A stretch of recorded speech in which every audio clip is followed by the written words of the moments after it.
Ho, ho, ho, we're not wrong, listeners. We are not working on Christmas.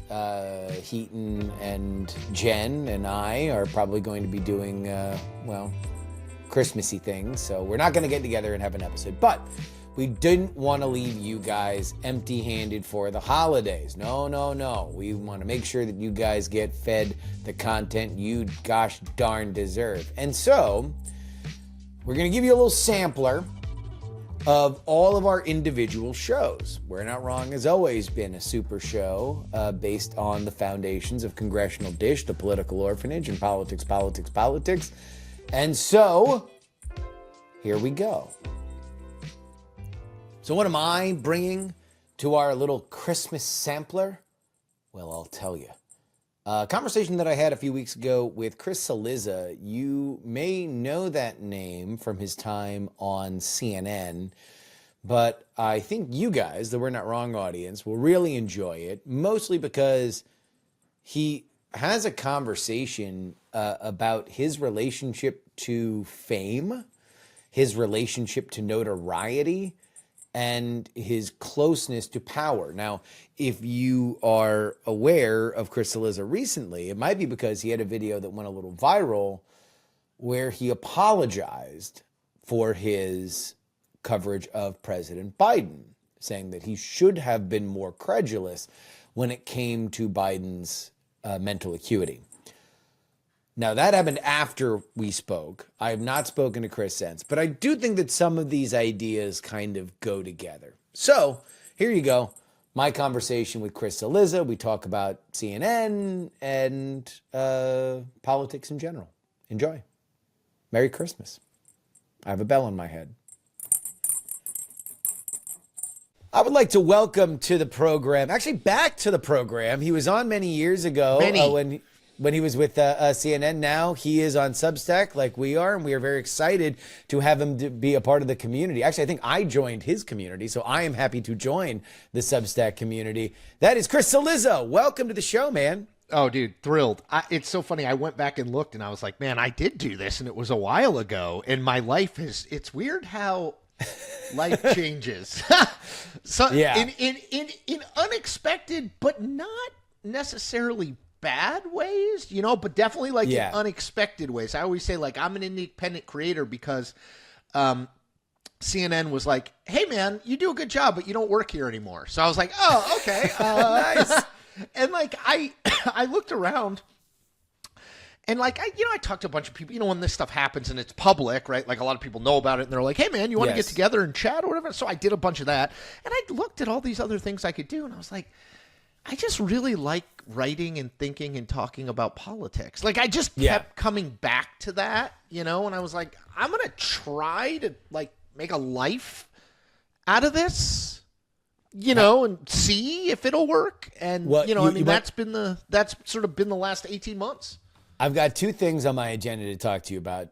One about what is happening in politics, and the other, as I like to joke about on this show, is what happens when any two journalists sit with each other for longer than 5 minutes, and that's we figure out the real story that's going on, which is, of course, journalism.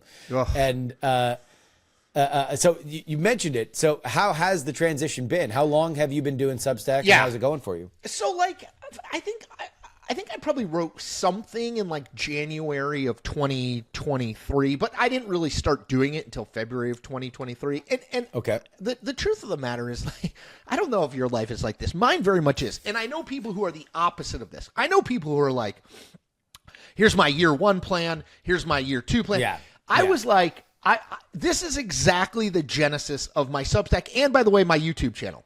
I was like, okay, I'm laid off at CNN, and like I remember this because it was the Tuesday after Thanksgiving week. Okay, so basically, you have like the holidays. So we're coming up on. Oh my gosh, this is 2 years. Here. Yeah, 2 years. Yeah. So obviously, like I think a lot of people. One thing that I've realized, and I didn't realize this before because I wasn't in this space. A lot of people try to pretend like when something bad happens professionally, like, oh, this is all part of the plan. You know what I mean? Like, can't wait for my next opportunity. And like, I always tell people, like, to be honest, I kind of laid face down. You know that George Michael Bluth meme where he just lays face down, and that was me, basically. Drop my backpack, lay face down on the ground. That was basically through the holidays. And then, you know, I remember the holidays were actually fine because, like, you're doing stuff and nobody's really working, so you don't feel that bad. But then I dropped my kids. I dropped my kids off at school. I remember this was like whatever, January 6th or something. I drop them off at school their first day back after Christmas break, and I get back to my house. It's like a 5-minute drive. I get back to my house. It's like 7:45 a.m. And I look at my calendar, and like the next thing on my calendar was 3:45 p.m. Pick kids up. So I was like, oh boy. And so for me, it was like just trying to order my days. Like at that point, CNN was still paying me because of my contract. So I didn't have to like make money that second, right? Like it wasn't urgent, but I knew that that contract was coming to an end. But it was mostly like order my days, give me something to do. And like I've been doing, I mean, I feel the same way about you and all of us who have been this in a long time. Like I've been doing this for a really long time. Like that muscle, I didn't want it to atrophy. It was like a thing I do it, because they pay me. Especially at that point in the cycle where it's like, all right, you're coming right out of the midterm. Presidential. Now we go. Now it's the time for the pre-primary, then the primary, then totally. You know, and if you think about that time, I mean, it seems so weird to look back, but if you think about that time, there was like so DeSantis had won overwhelmingly in Florida, right? He won by 20 or whatever. And like there was January, February 2023, there was definitely this, well, is Trump's moment over? You know, there was polling that showed DeSantis running. I mean, it's crazy to think about now, old pudding fingers. But like he was running, you know, close to even with Trump. And it was like, is Trump going to win? Is Trump not going to win? And I was like, man, I can't sit this out. I don't want to sit it out. Like I'm interested in it. And so around February 2023, I started doing it. Without any real plan other than like, you know, I like doing this stuff. I mean, you know, what's funny is when you're stripped of a thing that you're so used to, like, you know, I've just always been writing and talking about politics. You are forced to be like, okay, what do you like doing? And like, I would occasionally do like Scripps News would call me up, even though I wasn't working for CNN anymore. They'd be like, hey, do you want to, by the way, to our journalism conversation, Scripps News, which doesn't really exist anymore, but they would call me up and be like, hey, do you want to talk about like your thing you just wrote? And I'd be like, sure, like do it on Zoom. And what I noticed was I like really enjoyed that, you know, like I felt good afterward. And I was like, I'm going to keep doing that. So that's just basically the genesis of it, and sort of where it's like all things. If it starts with what you're passionate about, it usually is. It's the most likely thing you're going to succeed doing. I think 100%. And I think for you, your slide into it makes more sense to me because you've always had a natural, not only inclination, but talent to interact with an audience. You have been in a political takes world for a long time. You've been Decades. there. You've already put your face into the buzzsaw so many times that it's like, why waste these calluses? Why walk away now? Yeah, exactly. Well, it's like, because also it's like, that's what really matters when you're really looking to engage with people and be somebody that people think about. This is the actual tool of the trade. It's not only having a keen perspective on it, but also being willing to put yourself out there. And that's the thing that, and I'm sure you probably had a lot of these calls, because I've had a lot of these calls as journalism slowly decays, or at least from the perspective that you know we were brought up in it. The colossus, the empire has frayed, and now we are all warlords that are you know, carving out our own territory. But you get these calls from friends, and they're like, "Hey, how do you do this?" Substack thing. How do you do this? Whatever thing. I have a meeting with someone, or a coffee, and a meeting makes it sound formal. A coffee or a lunch or something with someone every 2 weeks now. And the reality is that one part of it is working as hard as you worked. One part of it is structuring your day and being your own boss. That's very foreign. Everybody who's worked in the industry can work. Everybody cannot structure their own day, and they oftentimes can't throw themselves out there in the same kind of way that their masthead used to or their network used to. That's the reason why you got attention for whatever you wrote. And in this world, you got to do your own. You got to do your own dance, and you got to be comfortable with what you're putting out there. And that's something that's very different. Well, you know what's so funny is like, at least for me, funny / depressing is one of the things that I realized. I realized a couple things. One is I realized that and journalists never admit this, but I think it motivates a lot of people. I loved introducing myself as CNN's Chris Cillizza. Or I mean, I didn't say I'm CNN's Chris Cillizza, but people be like, hey, where do you work? And I'd be like, oh, CNN. They're like, oh, are you on TV? Yes. Or even the Washington Post. Oh, where do you work? The Washington Post. Oh, man, that's a cool job. Exactly. And I liked it too much, even though if 2 years ago you interviewed me, I'd be like, hey, man, I get it. Like, we're all just cogs in the machine, blah, blah, blah. Like, I loved it. And I think a lot of people are clinging on to mainstream journalism, candidly, even though they know the business model is broken, because they want to go to the White House Correspondents' Dinner. Yes. They want to be invited to parties. They want to be in Playbook spotted or whatever the hell it is. Seen out at fill in the blanks, Josh Dossey's birthday party, blah, blah, blah, blah, right? Yeah. And I like Josh. No, I'm not trying to throw any shade. The point is like they want to be, it's the social element of especially in DC. Totally in DC. It's huge. Because it is the company in a company town, right? Like politics and political journalism. So I kind of realized like, oh, that's not great about myself. And the other thing I realized to your point was, I feel like some of these people, per our talk about conversations with people who are in journalism, in mainstream media, they're like, well, I mean, this seems like pretty easy math. I get 10,000 paid subscribers, $5 each. I make $500,000. And I'm like, dude, let me just tell you about my experience. So like, I'm not a giant public figure, but like I was on TV. I've been doing this for a long time, right? Whatever. I just assumed. And like, you go to CNN. When I was at CNN, I'd write something, they'd put it on the homepage, and it'd have like, there'd be 150,000 people on it concurrently. I was like, people love me. Yeah. And then you go off on your own. And you're not CNN's Chris Cillizza. You're just plain old Chris Cillizza. And a lot of people can't even pronounce my last name. So Chris Cillizza. Yeah. And you realize, oh, there's not as many people subscribing to this as I thought there would be. Oh, it'll humble you. It'll humble you quick. Yeah. It's like, whoa, I have 20 paid subscribers. That's not enough money to put my kids into private school. Do you know what I mean? Like, yeah. Oh, yeah. And that was the humbling, even though, like, again, I always tried to be the guy who was not. Can I like? Sure. Go ahead. Okay. I try not to swear that much, but I always tried to be the guy who was not the TV dick. You know what I mean? Yeah. Like, people know me, I'm famous, blah, blah. Because you're not famous. You're famous for DC. But regardless, I always tried to be that guy. And yet I think, like, there was a part of my personality that I had internalized, particularly when I went to CNN, that I kind of, I don't know if I was that person, but I took a lot of that stuff and used it to define myself. And so, yes, it will humble you fast. And that I needed, I guess it's a long way of saying I needed to be humbled, even though I didn't think I did. I'm not sure many people think like I need to be humbled, but I did. And this whole process of like, okay, now you're starting, because I had all these email lists and all this stuff at CNN, but they own, the good thing about my the good thing about my contract was they had to pay me even after they got rid of me.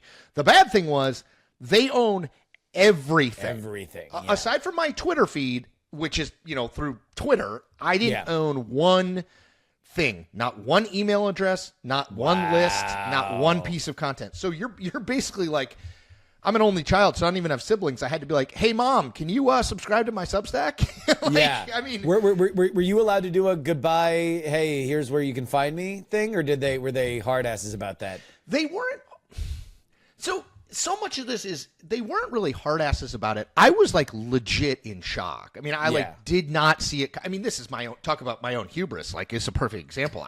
Everybody had always told me, including my agents, like, you're a star, you're a multimedia, you write and you're on the web and you talk on TV and you do YouTube. And like, this is exactly what they want in the future. They will always find a place to do you. You will always have a home somewhere. You get them all these page views. They know digital is the future, blah, blah, blah. So it was like, it hit me like a ton of bricks. So I was not like in prime negotiating mindset of like, hey, can I have this? Hey, can I have that? And to be honest, I didn't even think of starting the Substack until like January of 2020. So it was months after. It wasn't like I was like plotting like, oh, well, can I do this? Can I do that? I mean, I knew CNN was getting rid of people. Obviously, it had been in the news, just like it is now. I mean, they're going to get rid of a bunch of people by the end of the year or early next year. So you kind of know that, but I always say you're always the hero of your own story. So you're like, surely not me. So I was so surprised by it that I didn't even do a like, hey, you can find me here, because there was nowhere to find me at that point. Yeah, yeah. But I was starting from legit zero.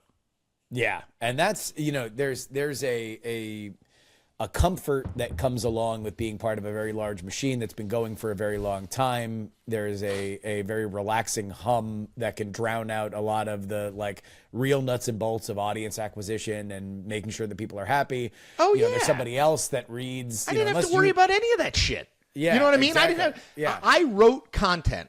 I That's never it. asked one person to read the content. You know what I mean? It was like, dude, it's on this gigantic fire hose, whether it was the Washington Post or CNN. Yeah. Obviously CNN bigger, but still the Washington Post is the Washington Post.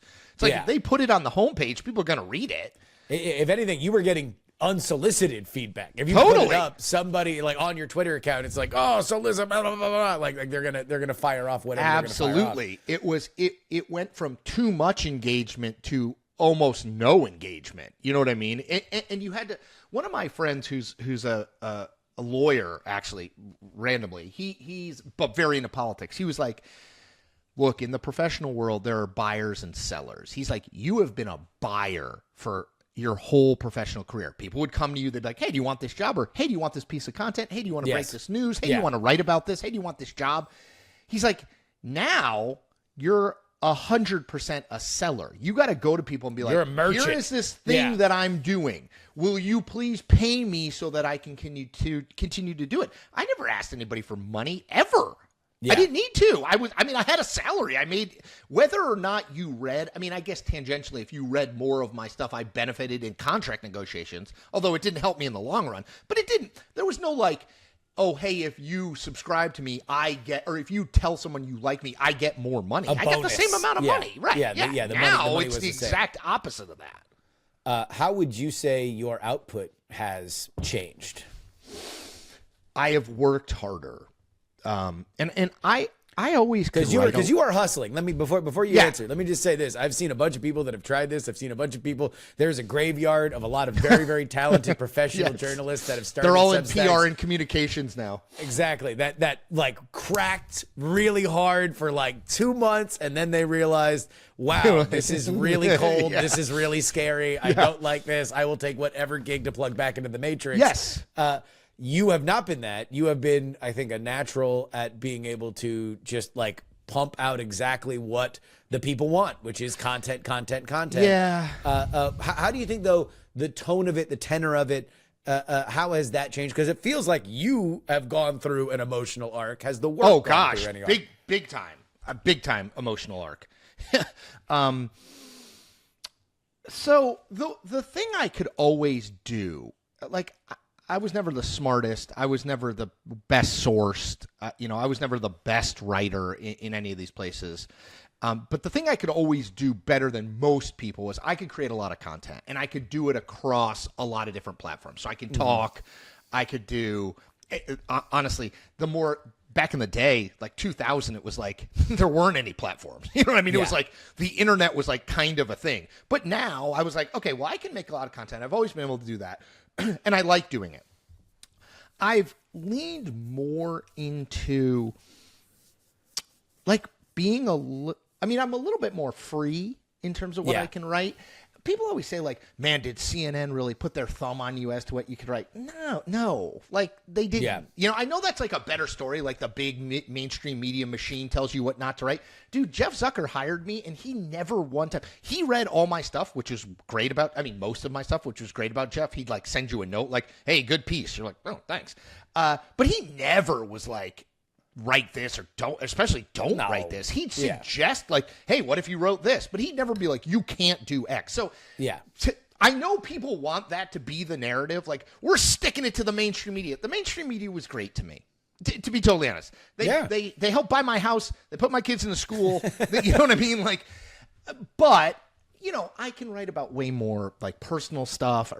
I wrote a fair amount don't do it as much anymore, but I wrote a fair amount about being laid off and the struggles of that. Or, I write occasionally about faith and like how I'm trying to find it. And so what's interesting, this is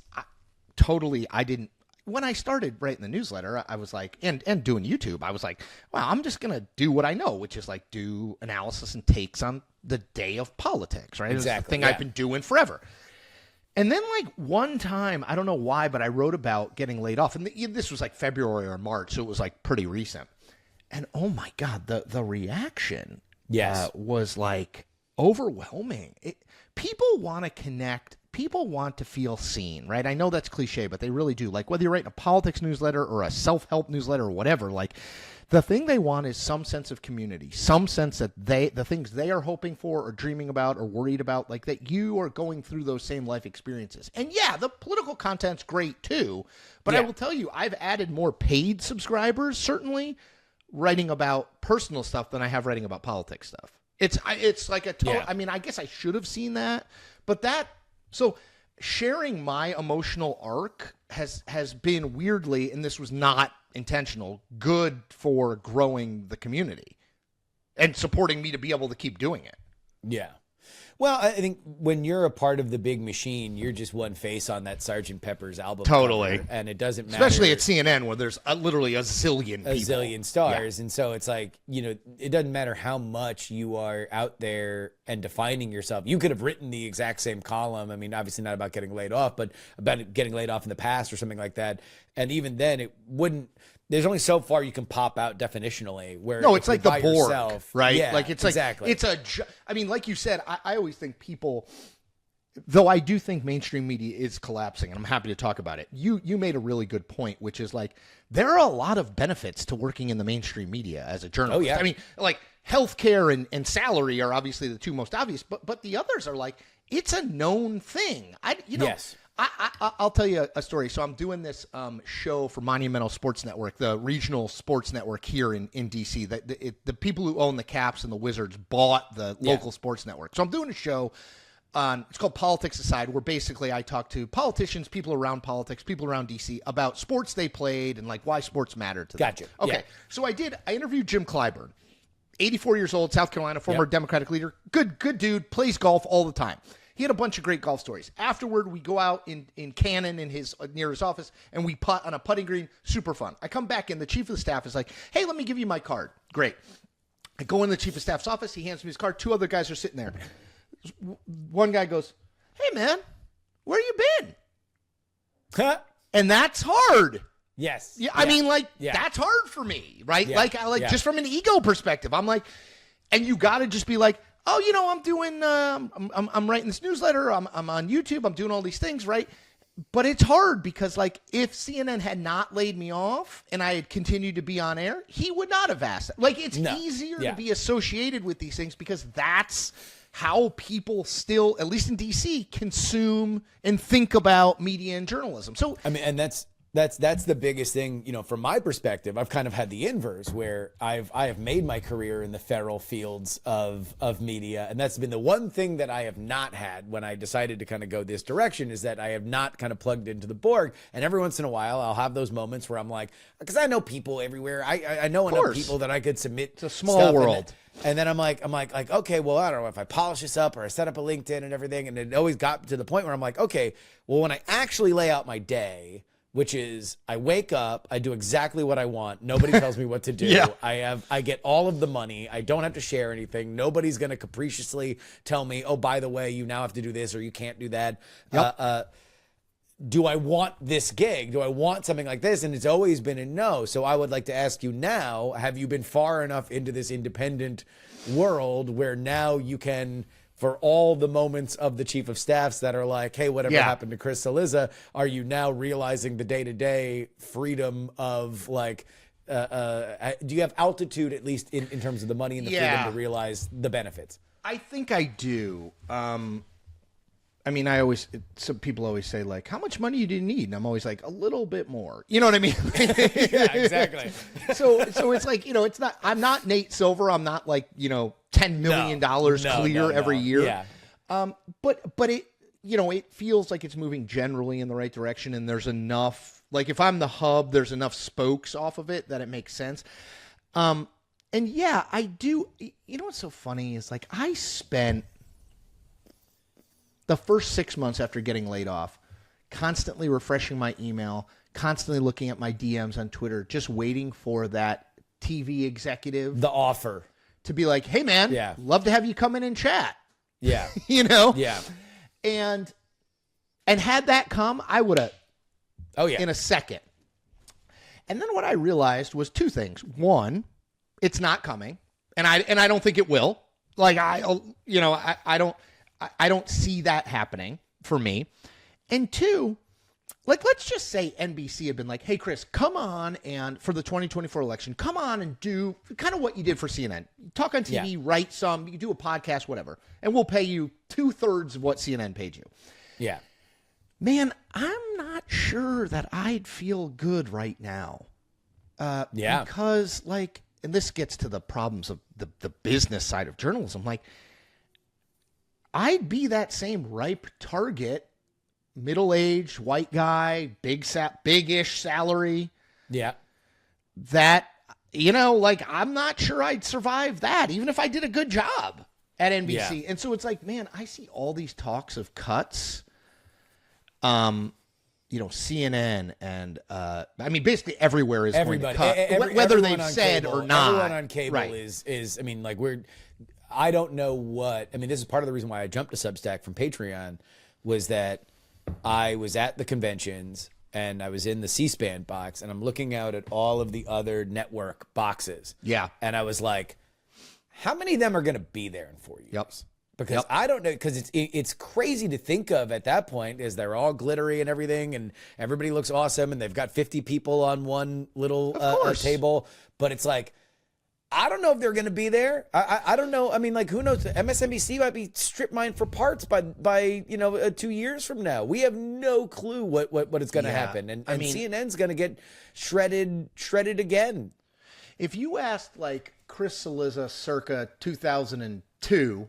So I was like 26 at the time. Like, hey, what do you think Blockbuster is going to look like in 20 years? I'd be like, oh my God. It's like, because look, I grew up in rural Connecticut, right? We had like a video hut when I was growing up. I'm 48.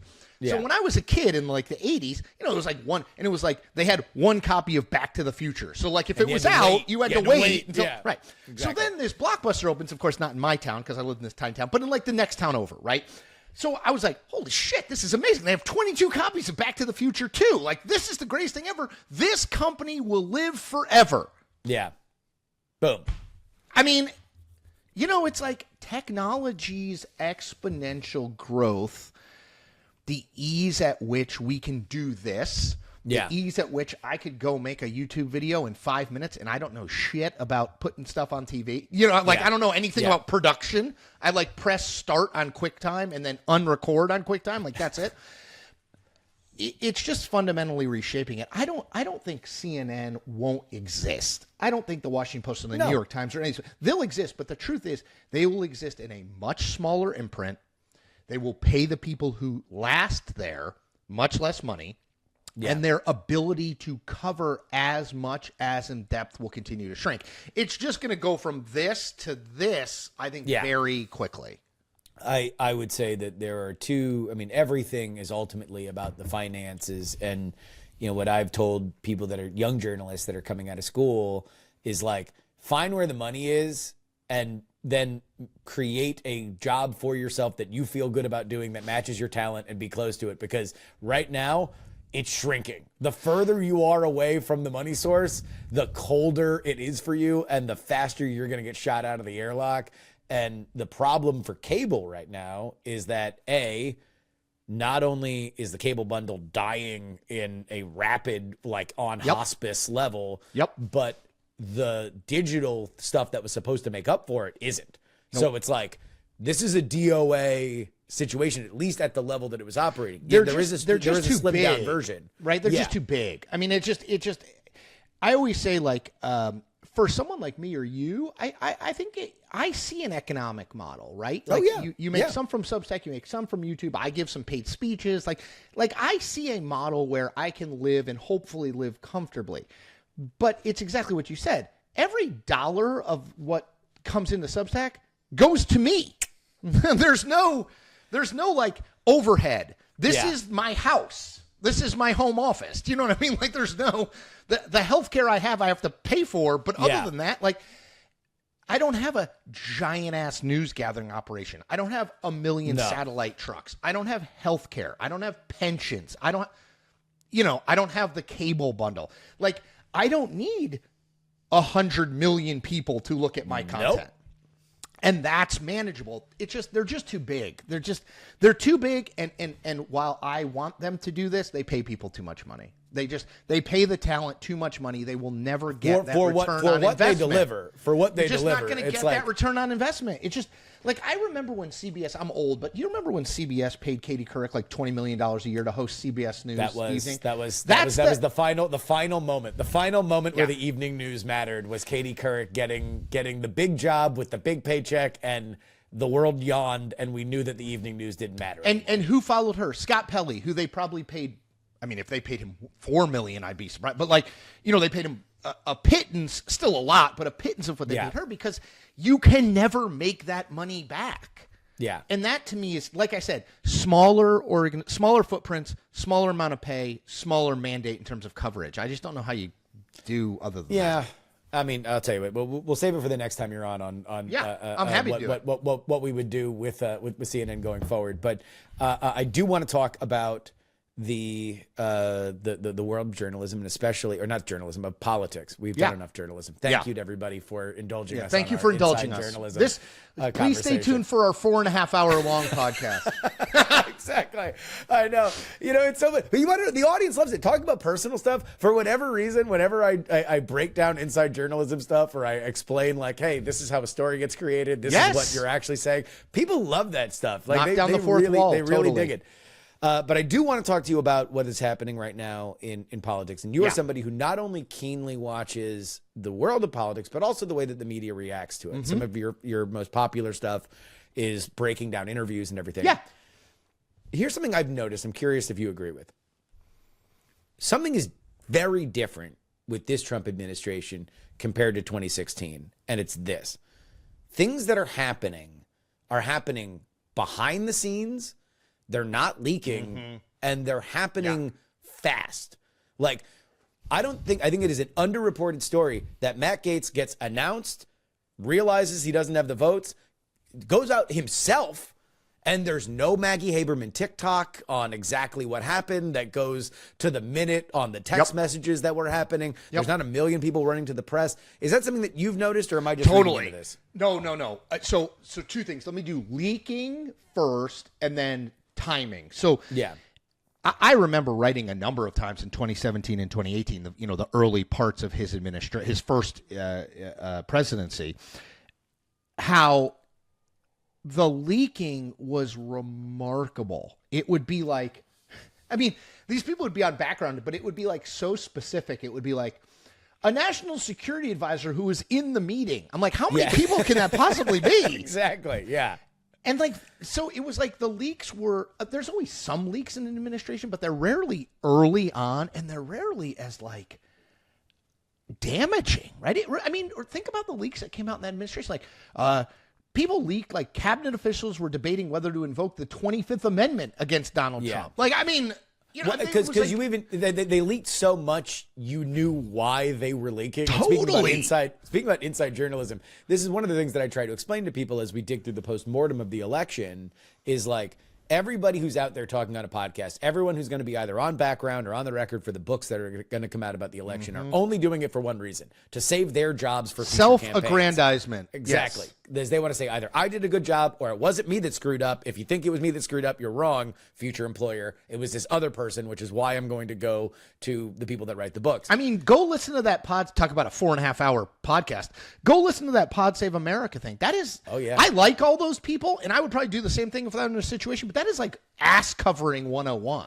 Oh, geez. I mean, it added the third leg to the stool of, the way that people normally do it. Normally it was either big magazine articles, like the TikToks, books. right? TikToks, Yeah. behind the scenes, book. And now it's podcasts, and it's great because it happens faster. But also the only reason why it did happen is because social media was, I think, rightly shredding that campaign. Because I agree. I'm amazed that this is a sidetrack, but the whole blame pie, it's like 75% of the blame is Biden's. I'm like, she was not a good candidate. I mean, let's just and there was a time when, at the start of her convention where everything looked to be in front of her, and yeah. I mean, maybe in retrospect, we overestimated that, but the idea that the race was lost on June 27th. I mean, I think June 27th, the debate did huge amount of damage, right? And him not getting out immediately, but I don't know. I could have seen a path for her starting on September 1 where she won. Well, my problem with all of it is that the way that they kept explaining it was, and this was, I think, the newsworthy stuff that came out of it was okay, well, their internal polling showed 46, 47, 46, 47, 46, 47, which is okay, those are Hillary Clinton numbers. You're going to lose. Totally. And he's more popular than he was Why in would they 2016. be for you if they're not for you now? So it's okay, so you never saw the big brat summer boom. You guys never saw the right. All that. That's fine. Here's what I don't get. Why did you run a safe campaign? Why don't you have her quitting the administration? Why don't you have her torching Biden? Ran like the incumbent. Yeah, exactly. It's you can't do both. You can't say, well, we had headwinds. It's okay, well, if you're down 30, take risks, then you got to start throwing on fourth down. You got to start doing some weird stuff, or else then why were you there aside to run through $2 billion, which is totally a whole other agree. thing. The campaign she ran would suggest to me that they had her ahead by 3 to 5 points in every swing state. Exactly. Yeah. Right. That they had a very rosy idea right. of the polling, and as we come out of it, it's oh no, we had a terrible polling internally, and it's then what were you doing? Totally. What was going on? All right, so leaking, yes. Yes. The leaking was unbelievable, and it's much more buttoned up now. The timing thing, I think, is fascinating. So, look, I talk about, pulling back the curtain. I know that Trump and his people insist that they thought he was going to win in 2016. I can tell you definitively that is utter and complete bullshit. Yes. They did not. And just in case you need evidence of that, go look at how they handled the month and a half of the transition. It was all over the place. Chris Christie was running it. Then they fired him. They got rid of him. Yeah. They put Mike Pence in. I mean, it was just chaos, right? Yes. He's meeting people, shaking hands with Kanye outside of Trump Tower. I mean, and then compare that to now. In 2.5 weeks, he picked every single cabinet member, including, to your point, 2 attorney general nominees, right? Yeah. In that 2.5 weeks, Gates came and went, and Pam Bondi was in. Now, you can dispute, well, why did he pick Pete Hegseth? Why did he pick? I mean, I think there's good explanations for all that, but they had a plan this time. Yes. They thought that, at a minimum, they thought they might win, and they were kind of more ready. And what does that translate to once he becomes president? I don't totally know.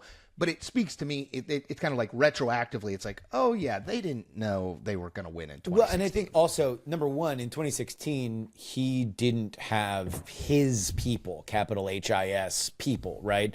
When I was covering the RNC in that year, it was when you went to the bars in Cleveland afterward, it was a bunch of old school Republicans totally that were we're going to a gold-plated funeral in 8 years after the Clinton administration. We'll regroup and we'll build a new President John Kasich will rise from the ashes. Exactly, but they were just there to drink scotch and be sad. That was it. Everybody that was a part of that Trump team was, I'll put it this way.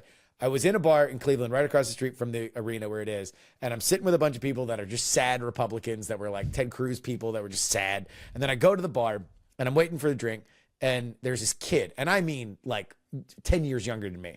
And I'm hey, man, what's going on? And he's just jubilant, super excited. And but what do you do? He's oh, I run digital for Trump in Pennsylvania. And I'm oh, wow, you look like you're 11. That's kind of crazy. How is college? He's oh, I ran a Facebook group. Yeah. And it's that's where they were. The pros were over at the table being sad and getting drunk. Absolutely. The 11-year-old was at the bar running it. And so it's when he gets the presidency, it's all scratch and dent people that were like, okay, either, brief number Trumpers that came on. He didn't have his people, and they were all hated. They all hated each other. The Kushners hated the Bannons. The Bannons hated, the establishment people. That was all that. Now it feels like, and who knows how much credit goes to Susie Wiles, who seems like she is running a far more buttoned up shop than anything that ever happened before. But the Gates thing is what solidified it for me. It's like Gates loves to talk. He will talk to anybody. And he got embarrassed and didn't say anything. He just basically He disappeared. didn't say nothing. Yep. He just he left the house. He endorsed his successor. That's it. He'll be on One American News Network, and that's that. That is insane to think of in a 2016 world. Absolutely, because just like, again, pulling back the or knocking down the fourth wall of journalism, like one of the reasons that Trump was such a rich text was because he in 2015, 2016, 2017, actually his whole presidency was all process. Yeah. Right? Reporters love process stories. Donald Trump did not really care about policy. It was mostly like positioning and like saying stuff and like moving people around. And this one was now in good with him. And this one is, he's just a fount of that kind of stuff. Yeah. And that's the kind of stuff that books are written on, miniseries are based, documentaries are, content, IP, intellectual property is created off of all of that. If you think about it, I went through his interview with Kristen Welker, which, it was, he was a little bit calmer and less sort of braggadocious than normal, but basically himself. But that's the first interview he's given since he won. Yep. I mean, that's more than a month. Yeah. I mean, that level of discipline in him. You think that Donald Trump didn't want to go out the next day and tell everybody that he kicked ass and he told you he was going to win and everyone was wrong? Of course he did. Yeah. I would want to do that. You guys said I couldn't do it and I did it. And yet it was 5 weeks before, he didn't call into Fox and Friends. Nope. He didn't go on with Tucker. He didn't do a thing with Hugh Hewitt. He didn't do any of those easy things where he could have picked up the phone and done it. He's even largely stayed out of fights that he wouldn't have stayed out of otherwise. He largely stayed out of the Senate Majority Leader fight, even though a lot of his allies didn't endorse Rick Scott. Didn't endorse Rick Scott. He said, hey, look, recess appointments would need to happen, but that was his only precondition. Otherwise, everybody else, he allowed that process to play out the way it did and congratulated John Thune immediately. It's interesting. And what I don't know is this some sense of he's done it before, now he knows that what was beneficial, what wasn't? Is it just Susie Wiles, that he's someone he trusts, where now he can vent to her and he can feel comfortable that his will be done via her filter? Or is it, dare I say, who knows how much a man of his age can mature, but is it maturity or him just not having the same kind of energy that he had before? I don't know where to place it. I don't know. I always hate to do the in the multiple choice. Is it A, B, C, or is D all of the above? I hate to cop out and be like, I'm sure it's some of a little of all of it. I do think, look, the difference in chief of staff does matter, right? So Susie Wiles basically is with him throughout the entire campaign. He learns to trust her and Chris LaSavita's judgment. Generally, I mean, Trump is still Trump, but generally does what they say. Compare that to he picks Reince Priebus as his chief of staff in 2016 because Reince is the chairman of the RNC and the face of the establishment, right? Yes. So it's already an odd bedfellows there. And I do think a been there, done that thing does have some level. I think he'll always kind of be who he is. Maybe more so, maybe less so in any minute. But I do think having done it before, I mean, I have it in my own life. Last fall, I taught a campaign journalism class at Syracuse. I don't think I was very good. I had never really taught before. My alma mater, by the way. Oh, there you go. So it was hard for me because my alma mater is Georgetown. So it was really hard to teach at Syracuse due to hatred of their basketball team. But I was okay at it. I mean, they asked me to do it. I wasn't a disaster, but I wasn't great. I didn't think, and I was really anxious about it and making sure I wanted to make sure the kids like got their money's worth.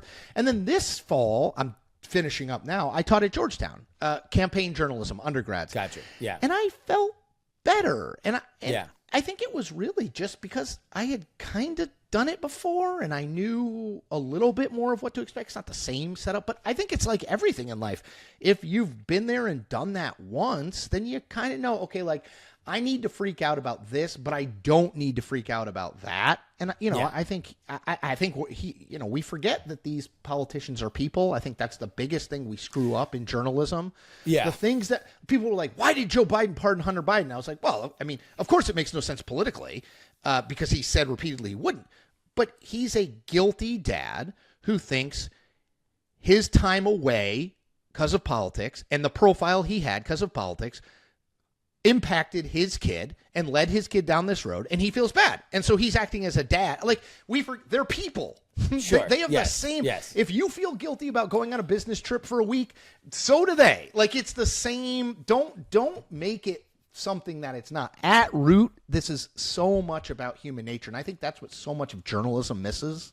Yeah. It's like, it's not really these dry policy fights. It's people. Yeah. Well, I mean, I think that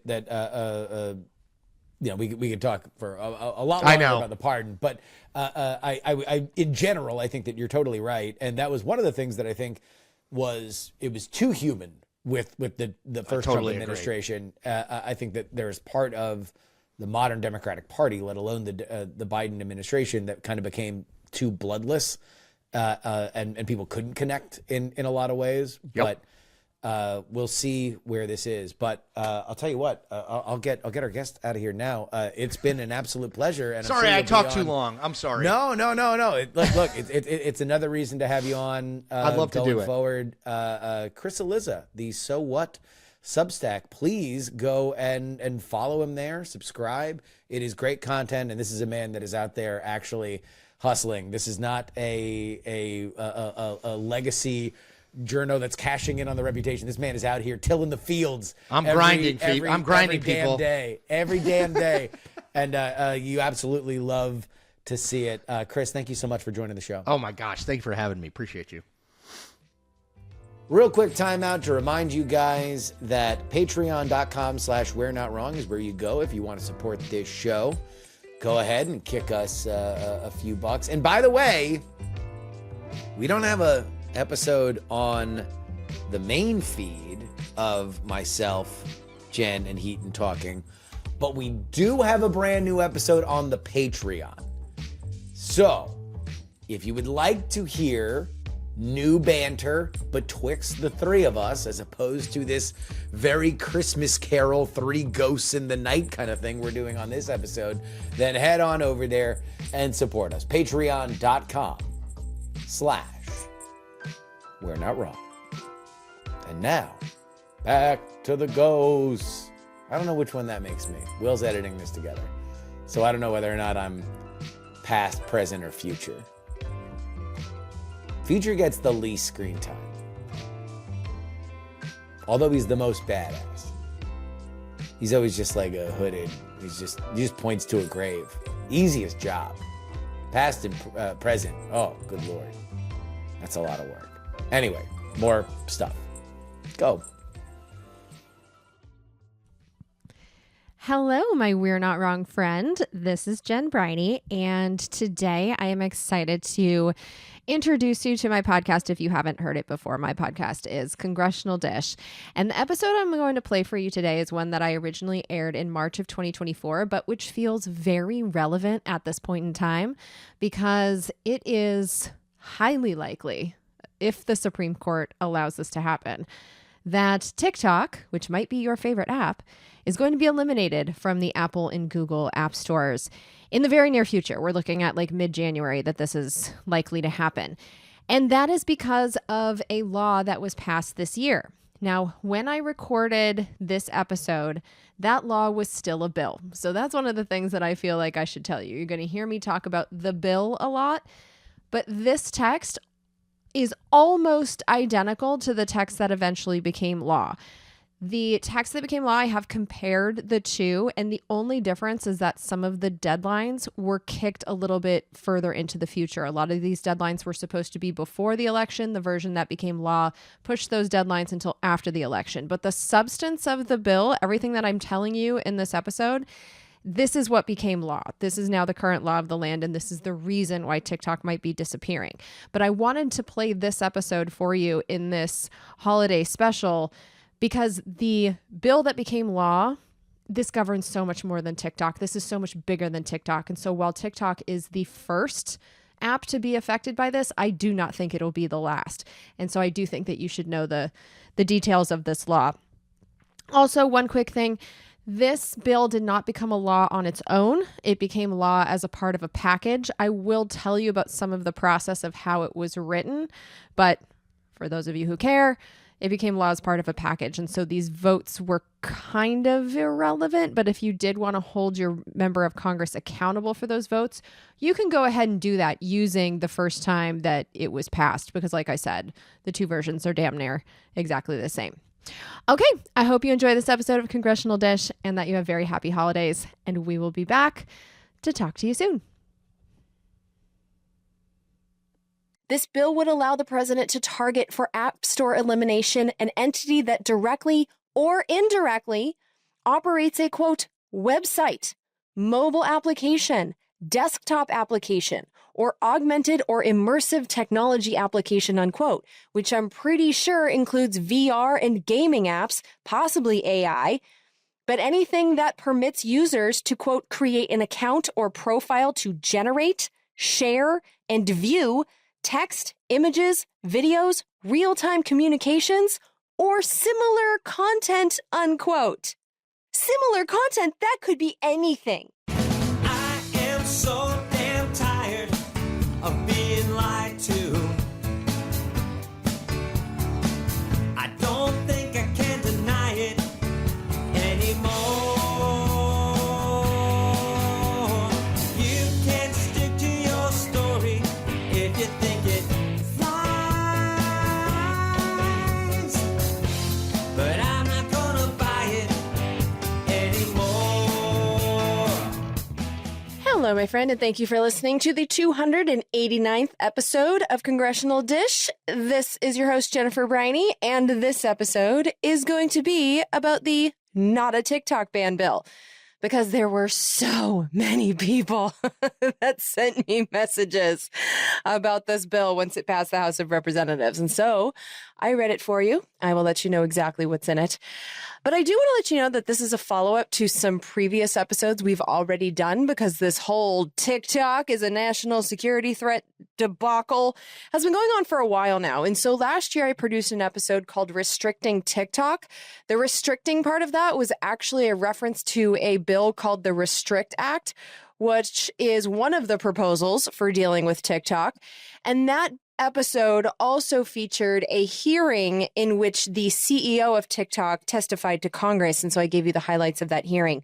And then also, I do recommend listening to the Twitter Files episode, because I'm going to reference it a few times, because this whole issue is about more than that one singular app, TikTok. This is about social media and government power and censorship, and it's about a lot of things. And if you're not aware of how the government is currently interacting with other social media companies, you might not grasp the full context of what is going on in this episode. So I do recommend listening to those two first if you haven't already. But this episode is really about a bill that's been branded as the TikTok ban bill. But the bill's real name is H.R. 7521, the Protecting Americans from Foreign Adversary Controlled Applications Act. And this thing just moved through the House of Representatives at lightning speed in a Congress that's done damn near nothing for 15 months. So the speed of this is really quite shocking. This bill was introduced on March 5th and passed the House Energy and Commerce Committee with no hearing, which means that no experts were asked to testify to its real-world consequences. Well, that vote happened 2 days later on March 7th, and the vote passing it out of the committee into the full House was 50-0. The bill then passed the House of Representatives 6 days after that on March 13th, with so many people voting yes that it was able to pass via an expedited process that requires 2/3 of the House to approve it in order for this whole get around the rules process to work. This is a process that's usually used on uncontroversial bills, and what's amazing to me is that it worked. The bill passed with 352 yes votes to 65 noes, and the 65 noes were 50 Democrats and 15 Republicans. But this overwhelming majority saying yes to this bill means that the vast majority of representatives in both parties were on board with the ideas in this bill, which makes me wonder how many of them bothered to even read it. Because the fact is that this bill is controversial, or at least it should be, because while clearly aimed at TikTok, with the goal being to force the Chinese partial owners of the extremely popular app to sell it, this bill would apply far more broadly than TikTok. This bill, big picture, isn't really about TikTok. It's about the power to censor what apps and websites and games Americans are allowed to access in the United States.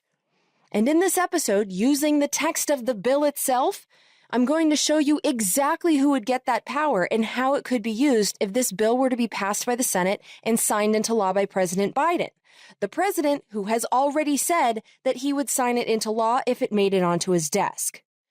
In telling you about this bill, I'm also going to play highlights for you from the House of Representatives floor debate, since that was the only debate that was had on this bill, so that you can get a sense of why this bill is not only being passed, but so quickly, and because it was clear which members read the damn thing and which ones didn't bother. Because unlike so many bills that I've discussed on Congressional Dish over the last decade, there is no excuse for not having read this one. Because a lot of the bills that we've seen over the years have been thousands of pages long with only a couple of days between introduction and the vote. And so sometimes you're like, yeah, it's just impossible for people to read this. But even though this bill is moving extraordinarily quickly, it was available for a very short amount of time, the text doesn't require more than a few hours to fully understand. It's only 16 pages long, and there was only a couple of times that I needed to dig into current law to figure out what changes would be made. Most of this bill is written in plain old English. And so if you've ever been curious about what it's like to read a bill, this is a good one to check out for yourself as a first-timer. You'll see everything I'm about to tell you right there in black and white. And if you want help, I've included my highlighted PDF of the bill in this episode's show notes for you, along with links to previous episodes and all of the articles and sound clips that I used to create this episode. I give you all of my sources like this for every episode because, well, first of all, trust is earned, especially in this age of bullshittery, but also because I want you to see these things for yourself. And in this case, I want you to see how easy it is to spot the red flags inside this bill so that you can understand just how unacceptable it is if your representative didn't take the time to read it before voting.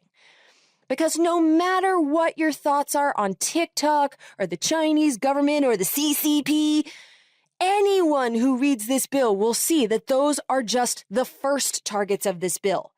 If it becomes law, they will not be the last. And so let's start our examination of this bill with the author of it, Republican Representative Mike Gallagher of Wisconsin, in order to get an idea of why this bill was written by him. Here's a portion of his House floor speech on March 13th, right before the vote. TikTok is a threat to our national security because it is owned by ByteDance, which does the bidding of the Chinese Communist Party. We know this because ByteDance leadership says so, and because Chinese law requires it. This bill therefore forces TikTok to break up with the Chinese Communist Party. It does not apply to American companies. It only applies to companies subject to the control of foreign adversaries defined by Congress. It says nothing about election interference and cannot be turned against any American social media platform. It does not impact websites in general. The only impacted sites are those associated with foreign adversary apps, such as TikTok.com. It can never be used to penalize individuals. The text explicitly prohibits that, and it cannot be used to censor speech. It takes no position at all on the content of speech, only foreign adversary control. Foreign adversary control of what is becoming the dominant news platform for Americans under 30. So clearly the author of the bill, Mike Gallagher, is concerned by Chinese ownership of TikTok, and considering that he is the chairman of the Republican Party-invented House Select Committee on Competition with the Chinese Communist Party, that isn't surprising. But his framing of the bill, it isn't entirely wrong, but I don't find it entirely honest. So, one of the things that he says that is true is that it's not going to be used to penalize individuals. It can't be used to penalize individuals. That's crystal clear in the text. But he says the bill is focused on foreign-owned entities and can't be aimed at American companies. That's not true. And the part of the speech that really caught me was that last sentence. The fact that his concern is that a foreign adversary controls, quote, what is becoming the dominant news platform for Americans under 30, unquote. Now, this caught my attention because Representative Gallagher, who's someone I've kept an eye on because we went to the same high school, so he's kind of been on my radar, but he wrote an op-ed that pissed me off on November 1st titled, Why Do Young Americans Support Hamas? Look at TikTok. And that title alone made my blood boil because wanting the bombing and starving of Gaza's residents to stop does not equal supporting Hamas or what Hamas did on October 7th. But the fact that this member of Congress would, in writing, accuse the millions of TikTok users who are seeing for ourselves the destroyed buildings and bulldozed communities and dead babies and blown off body parts and mass graves in Gaza and taking a stand against it and calling us because I'm one of them, calling us brainwashed, I think it explains not only why he wrote this bill targeting TikTok now, as the assault on the defenseless population of Gaza by Israel continues with no end in sight, but it could also explain why this bill is moving at lightning speed through a Congress whose leadership in both parties, 100% of them took money from AIPAC, the American Israeli Public Affairs Committee, to help them win their last elections. And it's not just the leaders of the party that are taking money from AIPAC. In total, AIPAC, a lobbying organization for a foreign country, gave money to 342 members of this Congress to help them win their last election. That's about 64% of this Congress taking money from an organization openly representing a foreign country that is openly interfering in our elections. And so the author of the bill is concerned with what information we're being shown about that country's war via TikTok's algorithm. And then, on top of that, there was a behind-closed-doors meeting with spooks in early March that also seems to have had an effect on these people. Here's Representative Larry Bouchon of Indiana. After hearing from national security experts last week, it is clear the prolific use of media platforms controlled by the Chinese Communist Party and other foreign adversaries poses a danger to our country. And because that meeting was behind closed doors and not in a public hearing, which never took place, I can't tell you what the spooks said that got our representative so freaked out. But whatever it was, it got this bill to move, and fast. And so because TikTok is the main target of this bill and the debate around it, we do need to take some time to examine the TikTok aspect of it before I get into why the entire TikTok debate is besides the point when it comes to this particular piece of legislation. So TikTok. TikTok is an app that I think we're all aware of because we have someone in our lives that is constantly on it. But this is an app generally used for wasting time that says that it has 170 million users in the United States. And its parent company is, well, some of it, is a Chinese company called ByteDance. Now, ByteDance was founded in 2012 out of an apartment in Beijing. Its founder was then a 29-year-old software engineer whose vision was to use algorithms to analyze and provide content according to user preferences. In 2016, ByteDance launched the app Douyin, which is a super popular app in China. And in 2017, the following year, the company then launched the international version of that same app. The international version is known as TikTok. Now, whatever that algorithm does, because I'm not on TikTok, I don't use it, I'm not addicted to it. But whatever the algorithm does, one thing is certain. It addicts people like digital heroin. We all know TikTok zombies, or maybe you are a TikTok zombie yourself. Someone who literally can't take a shit without a scroll session. And like all addictive things, ByteDance's addictive products are extremely lucrative. ByteDance was valued at $268 billion in December. And that company has no interest in selling off its most lucrative products.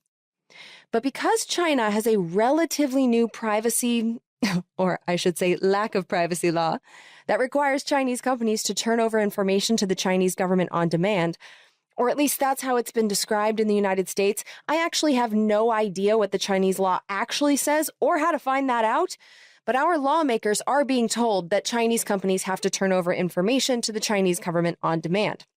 And because of that, our lawmakers are concerned that because ByteDance is a company partially owned by a Chinese citizen, Americans' data is at risk of being collected and somehow used by the Chinese government.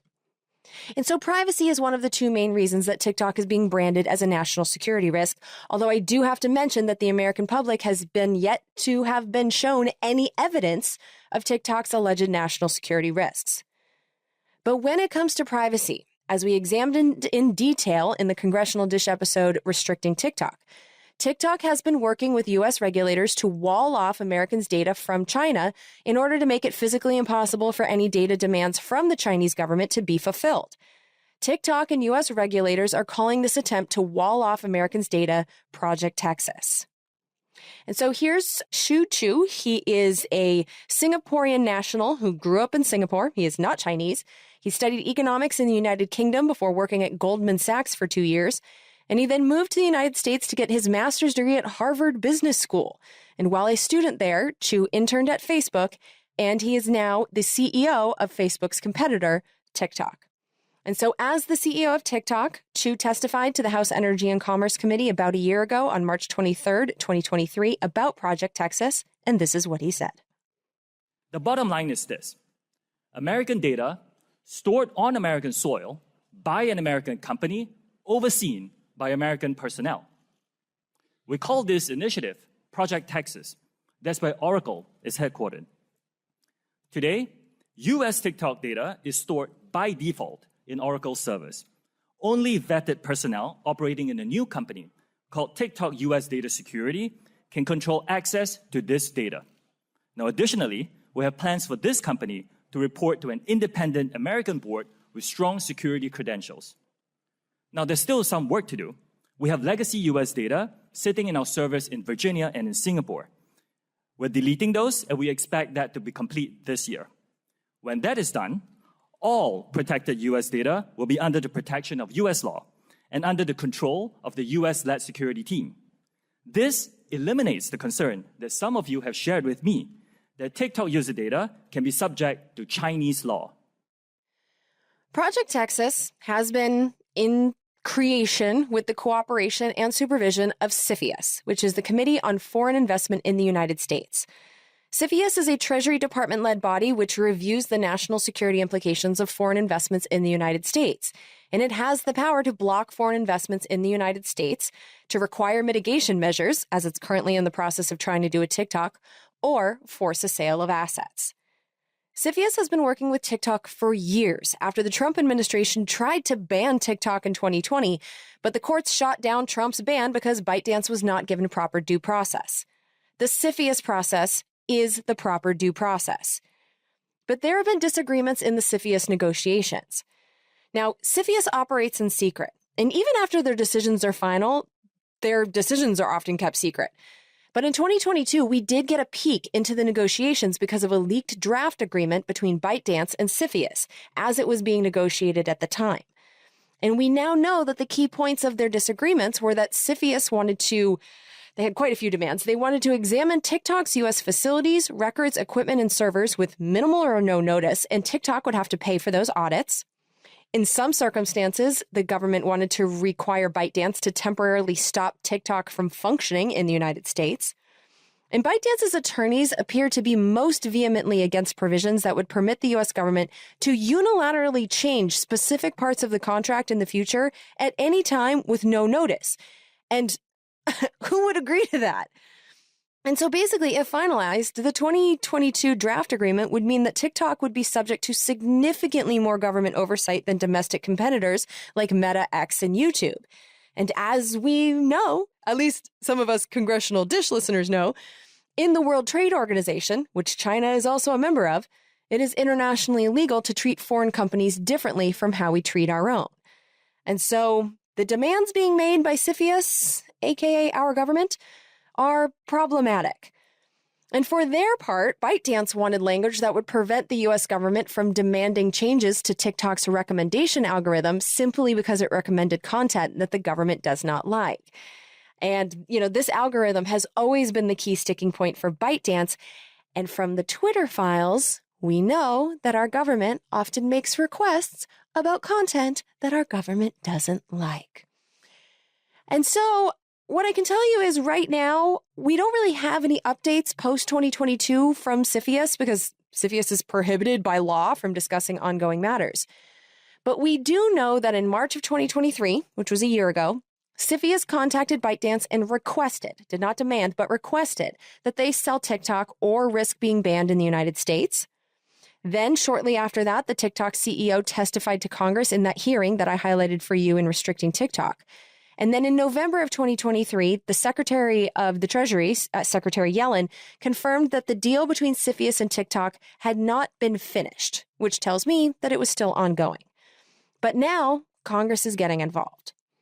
And the way I see it, there are really two problems when it comes to TikTok. One is data privacy, but the bigger problem, as we saw in the draft agreement, appears to be the second concern, and that is TikTok's algorithm. Specifically, who writes and controls the algorithm that decides what pieces of content each user will be fed next.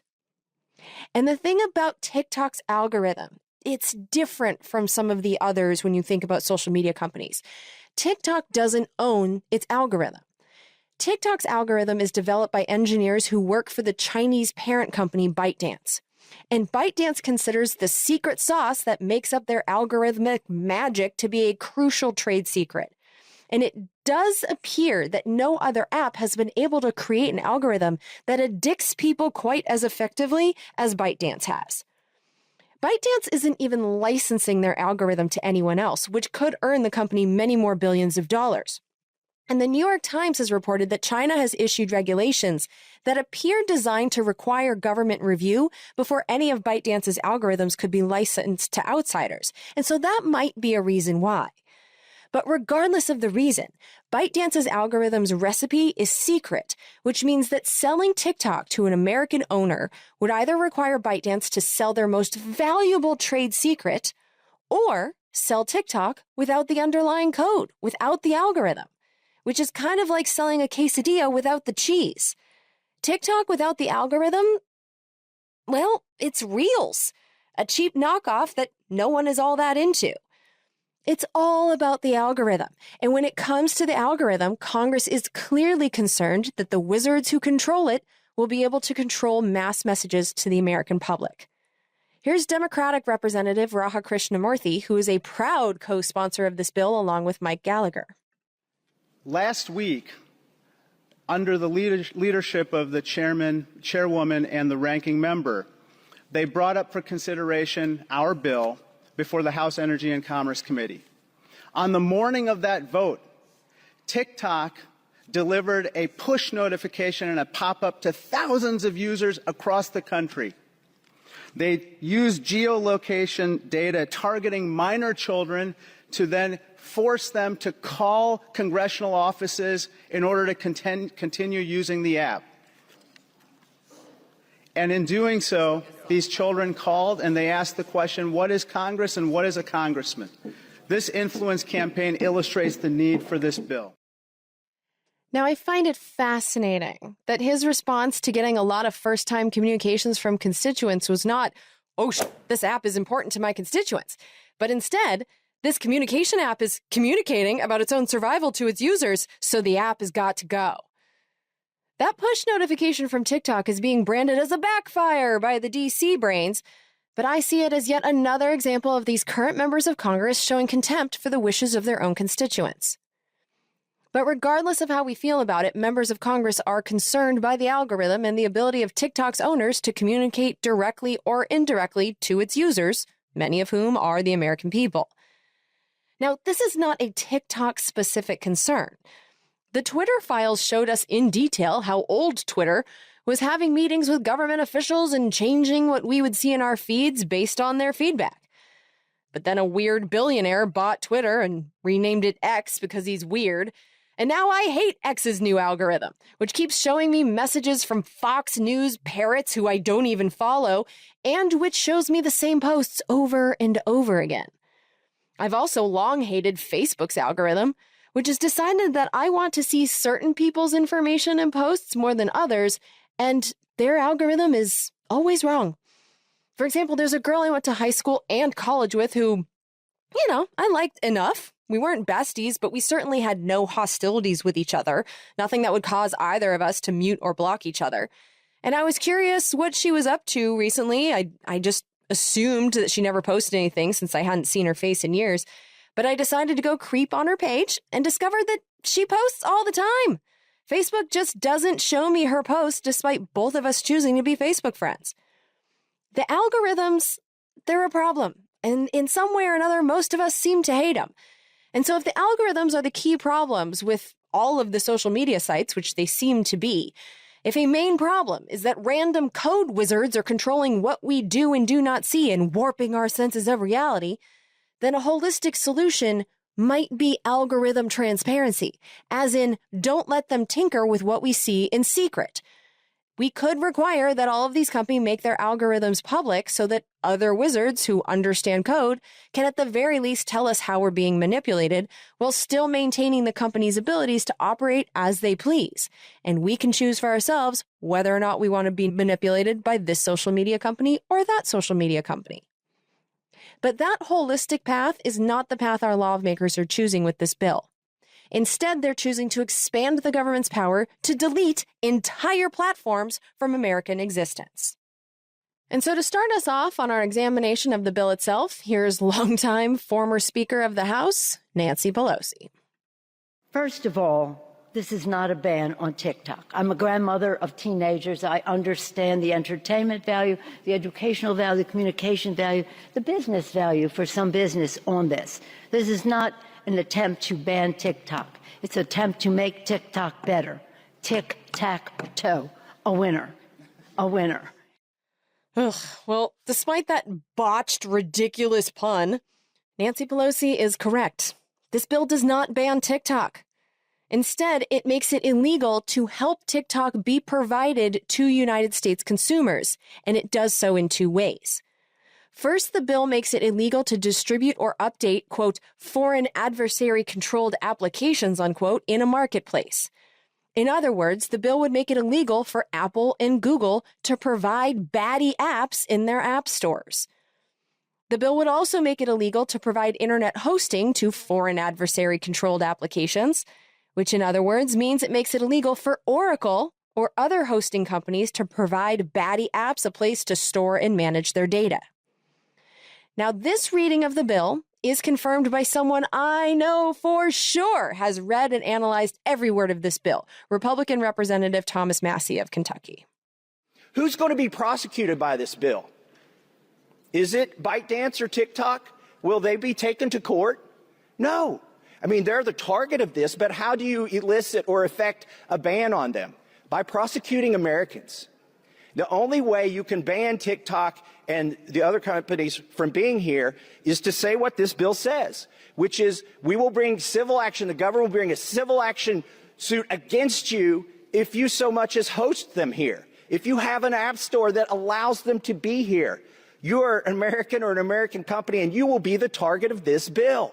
Those are the only people who can be pursued under this bill. And I know it's in order to go after TikTok, or so they say. And the civil penalties against the companies who distribute or host the baddie apps, companies like Apple, Google, Oracle, the fines against them would be enormous. The fines are $5,000 times the number of users of the app. So TikTok says that they have 170 million users in the United States. But just for ease of math, let's say they actually have even a fraction of that. We're going to go with 100 million users.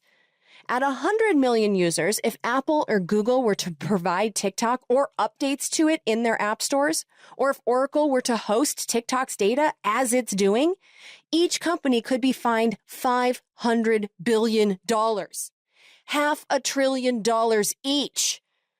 That's an absurd amount of money. Apple and Google, they would still be able to exist after that fine, although with significantly fewer assets. But Oracle would be completely wiped out. And so it's obvious that the wise business decision would be for all three companies to delist and stop updating TikTok via the app stores and to stop hosting TikTok's data. So it's true what Nancy Pants said. The bill does not ban TikTok. But by making it financially stupid to do business with TikTok for the American essential services that TikTok needs in order to operate in the United States, TikTok would be impossible for Americans to access. So it's not technically a ban, but the effect is the same. Unless, of course, the owners of TikTok use the provision that allows Apple, Google, Oracle, and other similar companies to get out of those fines, which is the provision that says distributing, updating, and hosting of the app or website would not be illegal if a qualified divestiture is completed within 180 days of this bill becoming law. And Representative Raha Krishnamurthy of Illinois, Democratic co-sponsor of the bill, told the other lawmakers, This divestment requirement is not new. It's not without precedent. When the app Grindr, a popular LGBTQ app, was acquired by a Chinese company, and the United States government determined that sensitive data of LGBTQ members of the military and U.S. government officials got into the hands of the Chinese Communist Party, they required divestment. This happened quickly. Why? Because Grindr was a very valuable social media company. The same is true with regard to TikTok, and there will be no disruption to users, just as there was with Grindr. But the value of the company is not why the divestment happened quickly. The divestment of Grindr happened quickly because Grindr was not protecting valuable intellectual property like ByteDance is protecting their algorithm. Also, Grindr was not originally a Chinese company. This is a completely different situation. The Chinese gaming company that bought Grindr in two separate deals, one in 2016 and one in 2018, did so without submitting the purchase to CFIUS, the Treasury Department entity that examines foreign investments in the United States for review. And so after the fact, when CFIUS conducted a review, they concluded that the Chinese government could blackmail individuals with security clearances, or its location data could help unmask intelligence agents. And so CFIUS ordered the Chinese company to sell Grindr and gave them a June 2020 deadline to do so. It was an order, not a request. And the Chinese company willingly complied. And so that's one way that this is not the same as the Grindr situation. Grindr was not invented by a Chinese company. It was purchased by one, and it didn't get the purchase approved by the U.S. government first. But ByteDance invented TikTok and its algorithm. This is not the same thing. And on top of that, Grindr was just a... I don't know how to describe Grindr. I'm not on it. I've heard it's for gay sex, and I'm not going to go down that research rabbit hole because I don't want my computer to be feeding me pop-up dick pics for the next forever. But I do know that there wasn't anything technologically special about Grindr. But ByteDance is trying to protect a secret algorithm, as the algorithm is the thing that makes them different from every other competitor. ByteDance invented a thing, and asking for this divestment, it's a much bigger ask. Again, ByteDance would either have to give away the secret of their invention, which would lower its intrinsic value significantly, or they'd have to sell TikTok without that algorithm, which is a cheeseless quesadilla. TikTok without the ByteDance algorithm is not the same TikTok. That is a disruption to users, as the app will not be the same. And so comparing this to the Grindr divestment, it's not a fair comparison. And it's not fair to promise TikTok users that the app they love will not be affected by a divestment. Getting an inferior product after divestment is a very real possibility and a very real effect on users. And the authors of this bill should at least be honest about that. They should also be honest about the targets of this bill, because so far we've been focused on TikTok and Grindr, both companies with Chinese ownership. But like I said before, this bill is much broader than TikTok and even the Chinese.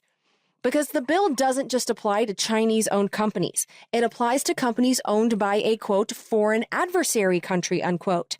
And the bill links to a list of countries that are listed as foreign adversary countries in U.S. law.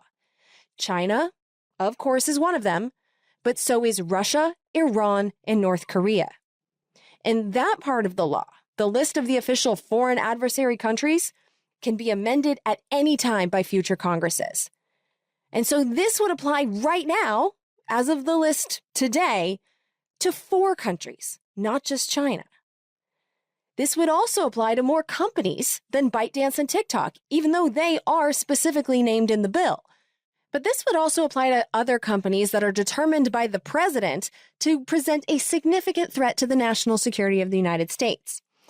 And so the process for the president, and the president alone, to target a company that is not TikTok for a roundabout effective ban using the new powers in this bill would be that he would have to notify Congress 30 days before making that determination that the company's product is a national security risk. No proof required, just has to say it. And then he has to issue a public notice.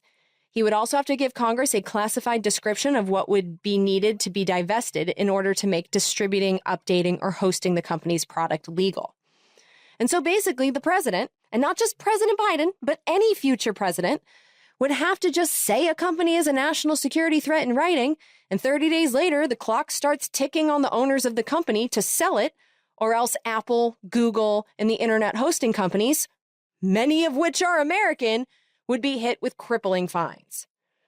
And in reality, even though the bill gives the company 180 days to sell, the clock is really determined by Apple, Google, and the internet hosting companies because it's really their asses on the line. You know, just think about it. If a future target company were less popular than TikTok and fewer people would be outraged, how long do you think Apple, Google, and other companies would keep that app or whatever in their stores, knowing that $500 billion could be on the line? And then there's also something missing from this part of the bill, which is that there are no new avenues for Congress, even after they are notified, to stop a presidential determination after receiving the information from the president. The president just says it's a threat. The end. Which Representative Sidney Comlinger-Dove of California, she's a Democrat, she cited this as a key reason for her voting no on the bill. This bill would greatly expand the executive's authority to ban tech companies with zero congressional oversight. I cannot sign a blank check to some future president who would easily and dangerously weaponize this legislation to profit and silence. And notice that she said it would expand the executive's authority to target tech companies, not apps. And I know why she said that. It's because this bill doesn't just target TikTok. It doesn't just target apps. This bill would allow the president to target for App Store elimination an entity that directly or indirectly operates a, quote, website, mobile application, desktop application, or augmented or immersive technology application, unquote, which I'm pretty sure includes VR and gaming apps, possibly AI, but anything that permits users to, quote, create an account or profile to generate, share, and view text, images, videos, real-time communications, or similar content, unquote. Apps, websites, immersive technology, gaming, anything that allows us to create and share text, images, video communications, or similar content. Similar content, that could be anything. The only limiting part of this provision is that the website, app, game, or whatever has to have more than 1 million monthly users in 2 of the last 3 months before the presidential determination. So it has to be a little kind of popular. And people who were in favor of this bill even admitted in their speeches that this bill could be applied beyond TikTok. Here's Representative Frank Pallone, a Democrat of New Jersey. While this bill establishes a national security framework that could apply to other applications, much of the public attention is focused on TikTok. And here's Representative Brett Guthrie, a Republican of Kentucky. I was asked, does this just affect TikTok? And no, it's any foreign adversary or any app that is owned, controlled, or unduly influenced by any foreign adversary. We must protect our national security and help keep America's private data out of the hands of our foreign adversaries. I urge support of this bill, and I yield back. They didn't seem at all concerned that this could be used in the future against other websites, apps, games, and whatever else allows us to communicate and share content via a company that is only partially owned by China, Russia, Iran, or North Korea. Because that's another problem. This bill does not even require even a majority share of the company to be foreign adversary controlled in order to be a target of this bill's provisions. To be defined as, quote, controlled by a foreign adversary, unquote, according to this bill, a foreign person, company, or combination of people and companies have to directly or indirectly own only a 20% stake. Now, in my world, controlled should mean a majority share, 51%, which would mean that that company or person would be able to outvote everybody else and actually control its decisions. And 20%, that's a whole hell of a lot less than 51%. That's a lot less than a controlling share, which means that the company doesn't even have to be actually controlled by Chinese, Russian, North Korean, or Iranian people or companies to be classified as controlled by a foreign adversary. And so my concern is, let's say a company is 80% American owned and 20% Chinese owned. Do we really think the Chinese side is the controlling party there? And how can we be sure that companies we consider American won't be targeted if such a large share can be American or another nationality and still be considered controlled by a foreign adversary? I don't think we can. And I think that's a loophole wide enough to fit the moon through. And Representative Warren Davidson, who's a Republican of Ohio, he caught this too. And he figured out why they set it at 20%. The people sponsoring this bill today claim that the real issue is ownership. But who owns this company? It's not 100% owned by ByteDance. 60% of it's owned by investors, including American investors. 20% are owned by the founders, and 20% are owned by employees, over 7,000 employees. The company's headquarters is not in China, it's in Singapore, and the American user data isn't housed in China, it's housed in Texas, controlled by a database owned by Oracle. 20% is owned by the founder, the only fully Chinese entity on that list. So in order to use this bill to target TikTok, they had to set it at 20% because that's the amount that is truly Chinese. If they set it any higher, like at 51%, a true majority share, then this couldn't be used against TikTok.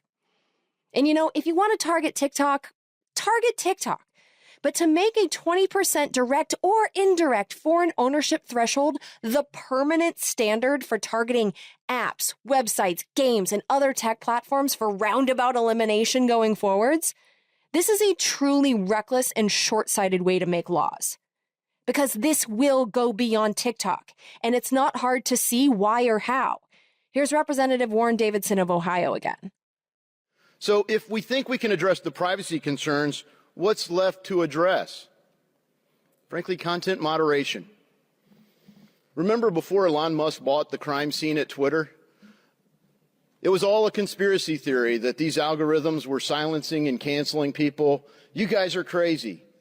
No, when Elon Musk bought Twitter, he did keep it operating with 80% fewer employees, but what we found is a lot of the employees were trying to do content moderation, shape who sees what and how they see it, which algorithms are used, how does it promote certain people and filter others. So really what you're saying here is if you're not fully engaged with America's three-letter agencies in content moderation, we plan to TikTok you. And this bill isn't just limited to TikTok. It's a coercive power that can be applied to others. Apps like Telegram, Tor, things that provide privacy would be targeted by this bill. Now, Tor was created by Americans with U.S. government funding and is now a U.S.-based nonprofit, so I think that one's safe. But Telegram. Now, Telegram, if you're unaware, is an encrypted messaging service that's good enough that the CIA uses it to securely communicate with its foreign agents. But we, as peasants, can also use it to send encrypted messages to each other. In fact, Telegram was used by a bunch of the January 6th idiots to plot their bumpkin raid of the Capitol building 3 years ago. But Telegram was invented by a Russian billionaire and his brother in 2013. Now, the Russian billionaire inventor of Telegram left Russia more than 15 years ago, but he is still a Russian citizen, and he currently owns more than 20% of Telegram, and therefore Telegram would be eligible for App Store elimination if this bill were to become law. This will not stop at TikTok. And someone who helped Mike Gallagher write this thing knew it. Here's Representative Thomas Massey of Kentucky. There were some people who were legitimately concerned that this was an overly broad bill, and they got an exclusion written into the bill that I want to read. It says the term covered company does not include an entity that operates a website or application whose primary purpose is to allow users to post product reviews, business reviews, or travel information and reviews. Why is this exception in the bill? Why did somebody feel like they needed this exception if the bill itself only covers social media applications that foreign adversaries are running? And I thought that provision was weird too. But if a member of Congress can't figure out who slipped in that exception and why, I have no chance of figuring it out. But it does go to show that members of Congress who bothered to read the bill know that this is a bill that goes far beyond TikTok. This is an expansion of presidential power. And they also seem to be aware that it might be unconstitutional because they also included a provision that says that if any part of the bill is determined to be invalid by the courts, then the rest of the bill, as much as possible, should still be enforced. And none of this is hard to see in this particular bill. As much as I love how many Congressional Dish listeners think I'm some kind of wizard for being able to understand bills, this one wasn't hard. And what's frustrating is that it was crystal clear that plenty of people in Congress didn't take the time to read the 16 pages before voting on this facilitator of fascism. Here's the most ridiculous example of that. Here's Republican Representative Kat Cammack of Florida, who described herself in another part of this speech as a constitutional conservative. You know, we aren't banning a company as the high-paid lobbyist for ByteDance, which is owned by China, would lead you to believe. We aren't infringing on constitutionally protected speech or growing the size of government. All we're saying is break up with the Chinese Communist Party. Except it absolutely does grow the power of the government, the president of the government, to be exact, to use a roundabout way to ban websites, apps, games, and other communications tools by punishing American companies who provide those companies essential services. And so it doesn't matter if you think that Chinese Communist Party is headed by the devil himself, and if you think that TikTok is Hamas propaganda that's injecting brain worms into all of America's youth. This bill is not about TikTok. Not really. This bill is using the threat that might exist via TikTok. Because again, there's been no proof provided to us showing that it's an actual national security threat. But this bill is using that concern, which I will call a legitimate concern, but it's using that concern to create a power to remove communication tools from the internet that the government, that the president does not currently have. Which is why the American Civil Liberties Union wrote a letter to Congress saying, quote, H.R. 7521 is censorship, plain and simple, unquote. And I see it the same way. This is an expansion of censorship powers, the power to censor the ability of entire platforms to be accessed in the United States. If we allow the Senate to pass this, I believe we will regret it in the same way we now regret the Patriot Act. In fact, I'm convinced of it. But the good news is we still have time to stop it. The Capitol switchboard number is area code 202-224-3121. You should save that in your phone if you haven't already, as it is the number to call to get in touch with your representatives in Washington, D.C. But because this has already passed the House of Representatives, you only have to make 2 phone calls this time, 1 to each of your senators, because they are our last hope of stopping this expansion of uncheckable presidential power from becoming law. Good luck to us all.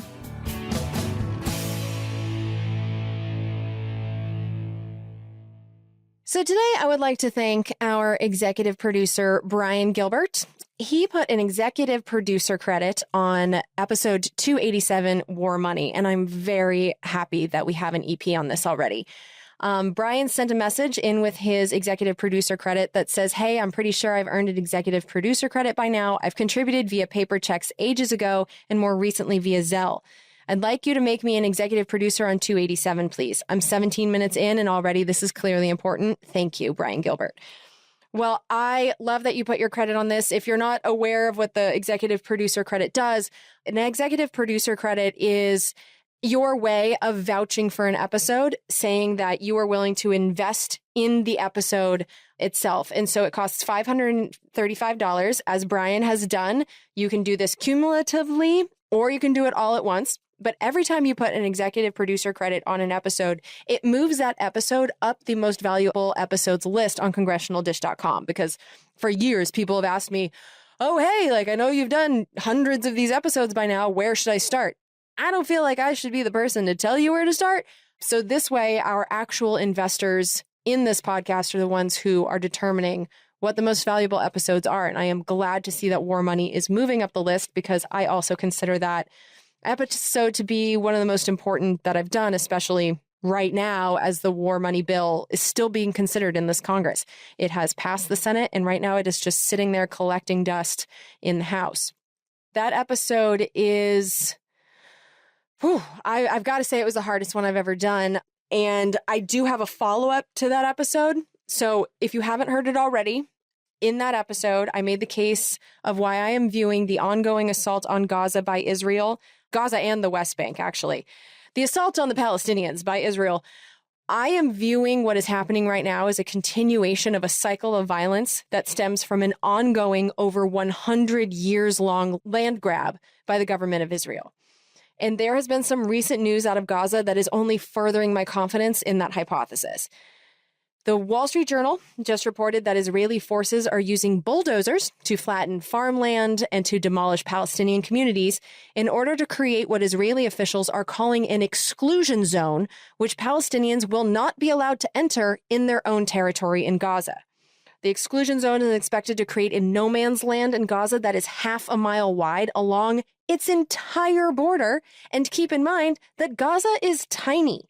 In some locations, Gaza is less than 4 miles wide. And so if this plan is completed, it would remove a full 16% of Gaza's usable land from the people of Gaza, and it would be under the control of Israel. On top of that, Israel is almost finished building a 4-mile-long road exclusively for the use of the Israeli military that will cut Gaza in half, which concerns me because the building of roads has been a key strategy used by Israel in the West Bank to chop up Palestinian communities and cut them off from one another. And it is just absolutely insane to be watching this happen in real time and to watch the world do nothing to stop it. And so all that is to say that I think that episode is one of the most important I've ever produced. And I think knowing that information, because as I said in the episode, I had to do a lot of reading to truly understand the situation. I had to watch documentaries. I mean, I took months to make that episode.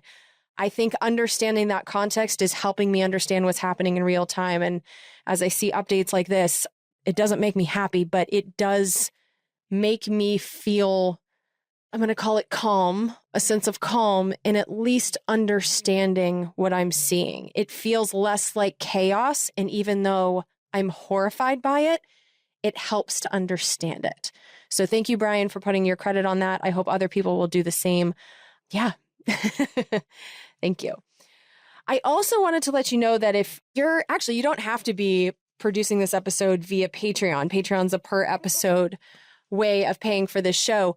But while I was on hiatus and researching the War Money episode, specifically the Israel-Palestinian history, it took me months to do that. And in the middle of those, I did create a bonus episode that I talked about on We're Not Wrong, but I didn't actually tell you here on Congressional Dish. And so I just wanted to give you a heads up that I produced the most personal bonus episode I've ever produced. On November 6th, 2022, I stopped drinking alcohol, and it wasn't something that I planned to do. I just decided I was done.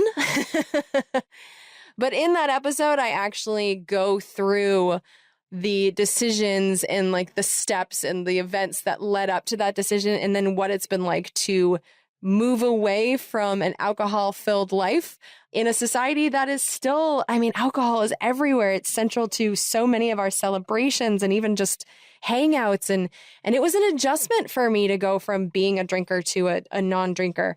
And what I have found, it actually just happened again with someone that I know and love. But I have found that there are people who are also considering what it would be like if they stopped drinking alcohol, aka poison, for fun.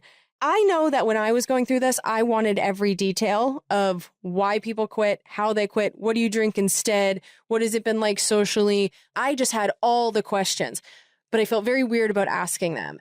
And so what I decided to do is, while it was fresh in my head, and as I'm moving away from it being a struggle, I feel like at this point, it's been a little over a year and I just don't drink anymore. It's really not something that I consider hard at this point.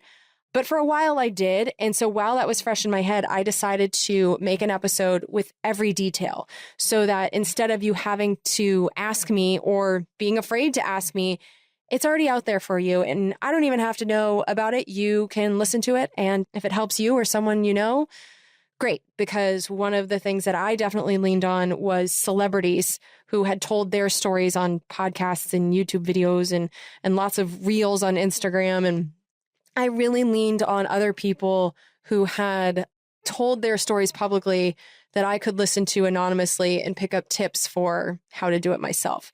That episode is called Becoming Boozeless. It is on the Congressional Dish Patreon, and I did make it free, so it is accessible to everyone, not just the people who pay me. I didn't want to paywall that. So yeah, if you're someone who's interested in not drinking booze anymore, I can tell you that even though I can't say that I have been like happy all the time, especially since October 7th, the world has been very depressing, but I can tell you that I'm dealing with everything better.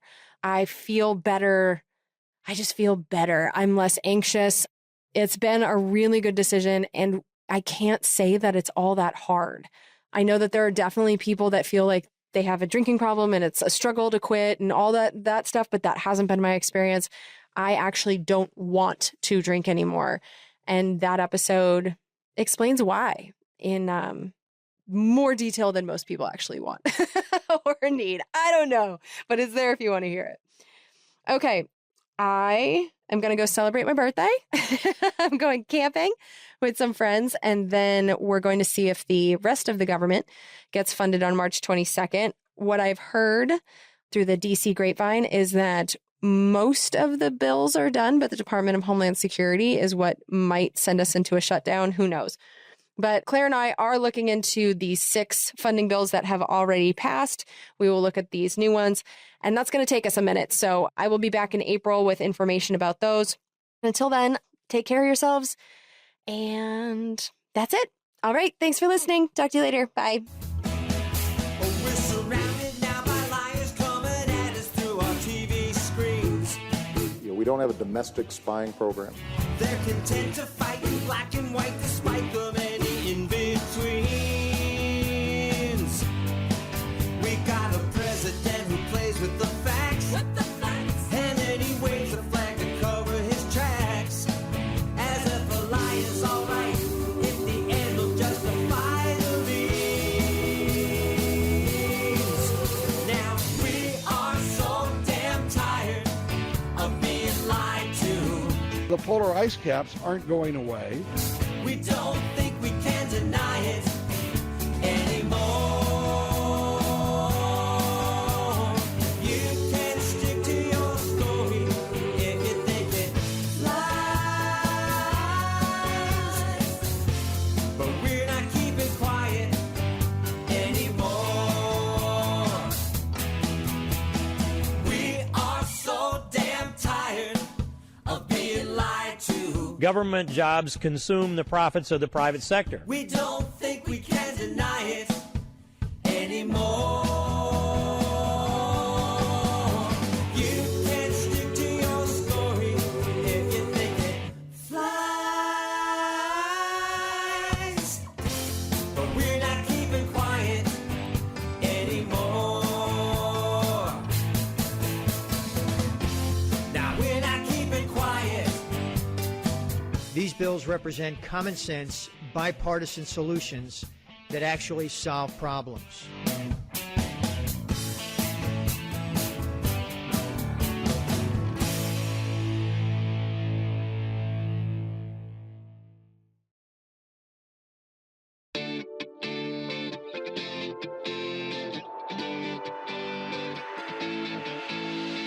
Hello and welcome to the Political Orphanage, a home for groovy misfits and nifty problem solvers. I'm your host, Andrew Heaton, resident Hepcat. Recently, I got it into my head to do an episode on whether or not life in the 50s was better than today. Over the course of researching this episode, this is a lot more research heavy than our usual weekly interviews, I mentioned to a couple of my friends, I'm working on an episode about whether or not life was better in the 50s. And multiple times, a friend will say, it was better for some people, Andrew, and then glare at me, which, you guys know, I have very little culpability over Jim Crow laws and corralling women into kitchens by means of a cattle prod, right? Like, just to be clear on this, we're exploring this topic today, but everybody understands that when I ask questions about the 50s, it's not because I kick back in my study at night and wistfully reminisce about segregation and the patriarchy or something.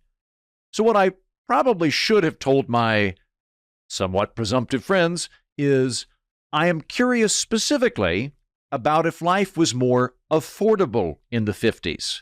If families enjoyed comparatively higher wages and stronger purchasing power than today, was it easier? I think pretty much everybody understands that the 50s were a period of rampant misogyny, racism, and homophobia, and, apparently, I should clarify this, white heterosexual males such as myself don't actually think those were good things that we somehow lost our grip on. So I'm assuming you, dear listener, are already familiar with the dark side of the 50s, and can find other venues to explore about the sexism and racism of that period should you feel inclined. What I am mostly interested in was the average American family doing better in the 50s compared to today? Did they have a greater sense of traction, upward mobility, security, compared to our own period of precarious scrounging? Or to put it another way, if we could take the tolerance and pluralism we enjoy today and combine that with the economic conditions of the 1950s, would that be a good idea? That's what I'm curious about. And the reason I'm curious about the 50s in particular, as opposed to, say, the 20s or the 70s or April 6th, 1981, is because American culture is obsessed with the 50s. Back to the Future, Mad Men, The Marvelous Mrs. Maisel, and that Christmas movie with the leg lamp. When we get past the throat clearing about segregation and sexism, America has a serious nostalgia boner for crew cuts, convertibles, and poodle skirts. My personal theory, that you and I will test together over today's special, is that 50s nostalgia is really grounded in two things. First, the aesthetics were really cool. Crisp, bright, formal, earnest. Kurt Vonnegut said World War II will live forever in film because the Nazi uniforms are so snappy. I think there's something to that. The aesthetics are part of it. Mid-century aesthetics are cool. But mainly, I think this is happening. When baby boomers tell me, you know, in the 50s, we weren't worried about crime or money or robots taking our jobs. Times were simpler and easier back in the 50s. What they really mean is, you know, in my childhood, life seemed simpler, easier, kinder, and more loving. As a child, back when my parents and grandparents were all alive and swaddling me with love, I have no memories of worrying about the things we worry about today as adults. Therefore, life during my childhood must have been easier than life today as an adult. Now, funny enough, I don't recall ever worrying about mortgage rates or vehicular manslaughter as an 8-year-old. Didn't accrue very many wrinkles pondering interest rates back in the early 90s. I was far more worried about monsters, quicksand, and actually, yes, I was worried about interest rates. My dad used to let me read copies of his Newsweek He kept them on the back of his car, and I'd read them on the way to school, which I think explains a lot about me.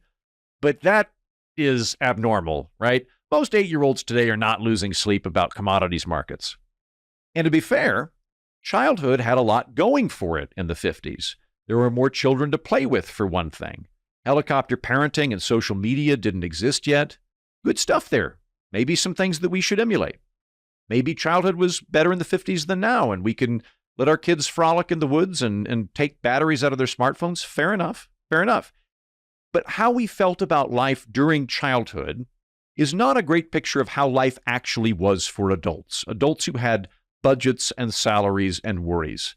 And if you had a good childhood, it wouldn't be something you'd be worried about. Your parents would have wanted to not saddle you with their problems. So that's my theory as to why baby boomers specifically seem to think that the 50s were a comparative golden age, because for them, it was. And that said, there sure are a lot of baby boomers who think, no, for children and adults, Andrew, life was better in the 1950s than now. It's been said that conservatives want to live in the 50s and progressives want to work in the 50s. The former is nostalgic for a simpler, more wholesome era of nuclear families, low crime, good etiquette, deference, stability, crew cuts. The latter jealously eyeballs a period of universal prosperity, egalitarian income distribution, galloping income gains, and robust union membership. When working families had more security, disposable income, and the promise of the American dream was available to anyone willing to work hard. And politicians in both major parties have weaponized that nostalgia. Put us in power. We will use the levers of state to restrict trade and bring jobs home, or hike taxes to squeeze money out of the top 10% and return it to the middle class, or play whack-a-mole with narcotics and sexuality until we drag America kicking and screaming back to Mayberry. I am skeptical of 50s nostalgia in general. That is my starting position. Don't get me wrong. I am sure there are some things that the 50s did better.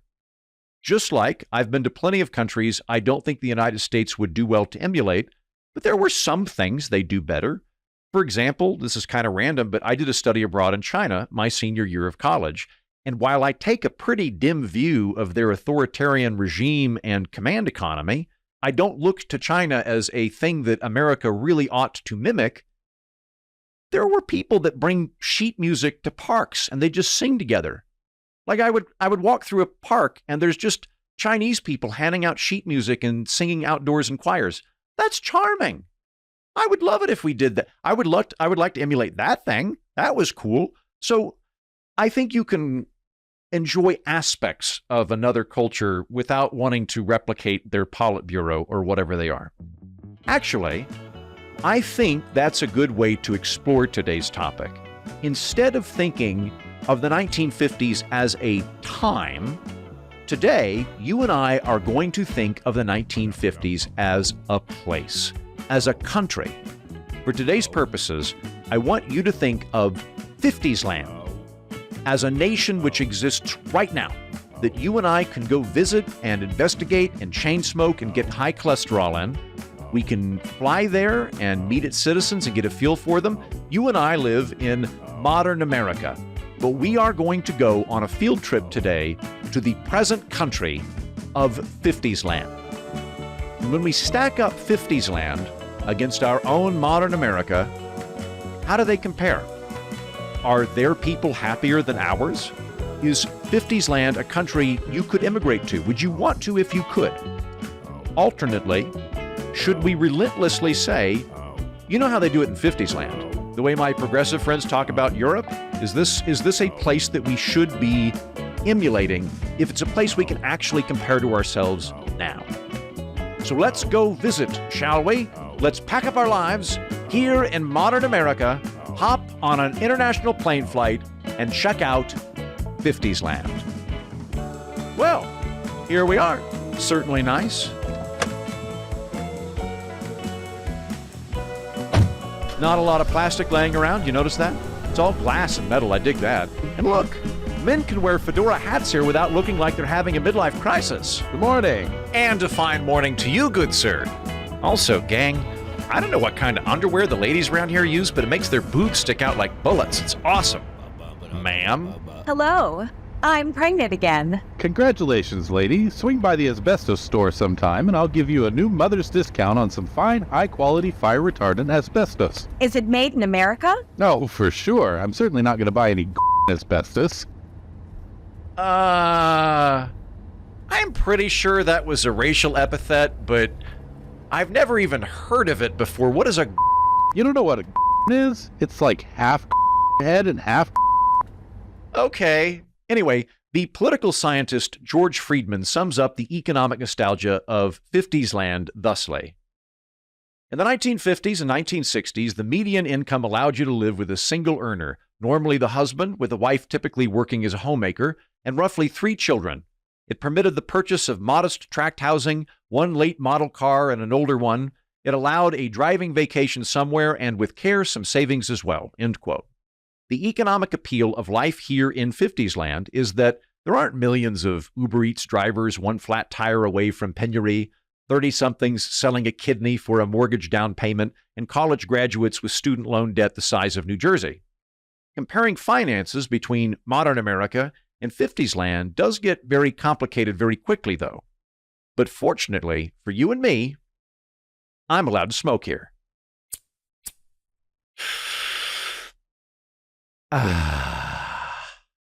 That's the nicotine I need to power through all this number crunching.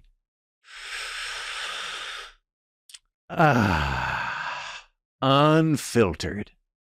So, as I was saying, parsing the economics of 50s land against modern America is complicated. We have to work out a conversion rate for their currency to our own, and then figure out how much important purchases like food, housing, and delicious, unfiltered cigarettes cost.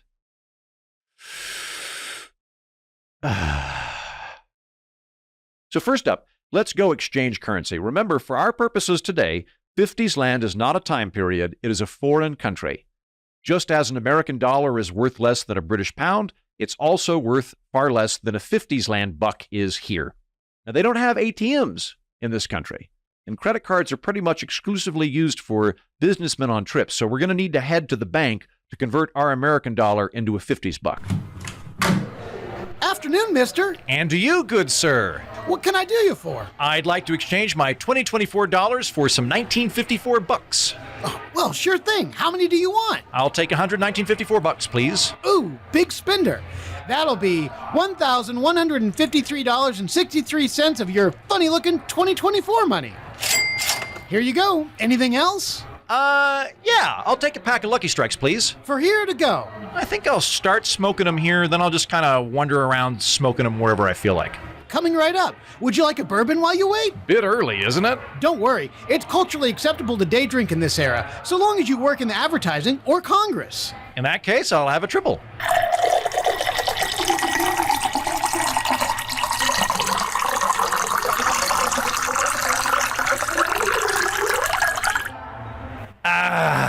Good morning.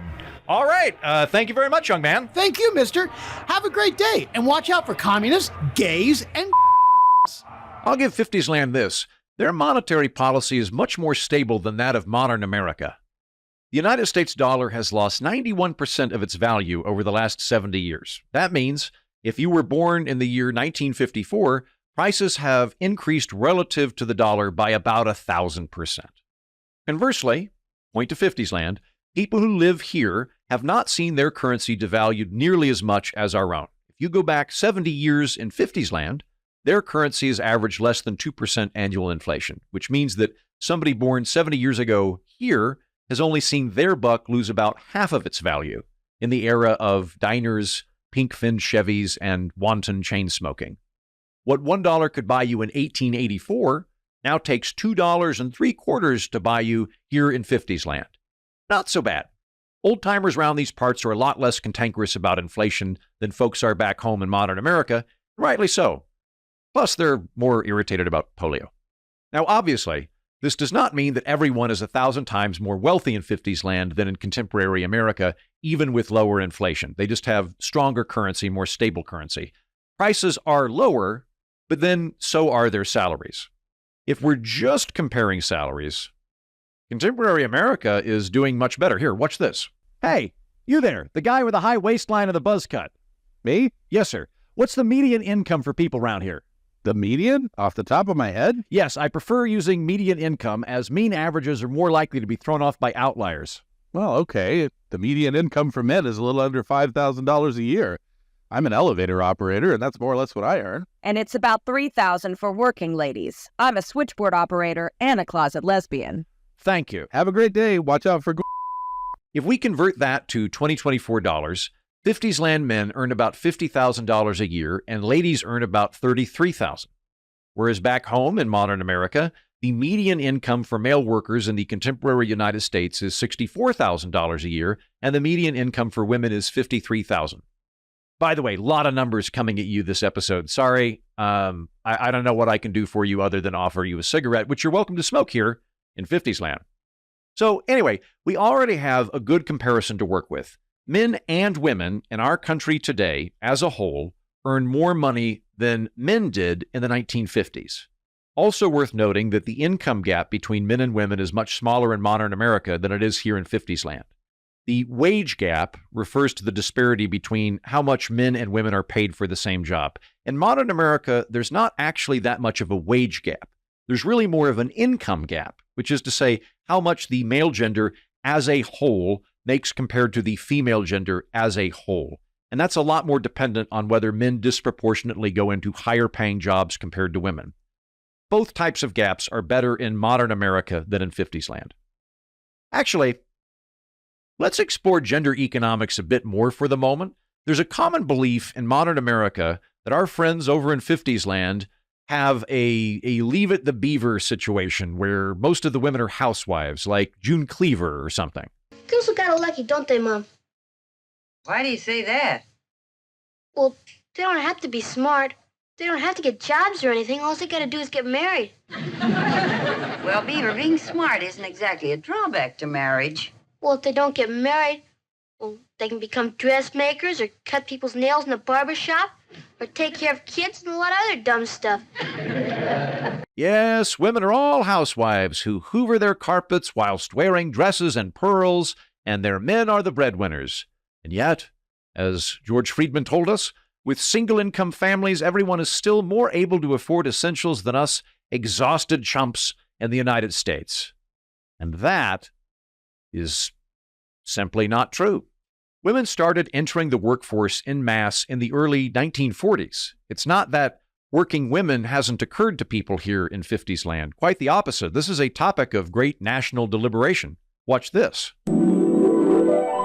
Today in the press and on the radio, the American career girl, married or single, is a favorite subject for discussion. One radio program which has explored the subject is What Makes You Tick, presided over by moderator John McCaffrey with the aid of two psychologists, Leon Aarons and Sidney Roslow. All right, Miss Bates. We'd like to try to find out how determined a career girl you are. Now, if you'd please answer these questions, and here is your first question. How confident are you in business dealings with your superiors? Oh, pretty confident, I think. Well, now, do you ever feel like telling off the boss? I certainly do. Well, do you ever do it? Well, not very often. How capable do you feel yourself of handling any business emergency? I think I'd be able to manage most any emergency. Then you consider yourself a pretty efficient executive. Yes, I think so. Why, Miss Bates? Well, I suppose it's because I feel I can make decisions fairly easily and, make them for others and tell them what to do. I've been doing that, for almost a year now, in a small way. Do you feel that some girls have too much talent and ability to waste on a home and children? Yes, I think many girls do. But some girls have a great deal to offer, and they certainly don't make any contribution to the business world, sitting home with their children or cooking dinner for their husband. Go on, Miss Bates. Well, many talented girls deserve a better life than that. They need that feeling of independence, of competition that they don't get at home. And they deserve the luxuries that they can buy with the money they earn. Would you give up your career if the right man proposed? No, I wouldn't. My career means too much to me. Not even if your dream Prince Charming were the man? I haven't met him. I don't think I'd give up my career even so. Do you ever read love stories, Miss Bates? Well, occasionally. Do you ever picture yourself in the situation the heroine finds herself in? Yes, I do sometimes. Then you have thought about yourself in the character of a wife. Yes, I have, but in a very detached sort of way. Never really seriously, of course. Do you believe you'll realize your career ambitions within the next 5 years? Yes, I do. Thank you, Miss Bates. Now we'll find out how determined a career girl our judges rate you. Dr. Roslow? With 100 as the maximum possible rating, we rate Miss Bates at 62.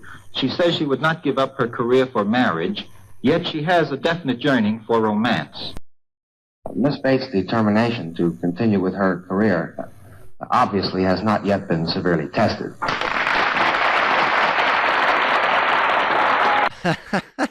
Wow. She scored a 62, guys. The most patient, reasonable woman in America scored a 62 out of 100 instantly. She likes her career over housework, so the radio commissioned 2 psychiatrists to evaluate her, and they instantaneously came up with the very scientific-sounding answer of 62. Well done, lady. Well done, radio psychiatrists. Although, to be fair, I don't know any men that would score over 40, so maybe that's okay. By 1960, 1 out of 3 women have jobs, and 1 out of 3 workers are women.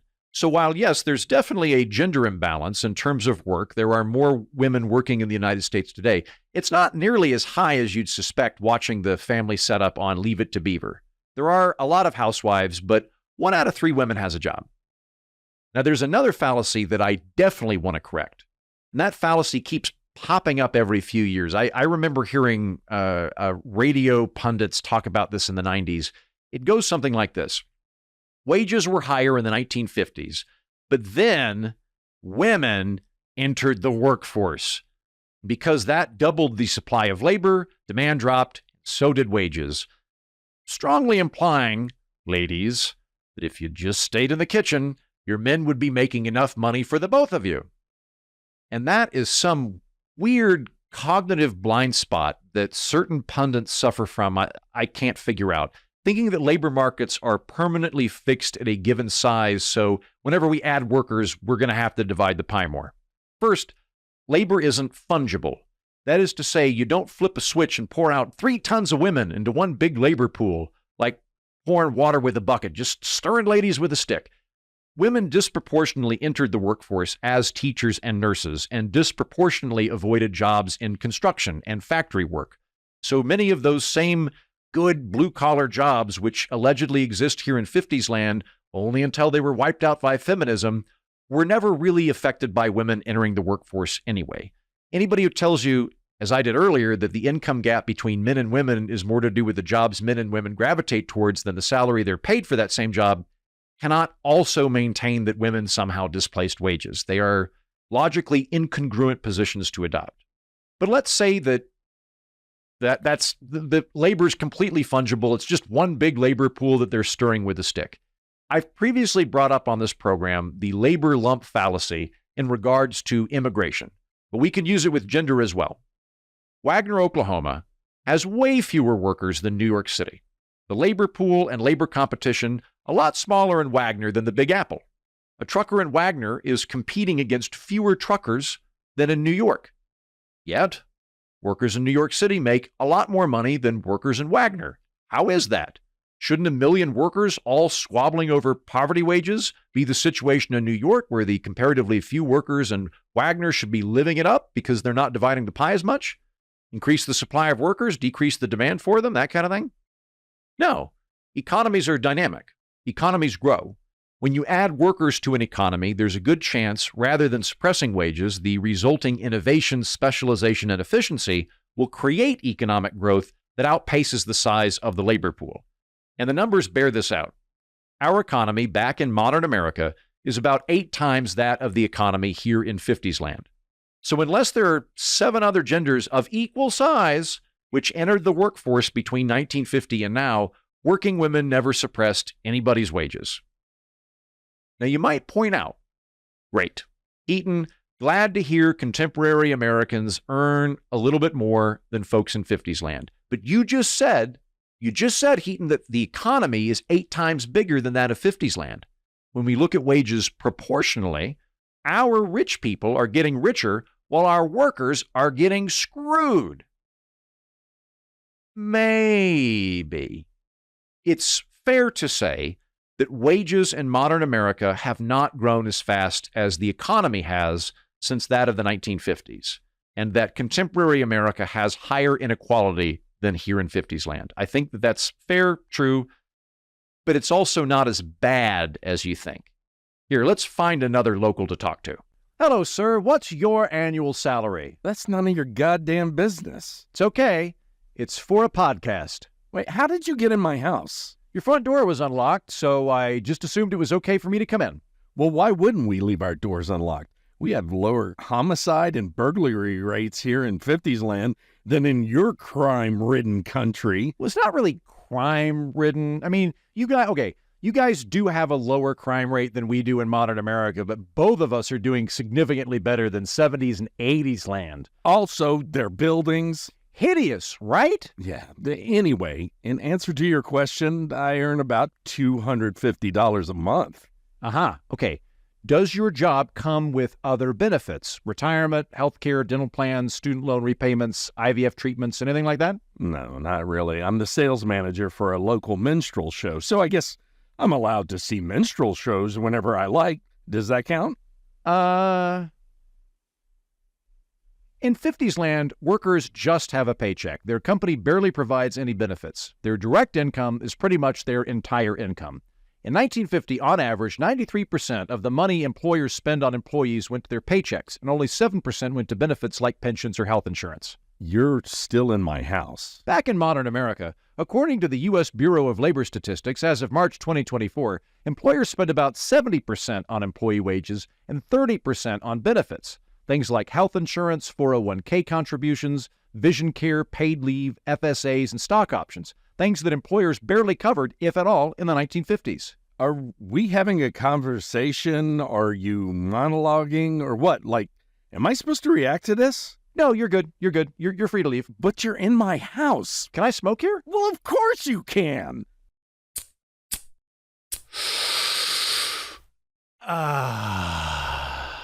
Okay, thanks, man. When we factor in benefits, the difference between wages between our two countries looks more like this. In 1950, median household income, accounting for salary and benefits, is about $43,000. That's in our money. As of 2022, the median household income, including benefits, is a little over $100,000. So that is to say, workers in modern America make more than double what they do here in 50s land. It's just that most of the growth in wages over the last several decades has been in benefits, not salary. In contemporary America, federal law has structured tax deductions in such a way that both employees and employers save money on taxes by getting company health insurance rather than a lump sum in their check. Personally, I would rather have a direct salary. Just give me the check, let me figure out health insurance on my own. So at least one thing I would change about modern America is I would restructure our tax code to quit funneling all of the gains in salary into benefits specifically. I would rather have the lump sum. But my point is, the median worker in modern America is earning more than double what a worker earns here in 50s land. Now, I should point out, throughout this episode, I will be talking about large statistical groups, specifically referring to medians when I can. And while those numbers are accurate, they are also very broad. So while American workers as a whole are doing better than their equivalents in 50s lands, there are going to be individual exceptions. And I'm also speaking very generally. Averages and means fall away once we start getting granular. Like you might say, well, I'm glad to hear as a whole men and women are earning more today than men and women in 50s land, but what about black men and women, for example? They're going to be different than the average. What about the working class? That is a good question. I'm just going to have another cigarette real quick.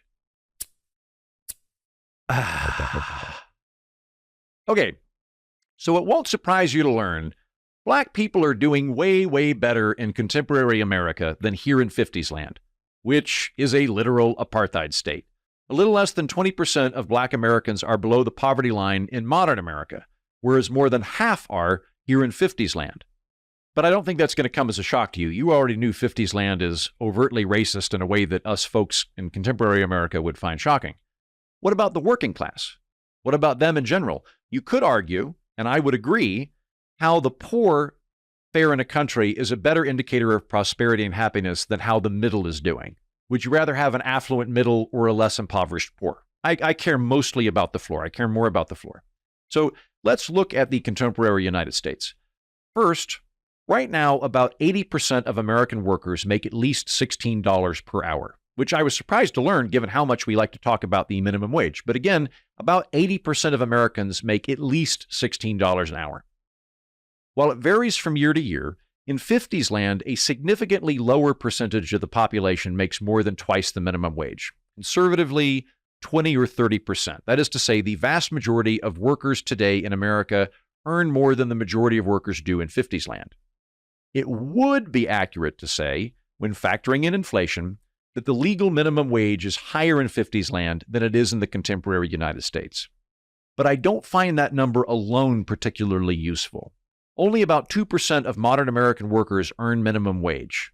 98% of people in our country earn more than minimum wage. And most minimum wage workers move on to higher paid salaries within a year. About a quarter of our minimum wage workers are teenagers, and most teenagers do not remain teenagers for more than 10 years. Unfortunately, I can't find the corresponding data points for the workforce here in 50s land, so we really can't make a good comparison. But given that men and women in our country earn more than men in 50s land, and that 80% of our countrymen earn at least twice the national minimum wage, which is far more than the rate of people doing so in 50s land, I would be very surprised if overall minimum wage workers were significantly better off here than in contemporary America, and it would be very unlikely that there are fewer minimum wage workers than we have. I'm not sure if anybody can even really make that comparison, however, because 50s land has a very different sort of economy than we do. We have a service economy. 50s land has a manufacturing economy. What do they cook in this 7-story vat? How does a thick paste help start automobile engines? What's the purpose of a train that requires no tracks? Who's doing something to increase the catch of young fishermen? Industry on Parade. A brand new look at our America. Produced on film each week by the National Association of Manufacturers.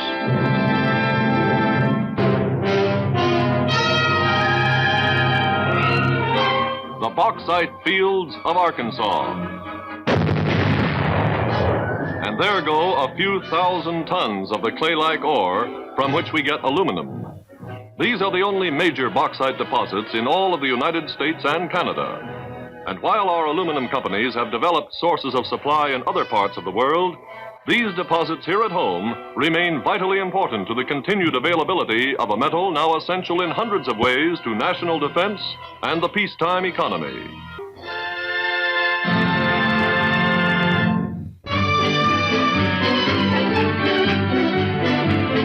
Millions of miles of American highway. Millions of miles of cars.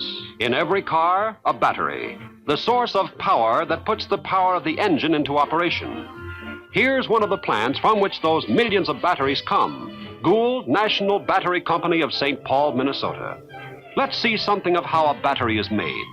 The job begins with the casting of the lead grids that are the heart of any battery.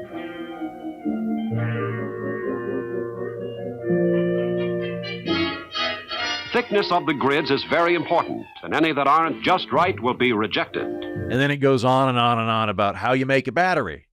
We're going to talk about manufacturing in a second, but a significant amount of the videos that exist here in 50s land is B-roll of factories or B-rolls of scientists pouring liquids back and forth between beakers. Like there are hours and hours here of narrators droning on about how tractors are made or the importance of galvanized tungsten while repetitive B-roll plays in the background. It's like, do people in 50s land just have a fetish for watching conveyor belts? Because I'm seeing a lot of that footage while I'm going through research for this. It's very boring. Anyway, manufacturing. There's a lot of it here. But even so, weirdly, despite the hours and hours of widgets on belts and women happily sewing things that I've seen footage of, 50s land does not actually make or export nearly as much stuff as we do back in modern America. When talking about manufacturing, it's common to hear contemporary Americans say things like, America doesn't make anything anymore, accompanied by the idea that we've outsourced all our good factory jobs to China. Now, it's true that 50s land has a much bigger export economy than its neighbors. All the countries 50s land trades with have been pretty much decimated by a recent global war or just garden variety communism, or have yet to industrialize. So 50s land is comparatively the top dog in manufacturing when looking at other nearby limping nations, as opposed to contemporary America, where we're number 2. We're the second largest export economy on the planet. But we're producing and exporting that much stuff without having to bomb Japan and Germany to smithereens. If we're looking at contemporary China and contemporary United States, as well as 50s land at the same time, 50s land is in third place behind both of us. It's just that in the 1950s, other manufacturing countries were even further behind. Now, true, 50s land produces more steel, furniture, clothing, and footwear than we do in modern America. But that's kind of like how modern Bangladesh exports more clothes, or Vietnam produces more sandals. They don't have a bigger export economy than us. They just focus on bulk, low-price objects. The contemporary United States has a larger export economy than Vietnam, Bangladesh, and 50s land, except we're producing aerospace products, computers, communication equipment, advanced processing chips, and chemicals, whereas 50s land makes comparatively cheap, simple stuff. Comparatively, I'm not trying to slag any workers here, but contemporary American manufacturers are relying on a technologically advanced manufacturing economy that makes sophisticated, expensive stuff. Which export economy would you rather have? Would you rather have Germany's high-tech industrial and chemical manufacturing or Indonesia's low-tech sandal manufacturing? I think this is a no-brainer. I would much rather have a high-tech, high-price export economy than a low-tech, low-price export economy. Well, that is what we're looking at between modern America and 50s land. The real difference is that far more people in 50s land work in manufacturing than in contemporary America. Their manufacturing sector is a bigger percentage of their pie. If we're looking at 50s land compared to its peers, yeah, whiz-bang manufacturing. If we're looking at 50s land compared to us, wow, they are a really, really unproductive country compared to us. We need far fewer workers to make stuff than they do. Our workers are a lot more productive. Saying that Americans don't make things anymore is like saying we don't make food anymore because we have less farmers. But we make more food than ever. It's just that our farmers are really, really good at farming. Nobody would seriously suggest that we would improve our agricultural sector by making farming less efficient so that we have to suck people out of working in social media or law firms so they can go mow corn in Nebraska. In 50s land, about 12% of the workforce is farmers, whereas in contemporary America, only 2% of our labor works on farms. Our farmers are so productive, we need less of them. And in the same way that people who would otherwise be farmers now work in other jobs, usually higher paying jobs, the people who would otherwise work in American manufacturing back in contemporary America now work in the service economy, often at higher wages than the manufacturing sector. And remember, the service economy is baristas and Uber drivers, but it's also lawyers, doctors, social media managers, and podcasters. Unions are strong here in 50s land. Back home in modern America, only 10% of the workforce is unionized. Here in 50s land, 1 out of every 3 workers is a member of a union. This is a union man, his home, his family. There are 14 million like him. Once they walked alone, full of fear and insecurity. Today it's different. Labor unions have brought dignity and pride. This is what the larger paycheck means. Not to a man as an employee, but as a husband, a father. Dignity, pride, security. The fruits of the long struggle. And not alone for union members, but for all Americans. Take this town. pleasant, attractive, quiet streets, solid houses owned by union members. The union man is part of his community. When the union betters his wages, those wages are spent in that community. When his standard of living goes up, his neighbors goes up. Yours, mine, all benefit. And that's not all. And maybe that is an advantage 50s land has over us. For the record, I like the idea of unions. They make sense to me.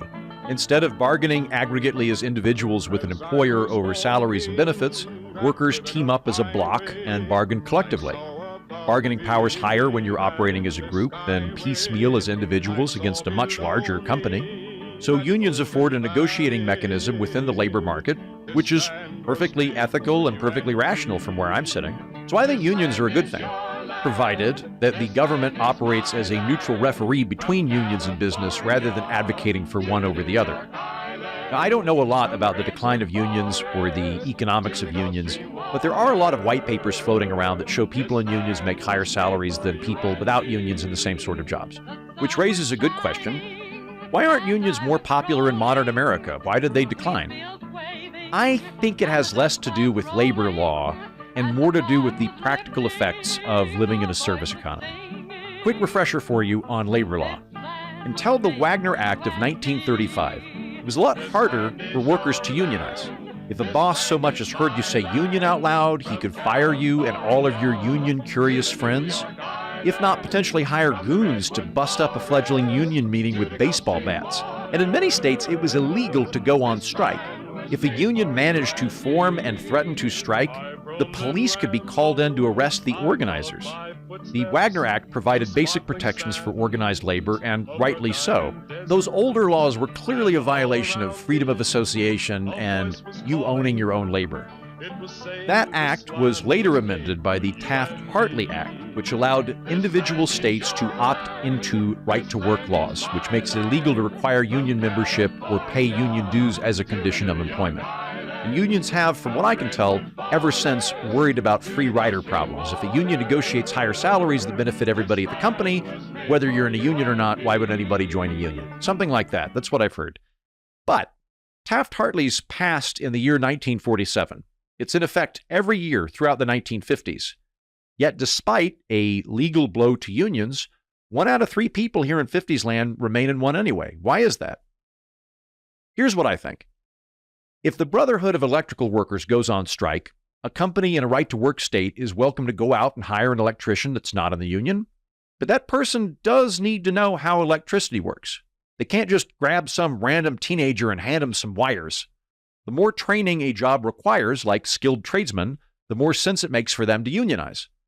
Whereas, if the baristas at Starbucks go on strike, Starbucks can much more easily find and train replacements. So the collective bargaining power in service sector jobs, specifically entry-level service sector jobs, is less potent for negotiating than in trades like electrical engineering or hazmat technicians. But even then, at the same time, I'm not sure it makes a lot of sense to join a union if you're in an unskilled service sector job. Not everybody, but a lot of people who work in low-salary service sector jobs are not planning to stay in that career track forever. They view their position at Starbucks as a temporary position in a longer career arc that stretches elsewhere. Here in 50s land, it's very common for an employee to stay with one company their entire life, in which case, if you're going to be getting a salary from that one source forever, it makes sense that you would strike and temporarily lose some of your income in order to raise your long-term salary over multiple decades. Whereas, it may not make as much sense to go on strike for 2 months as an Uber driver and lose your salary if you're only planning to do that job as a side hustle or until you finish training as a dental hygienist or whatever. Employees at Amazon fulfillment centers earn between this is in modern America, in case you were curious about Amazon, which didn't exist in 50s land. In modern America, employees at Amazon fulfillment centers earn between $17 and $28 per hour, averaging a little over $20 an hour. You might want to go on strike if conditions in the warehouse are heinous, but are you willing to go on strike and forego your paycheck for an indeterminate period for a salary which is already approaching 3 times the minimum wage? $17 an hour is higher than what even Bernie Sanders wants to legislate. Let's go back to the hypothetical Starbucks barista. who is so much easier to sack and replace than an electrician. Despite the fact it would be a lot easier for Starbucks to sidestep unions entirely, why would a barista want to join one anyway? Starbucks salaries start at a minimum of $15 per hour. There are automatic pay increases accrued the longer you work there. Starbucks matches retirement contributions of up to 5% of annual salary, pays for college tuition assistance. It offers up to $40,000 per partner towards adoption, surrogacy, or IVF treatment, comprehensive medical, comprehensive dental, and comprehensive vision coverage for employees, their partners, and their children, as well as free mental health therapy, paid parental leave for both parents, as well as sick time and vacation days accrued, depending on how long you've been there. So if you're working at Starbucks, you've won. You've got all the benefits unions historically advocated for. So unless you just really like the idea of the labor movement and solidarity with the proletariat, what is the incentive of a 20-something working a temp job to pay union dues and risk going on strike? I don't know. Again, I'm all in favor of unions, and I totally get why they exist. If I were back in television, I would try to join one. I would try to join SAG-AFTRA. It would make total sense. I'm in favor of right-to-work laws for public sector jobs, but I think, generally vote against them when it comes to the private sector. Because if a company makes a deal with the Teamsters or SAG-AFTRA or whatever that it will only hire union workers, that has been negotiated between labor and employer. That's free association, baby. Government should let business and unions make labor agreements. What I'm saying is, many of the relevant factors which rationally compel people to join unions here in 50s land are no longer at play in contemporary America, even absent some kind of corporate conspiracy or hijacking of labor law. Here's at least one example. Way fewer people die or get in workplace accidents in modern America than in 50s land. We have dramatically better workplace conditions and lower workplace fatalities than in the 1950s. Which could very well be the hard work of unions and the federal protections that they fought for and we now enjoy that are presently absent in 50s land. But if those protections are already standard in modern America, why would an Amazon employee want to take a monthly pay cut to hire a union rep to advocate for them? Something else about our comparatively lower union rate, which occurs to me, and I'm shooting from the hip here. For the record, I feel least confident in this episode when I talk about unions because they're just not something that I've studied a whole lot. But just heating thinking out loud here, we tend to think of unions as advocacy groups for working class labor. I would argue that there are plenty of unions around in contemporary America. It's just that we don't think of them that way. We think of them as totally unrelated white-collar professional associations. The American Bar Association is basically a union for lawyers, from where I'm standing. The American Medical Association is a union for doctors. In fact, I would argue the most effective and destructive union in the history of the United States. There's the American Nurses Association, the American Psychological Association, the American Institute of Certified Public Accountants, the Society for Human Resource Management, the Institute of Electrical and Electronics Engineers, the American Chemical Society, the National Association of Realtors, and so forth. Now, you add them all up, they don't cover the spread of the 30% union membership here in 50s land, but it is something interesting to think about. Maybe the economy has just changed somewhat and there are still advocacy organizations afoot. A couple of things I want to hit before we move on. I am well aware that just because Starbucks pays a comparatively decent salary and benefits to an employees, that does not mean all employers do. And no, in answer to some of the emails I'm going to receive, I do not think working at Starbucks is so easy or lucrative that I'm going to quit my cushy podcasting job where I'm allowed to visit the 1950s and chain smoke and day drink with fun, adulterous advertising executives. In fact, I don't even like Starbucks coffee. I think half their swill is over-caffeinated and tastes like rust, and the other half is basically a hot milkshake. And I frankly resent that they try to make me speak Italian to order a medium coffee, like we lost the war. If Italy ever manages to show up to a battle on time and successfully invade Cleveland, maybe then I'll learn how to say medium in I-tie. But until then, you know what? I'm sorry. That's the 50s rubbing off on me, saying I-tie. In this era, there are at least 6 different words for Italians, which are not only appropriate in day-to-day conversation, but largely regarded as hilarious. That's That's me integrating with the local culture. My apologies to everybody listening at home. My point is, I don't like Starbucks coffee. Hell, I even prefer instant Folgers, which, fortunately, I can easily acquire right here in 50s land. Harvey, want anything special for your birthday? Just a decent cup of coffee. You're kidding. I'm serious. Honey, your coffee's undrinkable. Pretty harsh. Well, so's your coffee. You know, the girls down at the office make better coffee on their hot plates.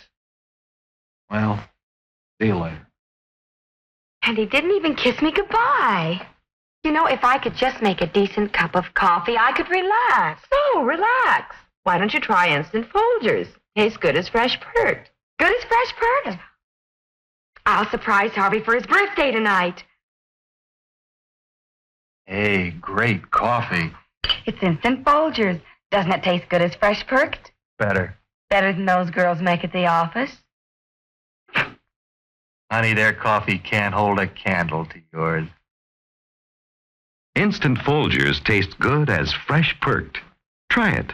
Thank God for Folgers instant coffee. Otherwise, your bleeding, doughy husband would leave you, generic 50s housewife. I did a lot of research for this episode, and that weird trope about the housewife who screws up a cup of coffee and pisses off her husband is all over the place. Like, what the hell's going on here, guys? Seriously, we're going to do the show in a minute, but we're going to pause the overall narrative just to explore this weird ongoing trope. I want you to check this out. Listen to this. You make me feel very unwifely, McNaughton. Go barbecue. I still say don't serve your awful coffee with my steaks. Oh, Mrs. Olson, he's always crabbing about my coffee. I could cry.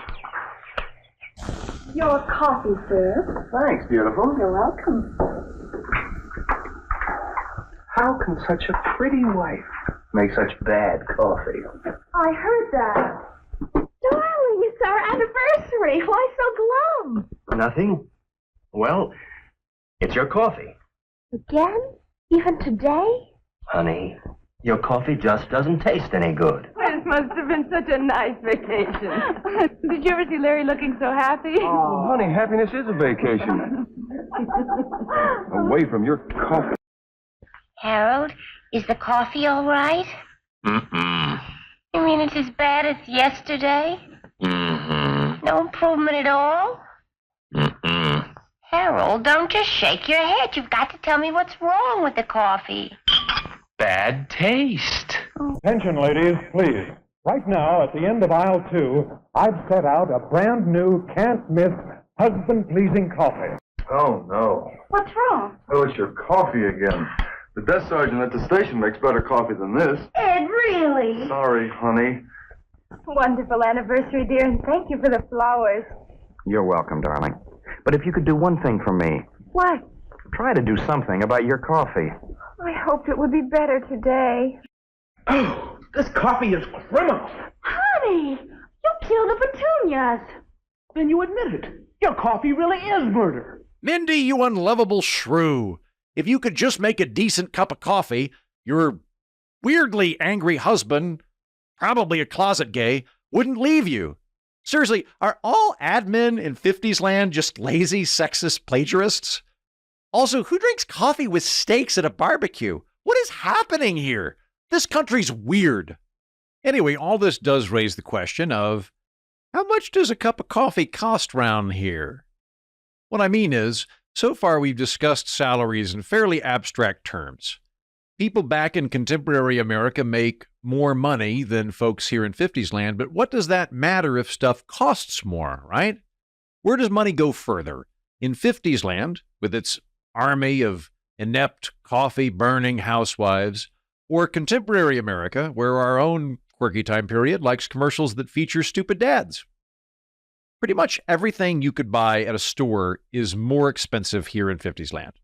Now, a very big caveat, both for this program and for anything you ever encounter again in your life involving inflation, calculating inflation over time is more art than science.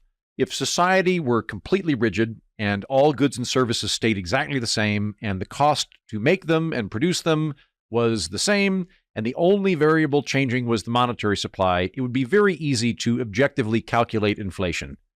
But that's not how things work. Gadgets like televisions and microwaves decrease in price over time, often faster than the monetary supply expands. So when you hear things like $1 in 1955 is worth $11 now, that's a very generalized statement. What if gasoline costs more but vacuum cleaners cost less? Inflation involves a lot of subjective judgment calls. I think for our purposes today, it's more effective to look at percentage of household spending. That's a lot easier to quantify. How much money after food and housing do people have left over to spend on flamingo lawn ornaments or video games or whatever? Excuse me, ma'am? Yes? May I ask, about how much of your budget do you spend on food and groceries? Before or after my husband left me on account of my horrible coffee? Before? Well, let's see. I'd say we spent about a third of our budget on food. Thank you. Excuse me, I couldn't help overhearing, ma'am. Have you tried instant Folgers? It's very good because it's mountain-grown coffee. Doesn't all coffee grow in the mountains? The Folgers ads here keep going on and on about how the coffee is mountain-grown. Do you all understand that coffee does not come from Kansas? It pretty much just comes from mountains. Instant Folgers, you say? Why, that sounds pert and affordable. Thank you, mister. Let's get married and live in a tract house in Pflugerville. Nifty. Have a great day. Watch out for... In 1950, families spent a third of their household budget on food. In the contemporary United States, people were enraged over last year's bout of inflation, rightly so, when household food budgets went from 9% to 11%. So even after the recent bout of inflation, which may be returning, we spend significantly less of our budgets on food than people here in the 50s do. Food costs 3 times as much here in 50s land as it does in modern America. Groceries are considerably more expensive here. In 2020, a dozen eggs cost $1.55 in modern America. Adjusted for inflation, eggs are about $6 in 1950. Beef is twice as expensive in 50s land for you and me than it is back in contemporary America. Food is so cheap in contemporary America that most families have dining habits which people in 50s land would regard as decadent. In 1950, people consumed about 25% of their meals outside of their home. As of last year in modern America, more than half of American meals are eaten outside the home, twice that of 1950. In 50s land, taking the family out to a restaurant for dinner is much more of a treat than it is for contemporary Americans. But I want to highlight this. It's not that people in 50s land are frugal, whereas you and I are soft and lazy and spendthrift. I mean, I am soft and lazy and spendthrift, but we're making a perfectly rational, justifiable economic decision when we eat out so much. Even though 50s housewives prep more meals at home than we do in contemporary America, we still spend less money on food as a percent of our budget than they do. What about the cost of clothes? Point to 50s land. The aesthetics here are, in my opinion, way better than contemporary America, which folks from 50s land would view as slovenly and ostentatiously casual. Most of the guys who walk around my city of contemporary Austin in shorts and a t-shirt would be viewed by older folks in 50s land as walking around in their underwear. And while I am a big fan of women wearing skin-tight yoga pants outside, if they were to wear that to a grocery store in 50s land, I honestly think they would be arrested for indecent exposure. People here dress more formal, not just going out in public to work or go to the grocery store, but for things like dinner parties. Women wear dresses and white gloves to shop at the mall, and men wear business casual to attend football games. Guys put on a full suit and tie to ride on airplanes, although that makes sense because air travel is so expensive here in 50s land that all plane flights are effectively business class. There are no such thing as cheap flights. There is no effective coach option. Adults, not baby boomers, but adults, here in 50s land, think wearing blue jeans around as casual trousers is absolutely ridiculous, because for people that were born at the turn of the 20th century, denim is a material we associate with farmhands and coal miners. Teenagers who wear blue jeans and leather jackets look to adults here about how we would view teenagers in contemporary America if they went to school dressed as scarecrows. It's a very odd fashion choice to them. I myself am traveling in a linen suit, so while my haircut and beard look suspiciously tousled, I don't stand out so much in terms of attire here. But had I elected to wear a blazer and blue jeans combo, perfectly respectable where I come from, teenagers and adults here in 50s land would think I was dressed like a psychopath. It would be like combining pajama pants with a tuxedo. Now, noting that I, foppish cartoon character of a man, Think mid-century aesthetics are superior here in the stuffy 50s compared to modern casual America. The clothes here are a lot more expensive. In 1950, the average American family spent 9% of their budget on clothes. Today, the average American household spends about 2%. I wear a silly amount of blazers and vests and waistcoats, some of which are bespoke, from a tailor who visits Austin from Hong Kong twice a year. You feel free to just want to slap me for saying that. While I'm not going to bother crunching the numbers on me personally versus somebody in the 1950s, I would not be surprised if my absurd foppish closet full of linen and tweed blazers, plus my 2 pairs of cowboy boots and some underwear, comprise a smaller percentage of my income than that of a less ostentatious 40-year-old here in 50s land. Even with me being decadent, I suspect I spend less money. For people who don't go looking for linen suits and have more reasonable fashion inclinations, hopefully everybody listening to this that's more sane than me, if you were remotely economically comfortable, you spend less of your budget on clothes than a family here in 50s land does.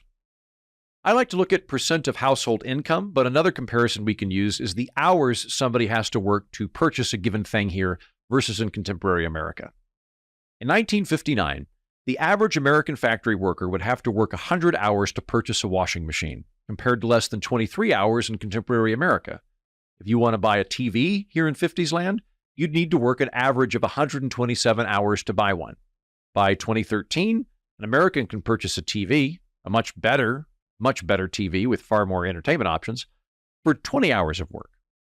If we add up basic household appliances, a washing machine, clothes dryer, dishwasher, refrigerator, freezer, stove, coffee pot, blender, toaster, vacuum cleaner, color television, that would all combined cost someone in 1959 a little less than 900 hours of work. It's a little more than 5 months of full-time work just to purchase those appliances, not including all the other stuff you got to do like food and housing. Whereas by 2013, that same array of goods would cost the average American working in manufacturing 170 hours of work, or a little over a month of full-time work. 1 month of work versus almost half a year of work here in 50s land. And that statistic I just used is from 10 years ago. That number has almost certainly gone down in modern America, even with last year's spike of inflation.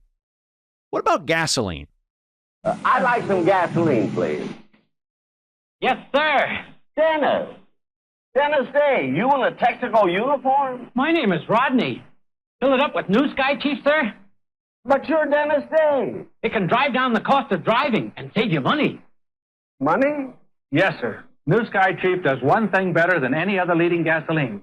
It keeps valves like this from getting like this. You see, with fewer harmful deposits on your valves, you can get better mileage, and the chance of expensive repairs is much less. Oh, well, in that case, I'll try a gallon.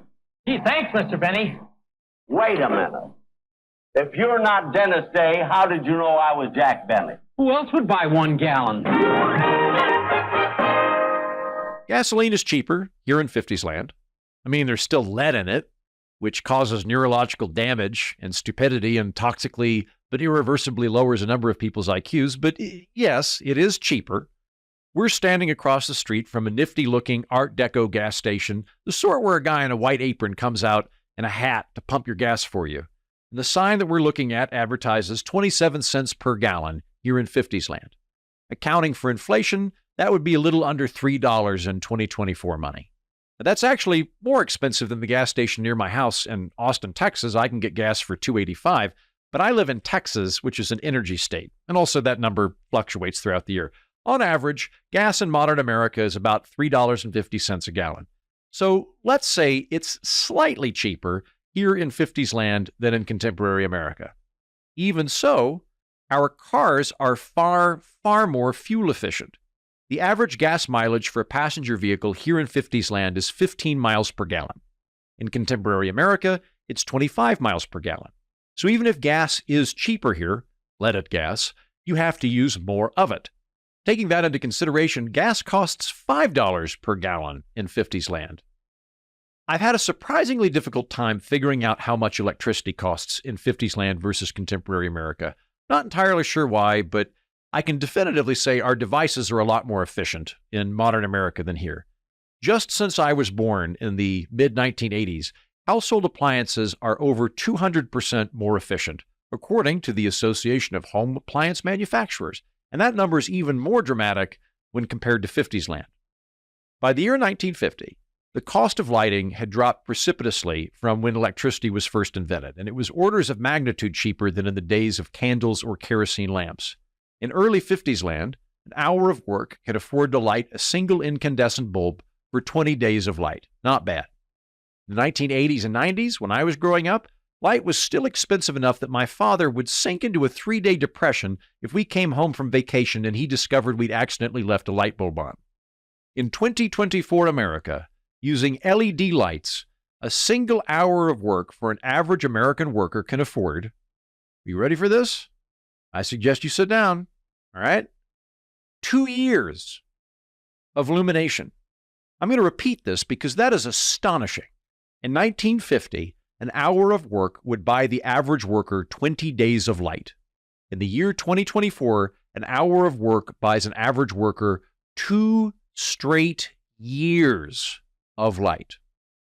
However you slice it, by time or by percent of budget, household goods, appliances, clothes, gasoline, and light, all of that is more expensive here in 50s land than in contemporary America where you and I live.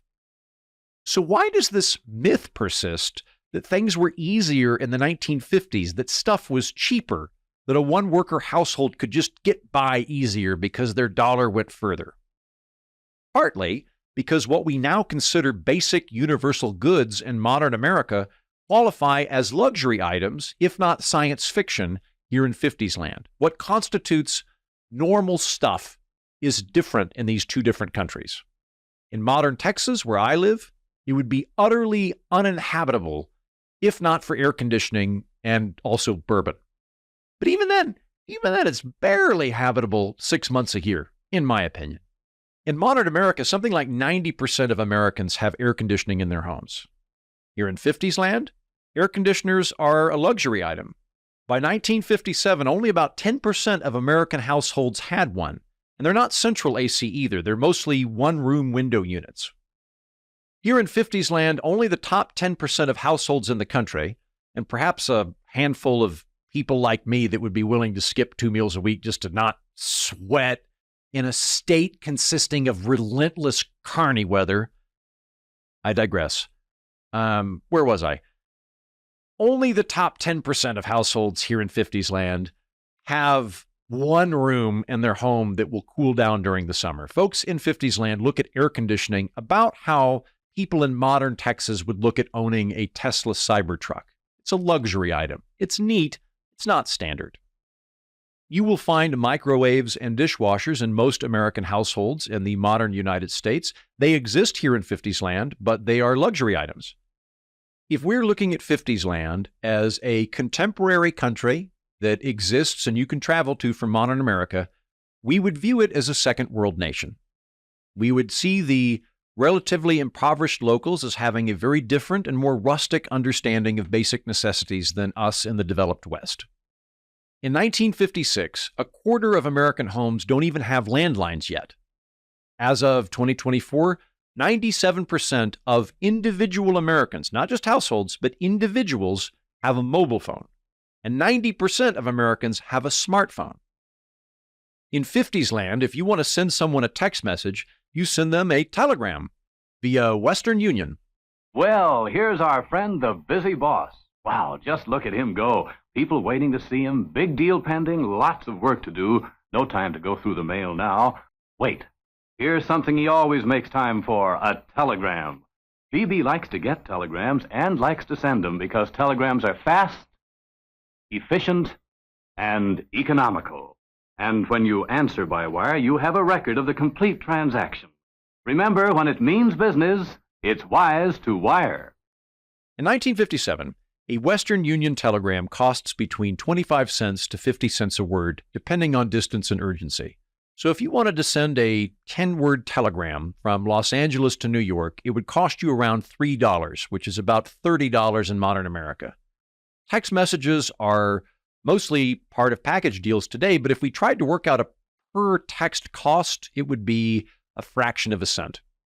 But even that comparison is bad because smartphones are really pocket-sized supercomputers, which include, among thousands of uses, the ability to make phone calls and instantaneous telegrams. And again, 90% of Americans have one. Here in 50s land, if I reveal to the locals that I am carrying around a supercomputer in my pocket, first, I don't think they'll believe me because, as everyone knows, supercomputers are the size of 2 or 3 living rooms combined. But if they do believe me, they'll probably think I'm some kind of space alien. And if I manage to talk them down before they lynch me, I think they would actually be very disappointed to learn what I actually use my personal supercomputer for, that I'm not every day retreating to my library to read the great books and ennoble my spirit. I'm mostly sending pictures of dogs and using maps and things. Computers do exist here in 50s land, but as you can imagine, they are few and far between. The first electronic computer was built by J. Presper Eckert and John Mauchly of the University of Pennsylvania in 1945, the ENIAC. Are people becoming obsolete? A giant electronic brain has started cogitating at the University of Pennsylvania. It's made of vacuum tubes like your radio, and it can add up a column of figures a yard long in a second. It's the world's first electronic computer. Right now, it's solving mathematical problems for the U.S. Army, but who knows? Someday a machine like this may check up on your income tax. In 1951, those same computer nerds, the first 2 computer nerds actually, built the world's first commercially available computer, the UNIVAC. And they sold that first model to the United States Census Bureau for $159,000. That's not inflation adjusted. That's a lot of money here in 50s land. And that was just the prototype. They sold subsequent models for around $1.5 million. The U.S. Atomic Energy Commission bought their 5th model, and in 1952, that commission let CBS borrow their supercomputer to predict the presidential election. Good evening, everyone. This is Walter Cronkite speaking to you from CBS Television Election Headquarters here in New York City. The big election night, 1952, the year when the United States picks its 35th president. And now for perhaps a prediction on how this voting is going, what the vote that is in so far means. Let's turn to that miracle of the modern age, the electronic brain UNIVAC, and Charles Collingwood. This is the face of a UNIVAC. A UNIVAC is a fabulous electronic machine which we have borrowed to help us predict this election from the basis of the early returns as they come in. UNIVAC is going to try to predict the winner for us just as early as we can possibly get the returns in. UNIVAC lives down in Philadelphia. He's one of a family of electronic brains made by the Eckert-Mauchly division of Remington Rand. And in a little while, we'll go down there and take a look at it. But first of all, let me tell you a little bit about the theory of this. This is not a joke or a trick. It's an experiment. We think it's going to work. We don't know. We hope it'll work. At any rate, for the last 6 weeks or so, some 25 mathematicians, statisticians, and researchers, including some of the country's best mathematical brains, have been working on the problem which we've given to this electronic brain to try to solve for us tonight. Depending on how loosely we define electronic computer, there were perhaps a dozen computers in the entire United States as of 1956. The Census Bureau, the NSA, and the Atomic Energy Commission each had one. So did MIT, the University of Pennsylvania, Princeton, and Harvard, and General Electric could afford to use one for their payroll. These electronic brains, which were the stuff of science fiction, and so expensive only federal agencies, a handful of top-tier universities, and 1 or 2 Fortune 100 companies could even contemplate purchasing one, had a memory of about 12,000 bytes and a speed of 1,000 instructions per second. I'm going to keep my voice down. I don't want to freak out the locals here.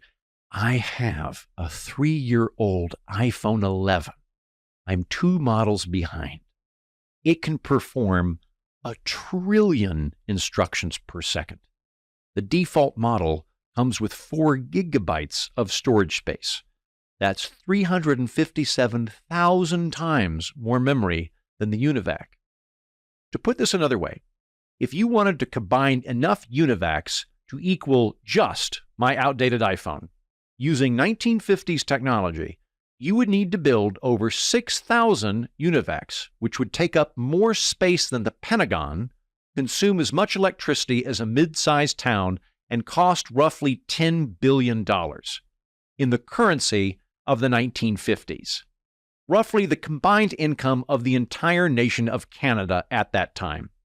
So when comparing citizens of America, modern America, to contemporaries here in 50s land, keep in mind that 90% of our guys are carrying around in our pockets the equivalent of a $10 billion 1950s supercomputer.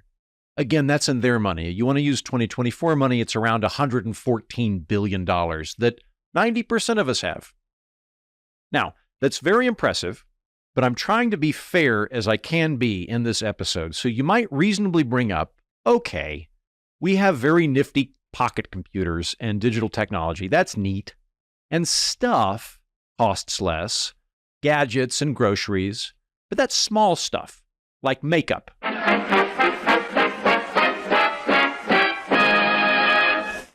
That's why your face needs a thorough cleansing each day. And that's why cleansing tests were made by an independent testing laboratory. This same kind of dirt was made just radioactive enough to register on a Geiger counter. Leading cleansing creams, complexion soaps, and Dorothy Gray Salon Cold Cream were used to remove this dirt. The Geiger counter proved that Dorothy Gray Salon Cold Cream cleanses up to 2.5 times more thoroughly than any soap or other cleansing cream tested. Makeup today is less expensive, and we don't even irradiate our models to test the quality with a Geiger counter. Or we could talk about other small stuff, cosmetics, like detergent. I bought the fresh stick, just as you told me. You're absolutely right. It's neat and quick, and it goes on dry. It did make me feel cool and sweet, just as you said. I did everything you said, but my boss still hasn't asked me to lunch. Unlike some deodorants, Fresh doesn't guarantee you'll get ahead in business. All Fresh does is keep you fresh. When you think of it, that's quite a lot. So the goal of wearing deodorant is to get your boss to hit on you? Is that the goal? Anyway, we're getting distracted here. You could make a fair point saying, okay, supercomputers and also little things cost less in modern America than in 50s land. That's terrific. But the things that most people today in modern America are stressed about are not ephemeral or often optional purchases. It's large obligatory purchases. It's cool if Americans can buy cheaper televisions and cowboy boots, but what about houses? What about automobiles, healthcare, education, retirement? That's the stuff that really stresses people out. It doesn't matter if potato chips and makeup is cheaper in modern America than 1950s if all the big stuff's more expensive. That is a great question. And I'm going to answer it right after I have a cigarette.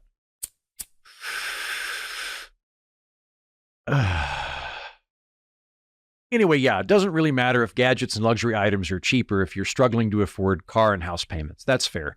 So let's tackle that. Let's start with cars, shall we? For weeks, all we've been able to do is to tell you about the newest new cars in 20 years.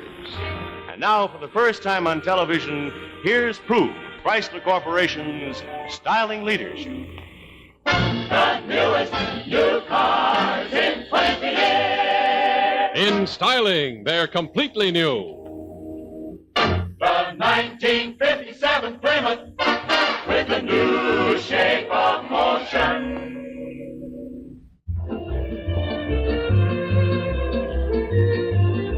The 1956 Plymouth, not just a revised silhouette, but a completely new shape and car.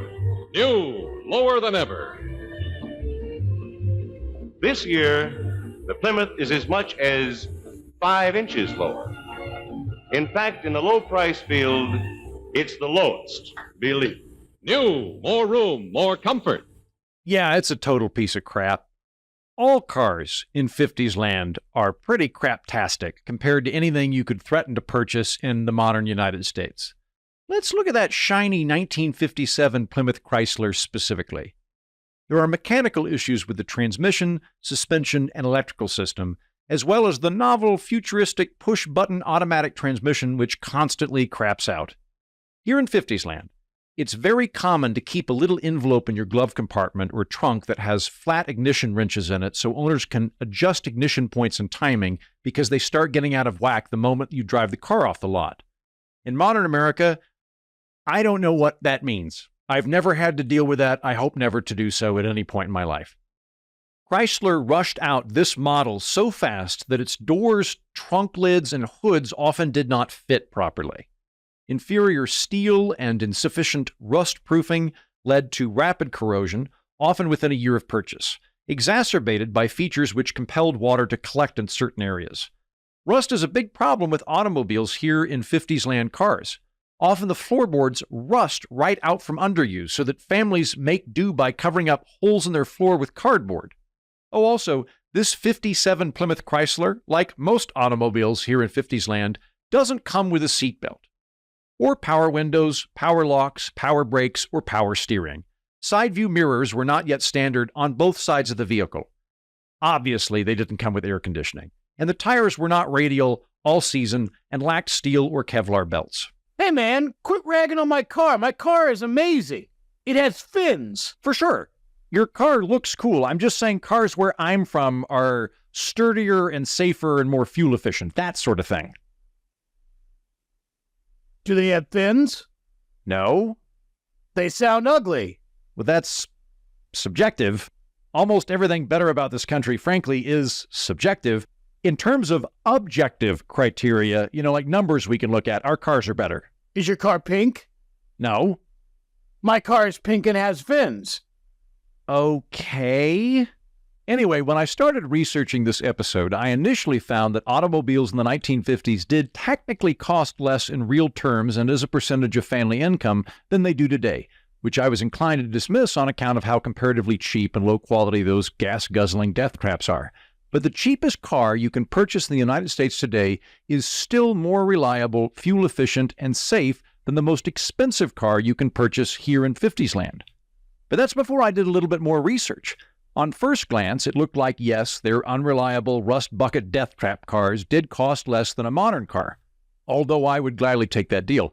But remember how I said the floorboards would literally rust out from under you so that families would put in cardboard makeshift replacements? That's why people used to wax their cars every week. I have never waxed my car. I don't plan to, and I don't need to. But in 50s land, you have to constantly wax your car to add a waterproof layer and forestall rust. That's not why I wax my car. Why do you? Because I hate my shrew of a wife. And so lovingly waxing my car is a way for me to fondle something I actually care about. Cars are technically cheaper here in 50s land, but they wear out much, much faster.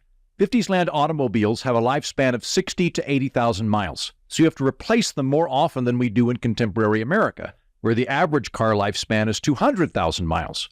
When you factor that in, cars in contemporary America turn out to be less expensive. But with no fins.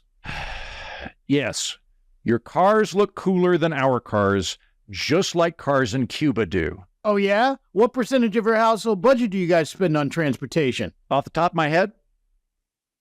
Yeah. About 18% per household.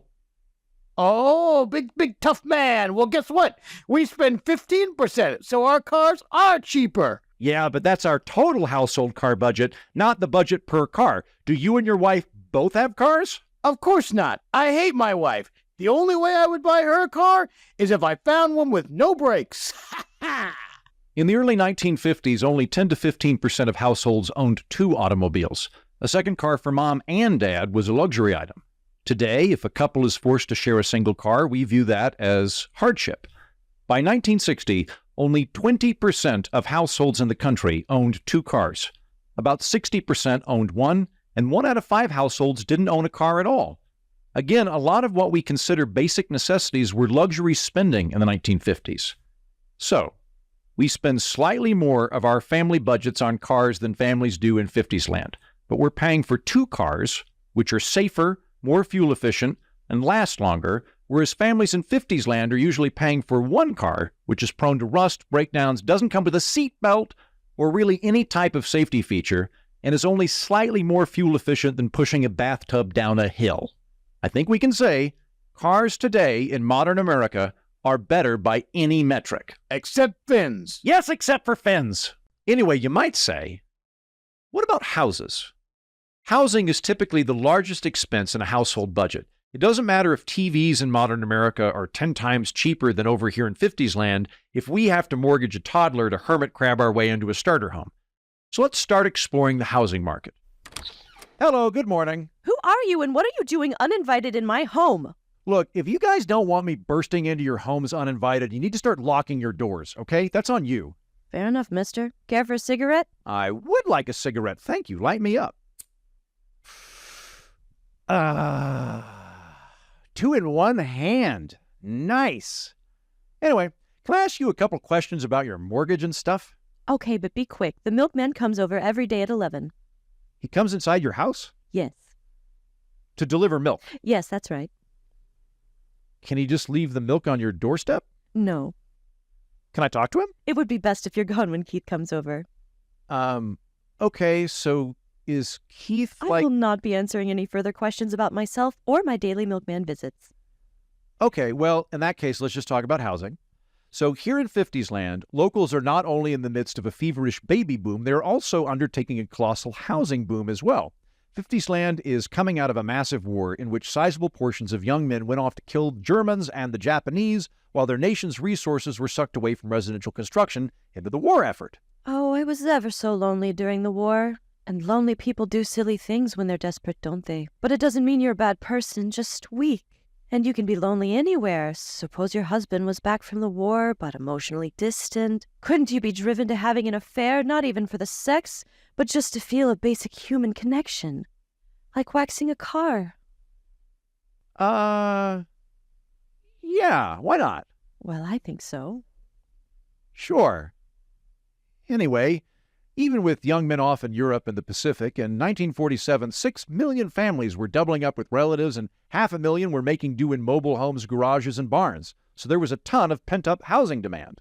Absolutely. And when people have pent-up demand, they're going to find something to do about it, won't they? Like with my husband, George. I tell him, how are we going to make a baby if we only get intimate once a year? I make myself beautiful for you by slathering radioactive cold cream on my face. I stay thin, popping so many diet pills I can hardly sleep. But those pills only make me more feisty. Yeah, good point, lady.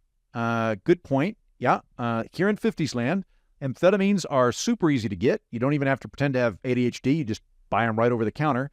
But I do kind of want to focus on my thing here. When the war wraps up, the American government loosens its grip on the steel industry, and it frees up resources, and it closed down the arms factories, so all those people are now available to work in construction. And by the end of the 1950s, there are 15 million homes being built across the United States.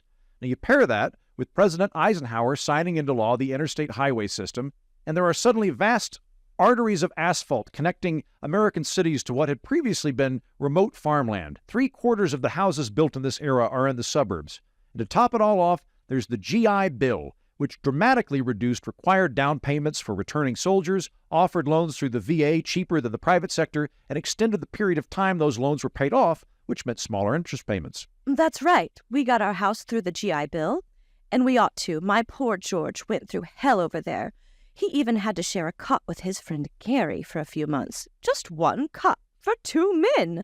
Sometimes he calls me Gary by mistake, and I say, Gary is dead, George! The Nazis blew him to pieces on Omaha Beach, but I'm alive, and I'm here, and I'm young, and I have needs. Yeah. Anyway, 70% of returning soldiers from World War II used the GI Bill to buy a home, and between 1940 and 1955, 40% of the mortgages in the United States were facilitated through the GI Bill. The Federal Housing Authority provides another 10%, so half the mortgages in the country are conducted through the public sector. And the result? Home ownership, a hallmark of the American dream, is something that millions of Americans can obtain through hard work and federal assistance. Except for black people. Yeah, thank you for pointing that out. Yeah, redlining is explicit. It's a big problem for the African American population. But I feel like we're steering into territory that I don't know where it's going to end or if there's going to be weird racial epithets. So I want to get back to the housing thing real quick. Lady, how much did you and your husband pay for this house? And also, what's your household income? George and I bought this home in 1950 for $7,400 when George was earning $3,000 a year, and I had bangs. Home price, salary, and length of bangs were all national median. Thank you. So in my country, the median household price in 2020 is $337,000 for households that have a median income of $95,000. So broadly speaking, in 50s land, a home costs 2.5 times a household's annual income. In modern America, it costs 3.5 times a household's annual income. So that's it, right? Housing is more expensive in modern America. You know what you need? I think I know what you're going to say. Another GI Bill type thing where the government empowers consumers to purchase first-time homes by waiving down payments or offering below-market rates? No, you need to relax. Here, I'll give you a shoulder massage. Thank you. Oh, wow. Actually, I have been really stressed lately. I can feel it. You have so much tension in your lower back. Yeah. Oh, God, that feels nice. Well, I'm a renter, I've never owned a home, and I'm doing okay, but I don't know when my income and my savings are going to catch up with housing prices enough that I could actually buy one. It's very stressful. I'm sure it is. I'll make us some cocktails. Nice. Thank you. Thank you, ma'am. Unfortunately, about the GI Bill thing, I don't think it would work unless we also increase the housing supply. The government can't make houses cheaper by just capping interest payments or handing out tax breaks because prices are a function of supply and demand. It sucks. I don't like it either, but supply and demand is as much a law of the universe as gravity or thermodynamics. Or Jim Crow. Well, good news, ma'am. Good news there. We actually got rid of Jim Crow laws where I'm from. Huh. Yeah. So anyway, if the federal government hands out money for housing, it's increasing demand but not supply, which means that prices will go up. Well, the temperature certainly is. I'm just gonna slip into something a little more comfortable. Say there are 10 houses for sale at an auction, but 20 people want to buy one. The government goes, oh no, the poorest 10 bidders can't afford homes, so here's what we'll do. We'll give everybody tax breaks to compensate. Absent extra houses, all that new money does is make it possible for the bids at the auction to go higher. Wow, lady, those pajamas are very snazzy. Those are slinky pajamas you just put on. It's not even 11 o'clock in the morning, and you're wearing very lacy, revealing skin-tight pajamas. What kind of pajamas are those? Are those unique to the 50s? It's called a teddy. Mind if I put on some music? My, it's bright in here, isn't it? I'll just turn the lights down. There, that's better. Why don't you just build new suburbs like us? Then you'd have a lot of cheap land you can commute to town from. That would expand the supply. That's a good idea, lady, but I think we've already done that, unfortunately. There's no low-hanging suburban fruit left for us. If we want to create more land, our best option is really to get rid of overzoning and anti-density laws. Would you like a tour of the house? We have a 2-bedroom house. A bedroom for my frigid husband, George, and an entirely separate bedroom for me. Here, I'll show you. My bedroom. That's a great point. Houses here in 50s land are much smaller than houses in contemporary America. The average size of a new single-family home in 1953 was 983 square feet, like this home. Whereas back in modern America, the average size of a new home is 2,300 square feet, twice that, more than twice that. Here in 50s land, it's very common to have a small house with only 2 bedrooms, a bedroom for mom and dad, and a bedroom with bunk beds for all of the kids to sleep in, and everybody in the house sharing 1 bathroom. So while the prices of homes are higher in contemporary America than in 50s land, certainly part of that reason is that our houses are more than twice as large. Well, multiple bathrooms would be a luxury. Like a second car or an air conditioner or a pet monkey. Exactly. Except for that bit about monkeys, all of that applies to where I'm from. It's very common where I'm from for homes to have multiple bedrooms and multiple bathrooms and air conditioning. Oh, do your cars have fins? No, our cars don't have fins. Well, do your houses have fins? Why would a house have a fin? No. Sounds stupid anyway. I'm just gonna lie down in my bedroom, down the hall, on the left, with the door open. A few other things I found that surprised me. The percent of household budgets that we spend on housing is about the same as here in 50s land. In 2022, American households spent about 26% of their budget on housing. In 50s land, it's around 23%. Sorry I'm late. Floorboards rusted right out from under my car. Hey, who's this guy? What's he doing here? Well, Keith, you know what we talked about trying? Oh. Wait, what did you guys talk about? I mean, I know things have been a little stale, but I just didn't expect you to take the initiative like this. Oh, it'll be fun. Yeah. Hey, I'm not sure what's going on here, but just so we're all on the same page, I really am just here to talk about housing. Hey, man, you do you, okay? Why don't you just talk about housing while I take my pants off, all right? Sure, fella. So actually, homeownership rates are higher in modern America than in 50s land. The homeownership rate was 53% in 1950 and got up to 62% by the end of the decade, whereas in modern America, our homeownership rate is 66%. Debbie, really? This is the guy you picked? A bearded hat rack who wants to talk about ownership rates? Keith, please, Mr. Heaton, what if your country just has more old people? Older people tend to own homes at higher rates than younger, limber, supple people like us. So theoretically, if your country has longer lifespans due to healthier cigarettes or something, you might just have a larger senior population, but that wouldn't make it easier to buy a home. It would just mean that there are more old people who already have one. Keith, grab the masks, will you, honey? Sure thing, babe. No mask for me, don't need it, not participating, but I like where your head's at on the old people thing. But no, we're still better at homeownership than 50s land. As of last year, the homeownership rate for 35 to 40-year-olds in the United States is 63%. That rate is lower than it was in 2006, admittedly, but it's still higher than here in 50s land among any age cohort. Honey, I'm home. Why is our milkman here with a Lincoln impersonator? It's not what it looks like. Well, it looks like you're having an affair with the milkman and Don Quixote. First of all, good one. But look, honestly, though, we're just discussing home ownership rates. He says they have higher home ownership rates in modern America, even for young people. I swear to God, George. I don't believe you. No, it's true. We have higher home ownership rates. Plus, our people get married later and less often. If we had the same marriage rates as you do, our home ownership rate would be substantially higher. No, I mean, if you're discussing housing, why is my wife in a teddy and our milkman is fully erect?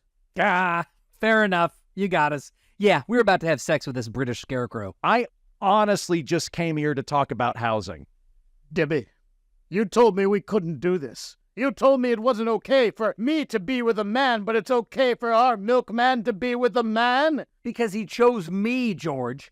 Debbie and hipster Gandalf chose me. So is 3rd Street one over? Is it on the... You know what? I'm just going to see myself out. If I can't have him, no one can. I'll shoot him and both of you with this gun I purchased this morning at the local bank. Not before I shoot you with this gun I purchased at the post office. Oh, don't do it, George! I swear I'll make better coffee, I swear! Oh, damn you, George! Oh, you got me. Keith? George? Oh my God! Oh my God, they're both dead! I think I'll just hit the old dusty trail.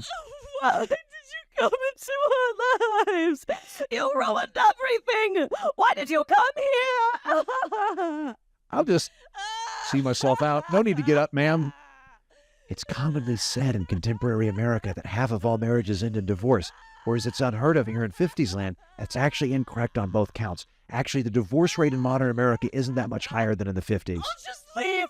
Leave me to my grief! The real difference between modern America and 50s land is not the divorce rate, but the marriage rate. People here in 50s land get married as par for the course. They do it very young. People in America are less likely to get married. When they do, they're older. Oh, get out of here! Yeah, I'm leaving. I got my content. Taking off. Bye. Whoops. Sorry, I knocked this urn over. I hope it's nothing, important to you. Is this urn full of coffee grounds? Yes. It's instant Folgers. I'm scared because it's mountain grown coffee. Okay, then. Well, no harm, no foul. I'll just see myself out. Goodbye, lady. Okay, so groceries and gadgets are cheaper in modern America than 50s land. Cars are effectively less expensive, and housing is a mixed bag. What about other big purchases that typically squeeze families? What about healthcare? I don't think it's even worth exploring this topic too much because we're comparing apples to diving boards. In 50s land, an average household will spend around 5% of its budget on healthcare. Whereas in contemporary America, households spend around 8% of our budgets on healthcare. That is to say, almost twice as much. I found another figure by David Cutler that says in 50s land, the average person will spend around $100 a year in their money compared to contemporary Americans who spend around $6,000 a year. So even accounting for inflation, that would be a significant price increase from 50s land to us. So yes, healthcare is cheaper here in 50s land, but also... You know, if you were to follow a busy doctor as he makes his daily round of calls, you'd find yourself having a mighty busy time keeping up with him. Time out for many men of medicine usually means just long enough to enjoy a cigarette. And because they know what a pleasure it is to smoke a mild, good-tasting cigarette, they're particular about the brand they choose. In a repeated national survey, doctors in all branches of medicine, doctors in all parts of the country were asked, "What cigarette do you smoke, doctor?" Once again, the brand named most was Camel. Yes, according to this repeated nationwide survey, more doctors smoke Camels than any other cigarette. Why not change to Camels for the next 30 days and see what a difference it makes in your smoking enjoyment? Medicine is cheaper in 50s land, but there's a lot less of it. Mostly it's bone setting and antibiotics. In fact, the general idea in these parts is that between indoor plumbing and penicillin, humanity's just about reached the outer bounds of longevity. Doctors here in 50s land do have recourse to heart surgery. It's brand new, but it exists, and radiation treatment for cancer. But absolutely nobody in the modern United States would fly to a country like this for treatment if it was available to them, however cheap the doctors and pharmaceuticals are. If 50s land is a country which exists today that you can fly to, you would probably sooner fly to Liberia than here to save money on healthcare. Aside from the readily available cigarettes, asbestos, and lead, both in paint and gasoline, the water and air here is filthy compared to the contemporary United States. We've passed the Clean Air and Clean Water Acts in contemporary America. People in 50s land have not done that. Industrial waste, untreated sewage, and horrible smog are dumped and pumped into the great outdoors of this benighted country. A child born in 1954 here in 50s land can expect to live to 69 years old, whereas a child born in modern America in 2024 can expect to live to 79 years old. Lifespans are a full decade longer in our country than in 50s land. Life expectancy in 50s land is about the same as it is today in Honduras, Mexico, Azerbaijan, and Russia. If 50s land were a contemporary company, we would again view it as a second or third world nation that just happens to have a lot of white people in suits bumbling around. Increased lifespans, at least in part, account for rising healthcare costs back in the contemporary United States and even socialist healthcare systems like Britain. Healthcare for older people costs significantly more than healthcare for younger people. So, as lifespans increase, so does the amount of money a country spends on healthcare. And retirement. So how does retirement shake out in modern America compared to 50s land? I put money into a retirement account every month, a little bit, and a few times a year, I go onto one of those online retirement calculators like NerdWallet, and I tell it how much I've saved and how much I save every month. So what's my retirement budget look like when I hit 65? And the retirement calculator will audibly laugh at me and then post a picture of a can of cat food and gleefully inform me that I will be producing this podcast well into my 90s, assuming I am not automated before then. So retirement feels difficult to me as a modern American, and retiring with dignity is, I think, by most standards, a facet of the American dream. So how do we stack up compared to 50s land? Well, this is a little bit more straightforward than healthcare. We're doing better. In 50s land, the average length of retirement is 8 years for men. In contemporary America, it's about 20 years for men and slightly longer for women. Now, granted, that just tells us that people live past their prime work years longer, not whether or not they have money to enjoy that time. So let's look at some additional metrics. Social Security payouts vary by year, but if we average all the years of the 1950s together, the average Social Security benefit in 50s land is $57 a month. Adjusted for inflation to 2024 dollars, that would be around $700 a month. The average Social Security payout in the contemporary United States is about $2,000 a month. We give our oldsters more in Social Security money than people here in 50s land do, despite the fact that they have a larger working population paying into it. But then maybe that's because old codgers in 50s land get to enjoy pensions, whereas modern corporate America doesn't want to support former employees in their golden years. So in 50s land, around a quarter of workers have a pension, where the employer continues paying an employee a certain percentage of their salary after they retire. In the contemporary United States, only 14% of workers have a pension, and most of those are public pensions, like teachers or postal workers. But 35% of our people have 401k retirement accounts or equivalents, and about 18% of people have IRAs, although there's some overlap there. So let's just say 35% to make it easy. There are still more workers in the modern United States who are covered by some kind of retirement account than in 50s land, even with their sweaty, bulging pensions. The great thing about pensions is that they have defined benefits. The employer pays you a dependable rate even if the market crashes. Whereas with 401ks, which is what I've got, you either have to diversify as you get older and buy bonds or get a Beanie Baby collection or gold or something, because you're screwed when a recession comes. Now, that being said, that people like me, perhaps you that have 401ks or IRAs, we're a lot more responsive to market fluctuations. I would still much rather have a 401k than a private pension, because I get to keep that retirement account even when I switch jobs. And most importantly, I keep that money if the corporation I work for goes out of business. In 50s land, if your employer goes bust, so does your pension. To me, an all-or-nothing pension based on the strength of one company is a lot more risky than a personal chunk of fluctuating stock market ownership. Now, that being said, if you got a public pension, you're in a great spot because risk and market fluctuations are not paid by your company, they're paid by taxpayers. So if there's a stock market crash, everybody in the private sector like me gets screwed, but you're still getting your public pension through taxes. Good deal, not available to most of us. I haven't gone so far down the rabbit hole that I've compared the average payout of pensions in 50s land to the average modern 401k retirement contributions, but regardless, we can safely say that seniors are better off now than they were in the 50s. A third of the seniors here in 50s land that we're visiting live in poverty, 1 out of 3 of them, whereas only 10% of modern American seniors do. I'm hard-pressed to find any advantage workers in the 50s have in terms of retirement over people today, save one. Folks here in 50s land do tend to die earlier, so they don't have to worry about retirement as much, which I guess is an advantage of sorts. A 40-year-old like me planning for retirement here in 50s land can reasonably suppose that I'll need to set aside enough money to golf for another 8 to 10 years before I kick the bucket. Back in modern America, I don't know how long I'm going to live, but I'm going to at least try to save enough money to get me to 90. This does cause some intergenerational friction for us in contemporary America. Young people in modern America have a harder time moving up the ladder at their company because, unlike in 50s land, older people at the top of the ladder stick around a lot longer. In 50s land, and this is weird here, but in 50s land, fewer people are retired. About half of people over 65 are still working, but also they die a lot more frequently. So if you're an ambitious youngster working your way up the corporate ladder, you can rest easy knowing that the suited old guy at the top is probably going to have a heart attack and fall off pretty soon.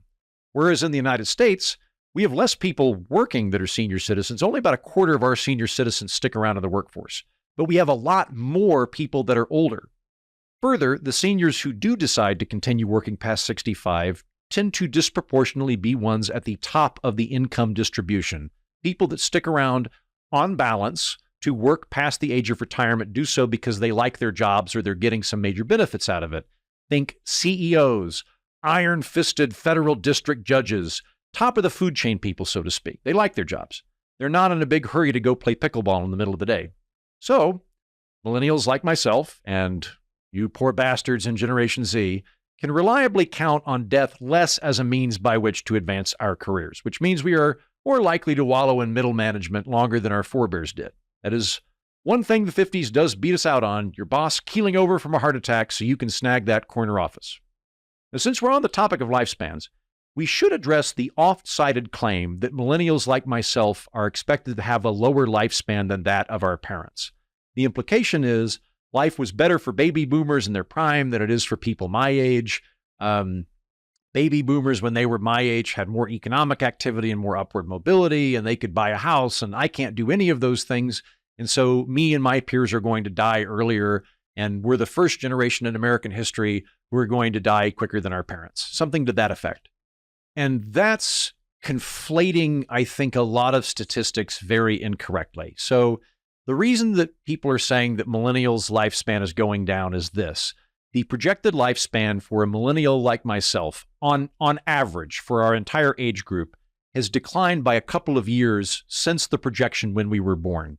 So on average, instead of being expected to live to 79, we're expected to live on average to 77. And the main reason for that change is obesity.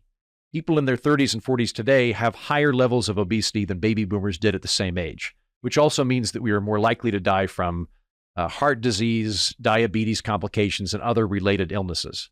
Now, it's possible we're also stressed out and eating fast food or high-calorie processed Lunchables that we're making ourselves fat, and it's a sign of stress, whereas folks here in 50s land have more leisure time to prep their own nutritious meals. Also, it's possible that we just have more money and we have cheaper dining options and pre-made grocery meals, so we do that, plus we work more sedentary jobs than our parents, so that we end up becoming obese as a kind of side effect of affluence. It wouldn't surprise me if somehow the Farm Bill comes into this. I think we can say that obesity is negatively correlated with income and education, so probably not a side effect of affluence, probably more to do with the side effect of poverty. But suffice it to say, if you're a millennial like me and you have a reasonable, healthy lifestyle in terms of diet and exercise, your predicted lifespan is probably longer now than the year you were born due to advances in medical technology. And that's because when we're talking about lifespans, we're talking about all people across the United States in a specific age cohort, regardless of income level, regardless of geography, regardless of marriage, things like that. If you have any friends that work in the insurance industry, I'm sure that they can clarify that it gets very complicated very quick. So saying that baby boomers are going to have a longer lifespan than millennials or Gen Z is a difficult proposition, because the older you get, the better the odds are that you will be at the high end of the lifespan curve. So for example, infant mortality in the modern United States is a lot lower than it is here in 50s land. But throughout human history, in 50s land, but particularly earlier times, if you survive your childhood, your odds are pretty good you'll make it into your 60s. In other words, the odds for any given newborn baby living into their 60s are worse than that of a 5-year-old living that long, because by the age of 5, you've already survived childhood. So a baby boomer born in 1950 who is alive today has a good chance of living another 2 decades. All of the baby boomers who are going to die of heart attacks or cocaine overdoses in their 50s, those guys are already dead. Only the survivors remain. So the present age cohort, as a whole, has a longer projected life expectancy than it did 40 years ago when the age cohort was larger, and as a whole had a lower predicted lifespan. I'm about to get a nosebleed from trying to work my way through this. Are you following me? I'll try to put this more succinctly. All 80-year-olds who are alive today have a predicted lifespan of at least 80, but not all 20-year-olds do, if that makes sense. Some amount of 20-year-olds aren't going to make it to 80. All 80-year-olds are going to make it to 80. So me and all of the other 40-year-olds have not yet sorted out who's going to die before 50 at the hands of, let us hope, a jealous lover or a wildebeest or something, right? Which makes it difficult to make predictions about how my lifespan will stack up compared to somebody who's presently alive who was born in 1950. They've already survived that wildebeest and jealous lover hurdle that my generation has not yet encountered. What we can say is that the life expectancy at the time of birth for a baby born in modern America is longer than that of a baby born in 1984, the year I was born, and that both of those years had higher predicted life expectancies than a baby born in 1950. As near as I can tell, the main source of millennial lifespans are getting shorter headlines are not because people currently alive are expected to die quicker than anticipated, but because more people are currently dying at this moment than we predicted in the 1980s. And that's mostly because of deaths of despair, which is something worth contemplating when we do compare ourselves to the 50s. Here in 50s land, the suicide rate is pretty much the same as modern America. About 12 people out of 100,000 die by suicide in the 1950s, whereas it's 14 out of 100,000 in 2024. So marginally worse, but not by a huge amount. Alcohol's harder to work out because the stats aren't as good in the 1950s on liver cirrhosis or alcohol poisoning. But according to a report I found by the Senate Joint Economic Committee, in the 1950s, about 5 out of 100,000 people die from alcoholism, whereas in modern America, that number is around 10. So double. Near as the U.S. Senate can tell, take that for what it's worth, alcohol-related deaths are about twice as bad as they were in the 1950s. In fact, perhaps much worse, given that those stats don't reflect incidentals like drunk driving or homicide. Although I will note deaths by alcohol are much, much higher among people aged 50 and up than 40 and under. So while we can say that there are more alcohol-related deaths by despair today than in the 50s, that is not so much a millennial or Gen Z thing as it is a baby boomer thing. What millennials and Gen Z are affected by in terms of these lifespans is drug overdoses. Because whereas alcohol-related deaths have doubled since the 1950s, drug overdoses, particularly opioids, have skyrocketed. In 50s land, maybe 2 out of 100,000 people die from a drug overdose. In contemporary America, we're somewhere in the ballpark of 30 people out of 100,000, so 2 versus 30. Drug overdoses effectively didn't exist in 50s land. Maybe they did and they weren't reported, but I think it's safe to say they were a lot lower, and they've skyrocketed in modern America over the last 20 years. Almost 3% of Americans every year die from drug overdoses, which is huge. But deaths of despair, as with any statistical inference we're making off of a large group of people, is not evenly spread throughout the population, and that goes particularly for opioid overdoses. 2 big correlations that I've found are college degrees and gender. Men are significantly more likely in modern America to die from drug overdoses than women, and that effect is compounded if the man didn't go to college. For men and women who do hold bachelor's degrees, rates of opioid overdose and deaths of despair are in general a lot lower. So we're getting into the weeds so hard on this right now, I apologize. The folks in modern America who are writing think pieces about how millennial lifespans are dropping are not the millennials whose lifespans are dropping. It's not journalists and college-educated people in the knowledge economy who are being affected by deaths of despair or obesity. It's the working class. There are a lot of different realities for people in modern America that have graduated college than those that have not, which does bring us to a category we can look at today that 50s land unquestionably has us beat on, which is college. So let's swing by a university campus here and see what sort of advice 50s land college administrators are giving to their charges.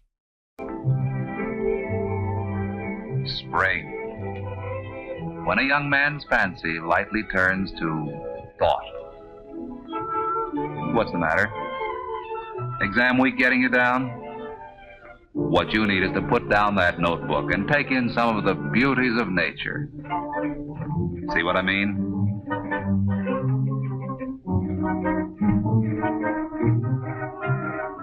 But wait a minute, young lady. How did you get into this picture? You see, we're trying to prove a point about nature and beauty, and you're not exactly helping, you know. Look at your hair. Look at that blouse. And the way that skirt hangs. And those socks. Sorry, there must have been a mistake. You don't seem to be exactly the type to make this guy behave like a human being. By the way, you can't see this in the footage because this is a podcast, obviously, but the video has a lot of slow, top-down pervert shots of college women walking around, which, if I am to understand that PSA, are primarily attending college to snag husbands. But that's not what I mean when I say college was better in the 50s. I am singularly referring to the cost of college. Adjusted for inflation, college tuition in the 50s is absurdly low. The GI Bill, both in 50s land and in contemporary America, it still exists, pretty much covers the spread for veterans. But for everybody else, tuition is way cheaper in 50s land. At most state universities, working a summer job can cover a year of tuition. Most folks don't take out student loans because they don't need to.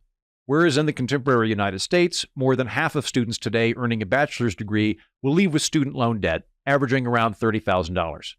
The average student loan payment in modern America is $250 a month, which for somebody who's just out of college, particularly somebody who's living in an expensive city, and particularly for a creative person, so a significant amount of my friends when I lived in New York, is a lot of money. When you're fresh out of school in an entry-level job, having to write a monthly $300 check, even if you get fired, is nothing to sneeze at. But there's something even deeper, I think, about why college is better in 50s land, and that is that I think people in the 50s understood college in a far healthier and more equitable way than we do in modern society.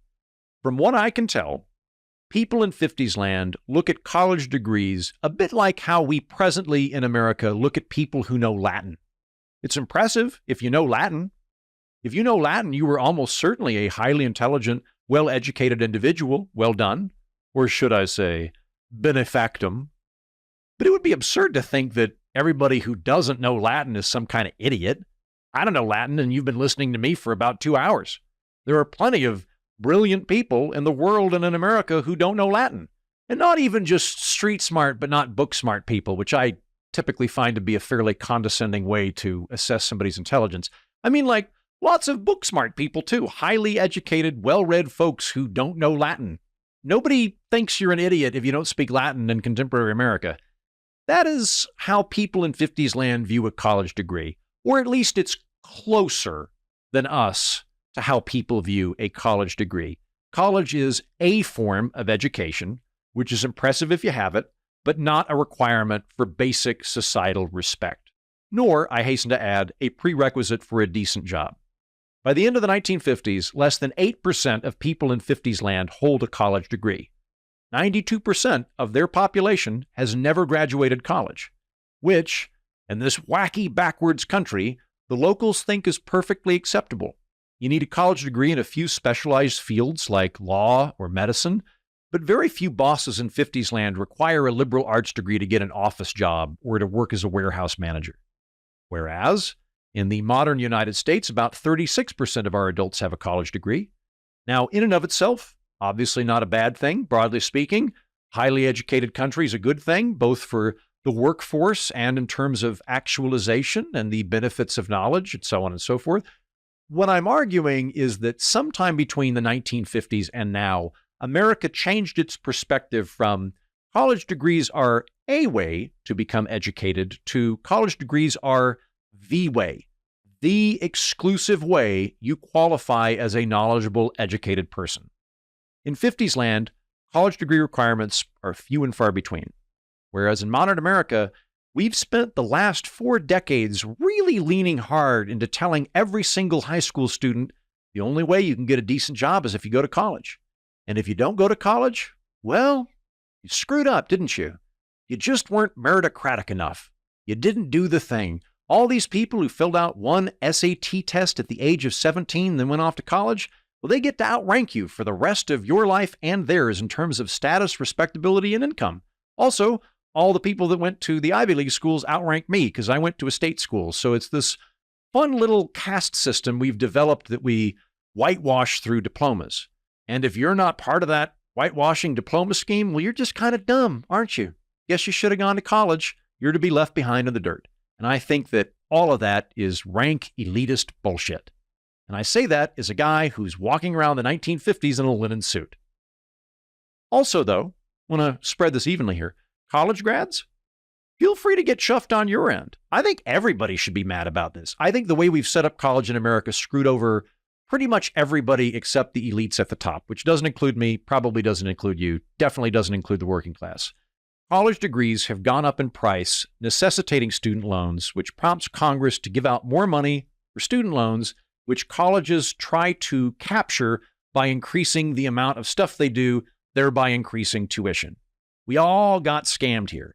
And our solution to the ever-increasing college tuition problem is, it's like Congress is trying to put out a grease fire by throwing more grease at it. Have Congress throw money at it, which prompts colleges to go, oh, more money. Well, we got to compete with these other colleges. Let's have more administrators, more study abroad programs, more intramural activities, a bigger gym, an Olympic swimming pool. All of that stuff raises tuition, and we keep cranking this cycle. But I will digress because we've covered why college tuition is so high on a previous episode of this program. Let's do a quick check-in. How are you feeling? I'm weirdly out of breath. I don't know what that's about. I guess maybe I've developed asthma since I've been here or something, but I'm having a difficult time breathing quite as much as I usually do. I don't know how you're feeling. Let's touch base on what we've learned so far. Salaries for pretty much everyone in modern America have gone up since the 1950s in terms of both wages and benefits. You can argue that minimum wage jobs without any benefits have a lower salary in modern America than in the 1950s, but remember, only 2% of our current workforce or less is in that category. So it's safe to say that for the vast majority of Americans, 98% of people working, including most of the working class, salaries are better in contemporary America than they were in the 1950s. Food, appliances, and electronics are significantly cheaper in modern America than in 50s land. The cheapest car you can purchase in America today is safer and more reliable than the most expensive car in 50s land. And when you factor in fuel efficiency and the lifespan of the automobile, cars are also less expensive in modern America than in 50s land. Housing is more expensive in modern America than in the 1950s, but our houses are also twice as big, and they generally come with air conditioning. Healthcare is cheaper in 50s land, but it's also very limited. Retirement, both in terms of lifespan to enjoy retirement and savings to enjoy retirement, are better in modern America than in 50s land. Pretty much the only things I think 50s land has modern America beat on are their currency is more stable, they do have lower crime, and college is much better. But that's not because they valued and funded higher education more than we do. It's actually because they don't. College is more optional in terms of career and status, so there's less demand for it, and the prices are lower. So noting all of that, where does all of this 1950s nostalgia come from? Some of it could be subjective, and I think that there's a good argument to be had there. Some of it could be less to do with economics and more to do with culture and the composition of a family, topics that Mr. Josh Jennings and I will get to on the bonus episode of the show this week. But in terms of economics, why do MAGA conservatives view this period as the high watermark, the golden age of the average American family? Why does Paul Krugman reliably squeeze out New York Times columns about how much better the economy was arranged during the 1950s? I recently read a book by Morgan Housel entitled Same as Ever, in which Housel argues that we look back on the economics of the 50s fondly, largely on account of vibes. Housel says that the crucial difference is not material wealth, but inequality. He writes, quote, "Between 1942 and 1945, virtually all wages were set by the National War Labor Board, which favored flatter pay, a smaller gap between low-income and high-income workers than would otherwise exist. Part of that philosophy stuck around even after wage controls were lifted. The gap between you and most of the people around you wasn't that large. It created an era when it was easy to keep your expectations in check because few people in your social circle lived dramatically better than you did. Many, but not all, Americans could look around and find that not only were they living comfortable lives, they were living lives that were just about as comfortable as those around them whom they compared themselves to. So the comparatively lower wages than those of today felt great because everyone else earned a lower wage too. The smaller homes felt nice because everyone else lived in smaller homes too. The lack of health care was acceptable because your neighbors were in the same circumstances. Hand-me-downs were acceptable clothes because everybody else wore them. Camping was an adequate vacation because that's what everyone else did. It was the one modern era when there wasn't much social pressure to increase your expectation beyond your income. Economic growth accrued straight to happiness.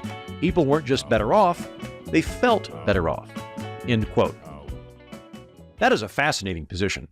Basically, between the war and more specifically, lingering salary effects of the National War Labor Board, people were poorer than they are today, but they were more egalitarian. Inequality was lower, so people were happier. And admittedly, that is pretty much the inverse of the promise of neoliberal economics. Neoliberals think the following. Everybody gets richer in a functioning free enterprise system, but not at the same speed. The poor become less poor, but the rich become much more rich. And personally, that's an easy deal for me to make. I have always cared more about the floor than the ceiling. It's one of the reasons that I am such a vociferous champion of free enterprise, because free enterprise is the best anti-poverty campaign ever in the history of the world. But the side effect is it increases inequality. If you could push a button that would double everyone's wealth on the planet, would you do it? I would you?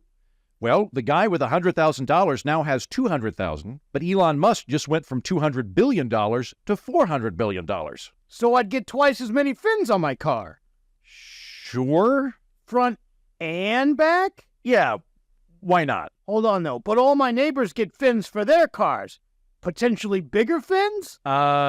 If you all decided individually to use your new money for fins, yeah, I guess so, yeah. Could I put fins on my baby's carriage?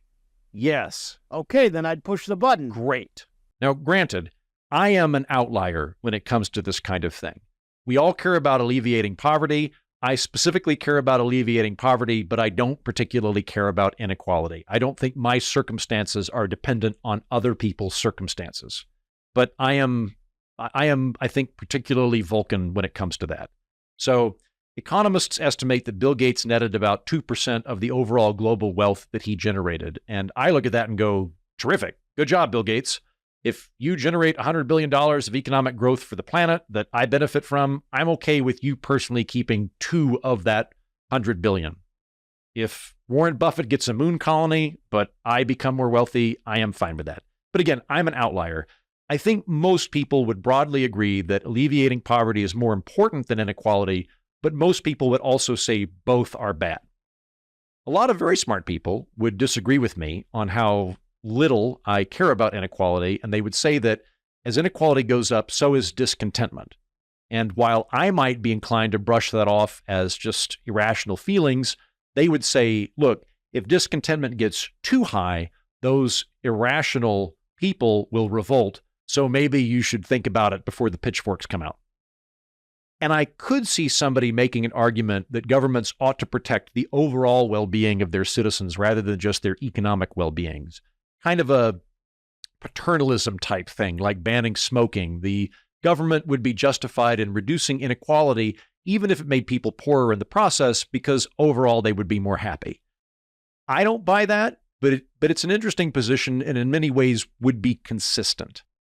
Now, I think it's fair to say that inequality is higher in the contemporary United States than it is in 50s land. But in the same way that I think conservatives oftentimes confuse a simulacrum like Leave It to Beaver as indicative of real life in 1950s America that didn't actually exist, I think progressives tend to do the same thing with economics. Nobel laureate and New York Times barnacle Paul Krugman opines, quote, in the 1950s, income in the top bracket faced a marginal tax rate of 91%. That's right, 91%, while taxes on corporate profits were twice as large relative to the national income as in recent years, end quote. So somebody like Krugman looks at 50s land and says, look how much more progressive and fair their tax system is. We should revert to a tax structure more like that of 50s land. It would lessen inequality, and all of that money would go from swelling up at the top to building out the middle class. The top marginal tax rate in the United States today is 37% when it comes to federal income tax. In 50s land, it's 91% for top earners. It's very high. So you might well think that 50s land is way, way more progressive in its taxation at a time that Americans broadly infer was a golden age of economics. But not when we look at the effective marginal tax rate.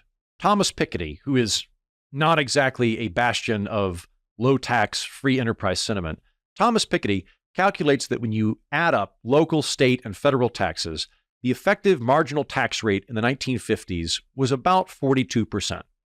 So what the rich actually paid was about half of what they were technically supposed to pay.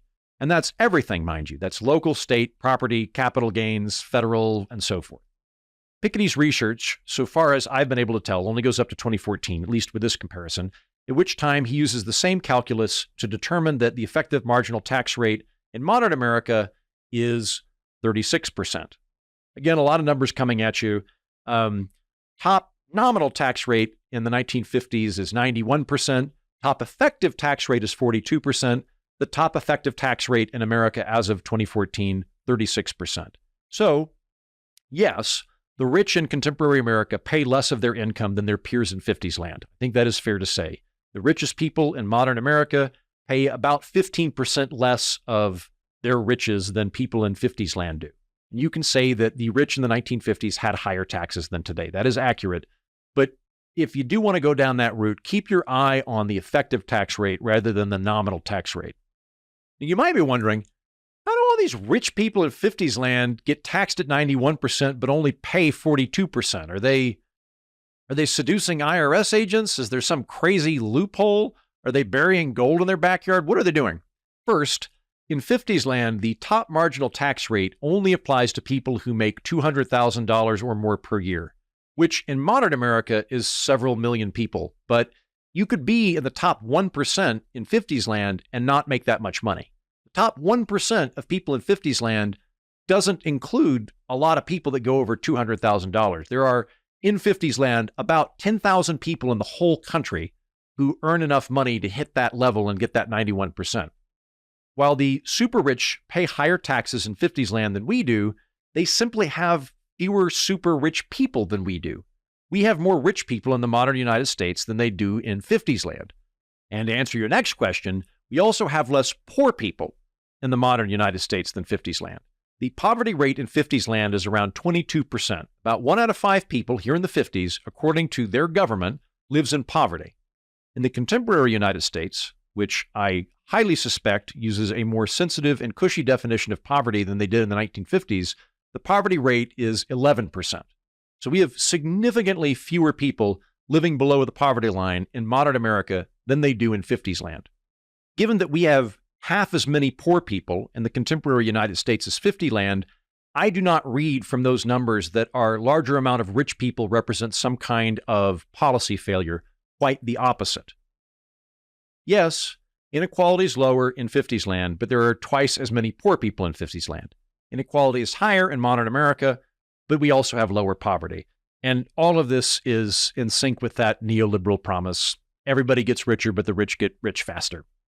So it may be that our middle class feels poor comparatively when they're looking around, whereas the yokels here in 50s land just don't realize how bad off they are. They are ignorant, and ignorance is bliss, and they're whistling on their way to work for pennies at the asbestos factory. I think Morgan Housel might be onto something, that people in 50s land feel better off because their peers are in similar circumstances. But I have a concurrent theory as to why so many people in America view the 1950s as an economic golden age, and that is, I believe the term is vectors, let's say directional vibes. How about that? People don't think generally in terms of sum totals. We tend to, as a species, think in terms of proportion and in direction than just actual sums.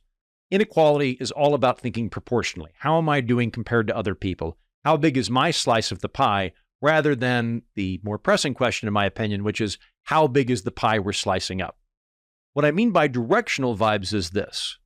Let's say Alfred is earning $30,000 at the beginning of this year, but by the end of the year, he's earning $60,000. He's doubled his income. Whereas Marie makes $100,000 at the beginning of this year, and she loses $5,000 by the end of the year. So at the end of the year, she's earning $95,000. Who had the better year? Or rather, who do you think would have a higher opinion of the year? All things being equal, as an outsider, I would say, Marie, you're doing great. You're making $95,000. Even though you made a little bit less this year than last year, overall, you're doing terrific.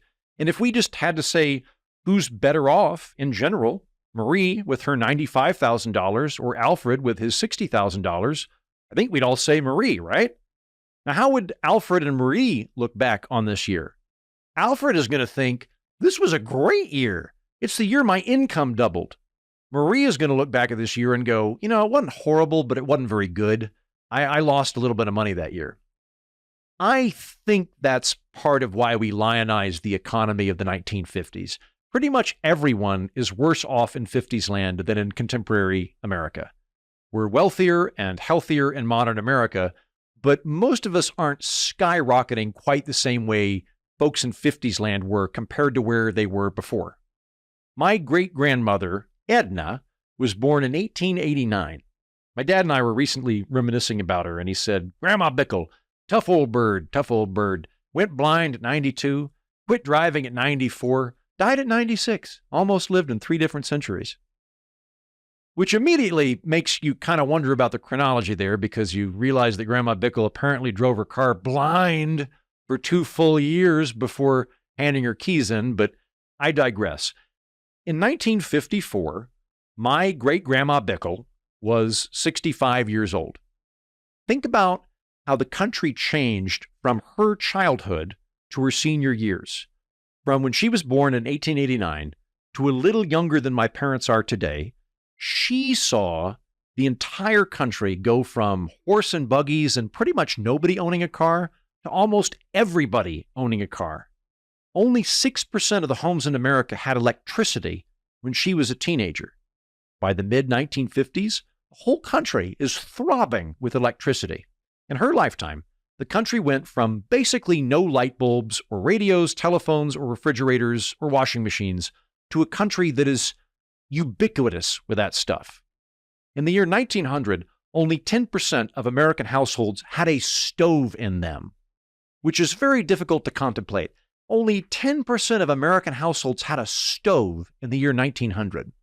By 1960, when my great-grandmother is the same age as my parents are now, 95% of American households had a stove. When Edna Bickle was born, antibiotics didn't exist and polio could cripple your baby. By the time she's my age, 40, penicillin, which is a miracle drug, has been invented. By the time she's my parents' age, penicillin is widely available and some genius has created a polio vaccine.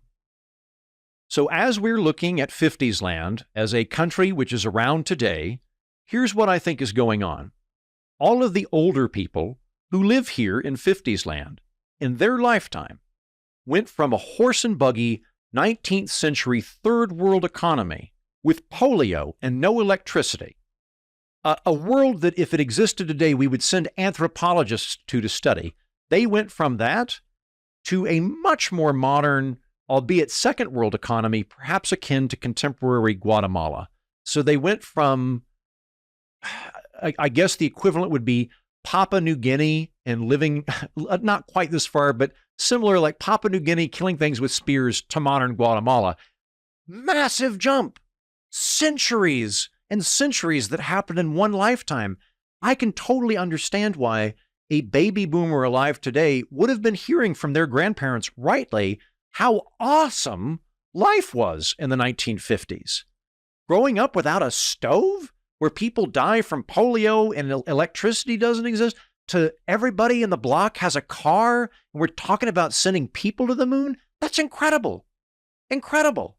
And then everybody that's my age in the 1950s, people who were 40 in the 1950s, we're looking around going, we just kicked the crap out of the Nazis. And God damn it, we're going to beat those Soviets. We're going to put a man on the moon. And also, I'm doing way better economically now than I was 5 years ago, 6 years ago. Things are doing great. And when I look around other countries around the world, West Germany, where they're just taking rubbled bricks and cobbling them back together for houses, Britain, where they're rationing chocolate and eggs, we're doing amazing. I think if you start to put this in a really big proportion, you can understand why the 1950s is this period that we remember rightly compared to the previous ages as a time of incredible optimism and hope. And I think that interpretation of that time period looking 70 years before was very accurate in a way that we misconflate with looking 70 years in the future. If Grandma Bickle, at 40 years old, my age now, could somehow visit me from her era and come hang out in contemporary America, she would think I made a pact with Lucifer, the Prince of Darkness. Or maybe her progeny somehow go on to conquer Oklahoma as warlords, and all of her great-grandchildren have become opulent Oriental potentates and sultans and things. I have an icebox in my kitchen that's powered by lightning that lives in my wall. I have another smaller box that makes my food hot by shooting it with invisible particles like the ray gun from War of the Worlds. Not only do I let my dog sleep in a tiny bed inside my house like a toddler, we just finished up a round of antibiotics from when he cut his foot. My great-grandfather, this is true by the way, he lived with tuberculosis for years before it finally killed him. Anyway, you see that dog that I make wear a necktie for my amusement? Yeah, my dog takes miracle drugs unavailable to John D. Rockefeller. Last year, Wallace got cancer. He's doing great, by the way, but he got elbow cancer, and a doctor fixed that. No problem. Took a couple of months. Wallace, my dog, literally has better medical treatment available to him a mile from my house right now than any human being alive in 1950. Hey, Grandma, do you want to watch Netflix with me? We could watch Paramount Plus, HBO, Peacock, Amazon Prime. It's oh, you don't know that? They're all a form of television. They're like streaming television. So television, it's sort of like radio, only it's much better, and there are images, and I can also watch it whenever I want, and there are thousands of options. So it's sort of like, how do I explain this to you? You know how you've never been to Broadway because that would be an economically onerous trip that only rich people could possibly do. So you've probably never been further than Kansas, but you know what Broadway is, right? Okay. All right. Imagine that there are several thousand of them and they all live inside of a rectangle on my coffee table. Yeah, you're right. I'm not explaining this very well. Okay. All right. So let's see here. You know how in your time, you know, multiple people who were literally slaves at some point in their lifetime? Like you personally know older people who were legally a form of property over the course of their life? Basically, I have this rectangle of glass on my wall that 1 million of the world's greatest comedians and dramatists live inside of as my slaves, and they put on plays for me whenever I'm tired after work, except that I don't have to feed them or pay them because I use my friend Nick's HBO account and they eat lightning that lives in my wall. Oh, what's that? Yes, I do. I do get very tired from work, Grandma. Thank you for asking. I get pretty worn out. I'm glad I have that recourse to entertainment because, well, you know how your dad was a wheat farmer who spent hours and hours plowing through dust and bone shards in Indian territory where he might literally be shot by a Comanche and the threat of looming starvation for the entire family was never more than a drought away?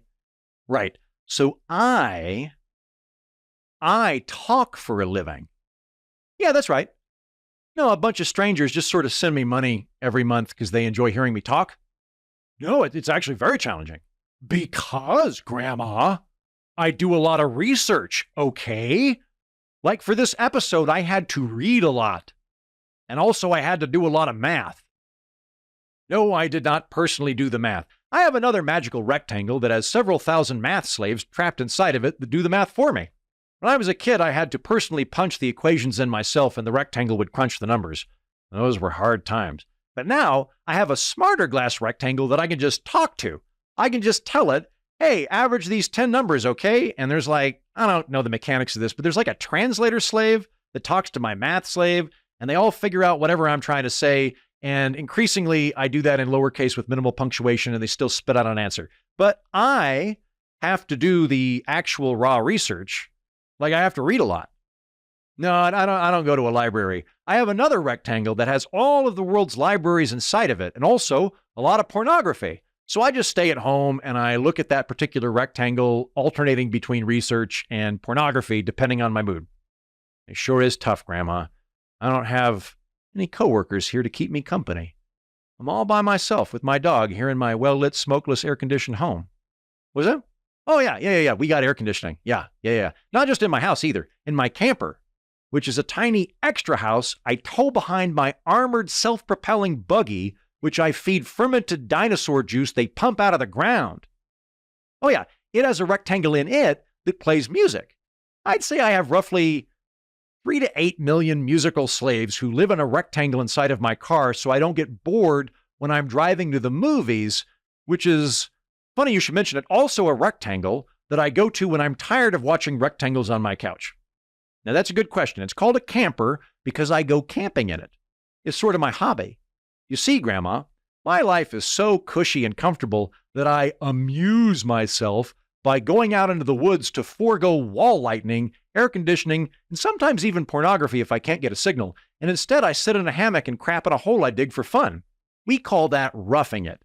For sport, I spend hundreds, if not thousands of dollars that probably exceed the entire annual budget of your parents doing what your family did their entire lives until they finally got indoor plumbing, except, of course, that my camper has a propane stove built in, whereas your pioneer family had to dig a hole in the side of a hill and cower inside of it from the weather like cavemen while burning cow dung for warmth. I don't know where propane comes from. I think probably dinosaur farts or something. Anyway, I prefer to travel around in my camper rather than fly. Oh, yeah, no, I can fly. Yeah, like a Spitfire pilot. Yeah, you got it. Which I do multiple times a year using frequent flyer points, which are sort of free imaginary coupons that my bank gives me to thank me for using their credit card, which is also a rectangle. But these particular rectangles are small and flat, and they're full of banker slaves that live in my pocket next to my $9 billion supercomputer I mostly use as a map, so I don't have to go through the hassle of folding and unfolding paper maps. And also I use it to send funny pictures to people in Scotland in between watching porn in the woods. Okay, I digress. We're done. We're going to send Grandma Bickle back to, what would that be? Be the 1930s, I think, when she was born. We're sending her back. We're all going to take a deep breath. Somebody from my great-grandmother's generation who lived long enough to be an adult in 50s land would rightly think, my God, we live in the future. Maybe they were telling that to their grandkids. That would make sense to me. Back in contemporary America, back in modern America, where we are visiting from this episode, my parents are in their early 70s. My parents today are about how old Grandma Bickle was at the end of the 1950s. So there's an interesting generational comparison we can make here. I don't think the jump from 1950 to now is bad, but I don't think it's as mind-blowing as it was going from 1889 to the late 1950s. The developments that my parents have seen since childhood are impressive, particularly in computers and telecommunication and medicine. But otherwise, the world that they find themselves living in modern America is largely a more efficient, clever version of the world they grew up in. Cars are safer and more comfortable and more fuel efficient, but they're still basically cars. LED lights are cheaper than incandescent bulbs. They don't make heat, but they're still basically electric lights. Penicillin is better. It's more powerful. It's more targeted, but it's still a clinical mold that strategically murders errant bacteria. So I think that the jump people saw technologically and even economically from the end of the 19th century to the 1950s was a much bigger jump than from the 1950s to now. And so people that are alive today look back and go, I remember this period being alive with promise and hope and optimism. And all of that's true. It's just that you're comparing different time periods. If 50s land were a country rather than a time period, I think after all of the research that we've shuffled through today, we would pretty much look at it like how we now see the poorer parts of Latin America or Eastern Europe. Not talking about the period our parents lived in, but if it were a country, we would think of 50s land as a very nice place with lovely people, also apartheid, nice to visit if you're white, try the food, good food, really funky vintage clothing you can pick up while you're there, but comparatively poor to America or Western Europe. You wouldn't want to immigrate there for the money. You would if you could keep your salary here in modern America and work remotely there. That might be fun. But if you were just going to go immigrate over there and get a job, you wouldn't do it for economic reasons. And also, not surprisingly, some views in that second world country about gender, sex before marriage, having kids really, really young, having lots and lots of kids, skepticism about homosexuality, that stuff would strike a lot of us as, and when I say us, I'm including my conservative friends here, that would strike a lot of us as somewhere between quaint and backwards. So what I'm building up to here is, If 50s land were a country today, we would view it as Honduras or Moldova or maybe Czechoslovakia right after the wall came down. Not a horrible place, but I do not think we would look at that and go, gosh, we should try to be a country more like that. Or more specifically, gosh, we should model our economy like that of Moldova. Okay. I'm kind of running out of steam here. Partly I'm just out of breath, as I mentioned earlier. Partly the Grandma Bickle tirade was only vaguely germane to this whole thing. When I start doing that, I'm clearly starting to lose track of things. And also, I need to catch a flight home. There's only one flight left back to modern America, and I want to catch it. So this is the moment. You want to come back with me? You want to come back to modern America, or do you want to stay here? Do you really think this is a better place, better country? Or is it just that childhood was for people that grew up here? Or a particular simulacrum that never really existed other than in television? For me, I'm going to head back. I'm going to go back to modern America. Just after I finish this cigarette. Man, I'm going to miss these guys. The fact that I could chain smoke in cafes and churches, that was pretty cool. While there are elements of this country that I think are wonderful and I would love to graft onto modern America, mostly cigarettes, but, you know, some stuff like more of the soft cultural things. There are some elements that I would take back. But on the whole, I don't think they have a better economy or even a better society than we do. I didn't pay a whole lot of attention to this episode, as I said at the top, on the cultural downsides of the lavender scare, which we've previously discussed on this program, of the kind of Orwellian thought control that the American government and every American institution was exerting on homosexuals in this era. We have not at all really gone into the apartheid state that existed at this time, the segregation, the Jim Crow laws. We have gone into the sexism because I found a ton of what I think are hilariously inappropriate ads from this era that kind of touch on it. I don't think it's a better society. I think that there are some elements of it that you can make the case, but overall, as a culture, as an economy, I think we're doing better. But I don't want to just sling mud at the 1950s. I should point out, I didn't mention this earlier in the show, my parents are both immigrants from 50s land. Most of my relatives actually grew up in the old country right here in 50s land. So I don't want to throw mud at it. Rather than looking at 50s land as someplace evil and dark and backwards, which I don't think, by the way, in the same way that I don't think I've ever visited a country where I thought the people were evil, dark, and backwards. I've thought some of the places I've visited have had bad beliefs and bad governments, but I think people are people everywhere. Rather than we get to enjoy the fruits and the promise of that era, the optimism and the hope of the 1950s that they saw in the future is the future that we are now living in. And I'm grateful for that.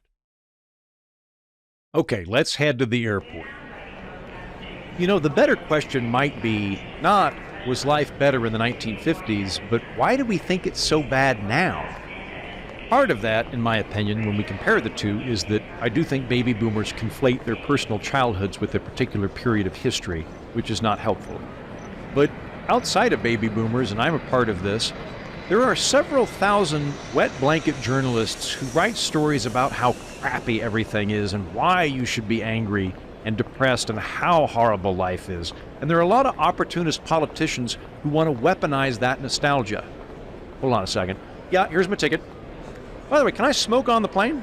Awesome. Thank you. I'll tell you one good thing about 50s land. I'm going to miss this. You can just stroll right up to the goddamn gangplank. Nobody makes you take your shoes off while a robot scans your underwear like some kind of pervert. Let's see here. 13C, 13D. Here, you can have the window seat. Anyway, yeah, I think a lot of wet blanket journalists and politicians are convincing everybody that the world sucks. Well, not me. There are problems in modern America, but this podcast is all about coming up with ways to fix them. And there are a lot of people hurting in modern America that I want to get back to help. I'm not saying things are perfect, but I am saying they're better. They're better than they are here in 50s land. Except for the airports. The airports are considerably better in 50s land. But then again, the planes crash more. At least in terms of things that we can objectively measure, modern America is better than 50s land. Pardon me, one second. Stewardess? Yeah, there's something on the wing. It looks like a gremlin or something. I don't know.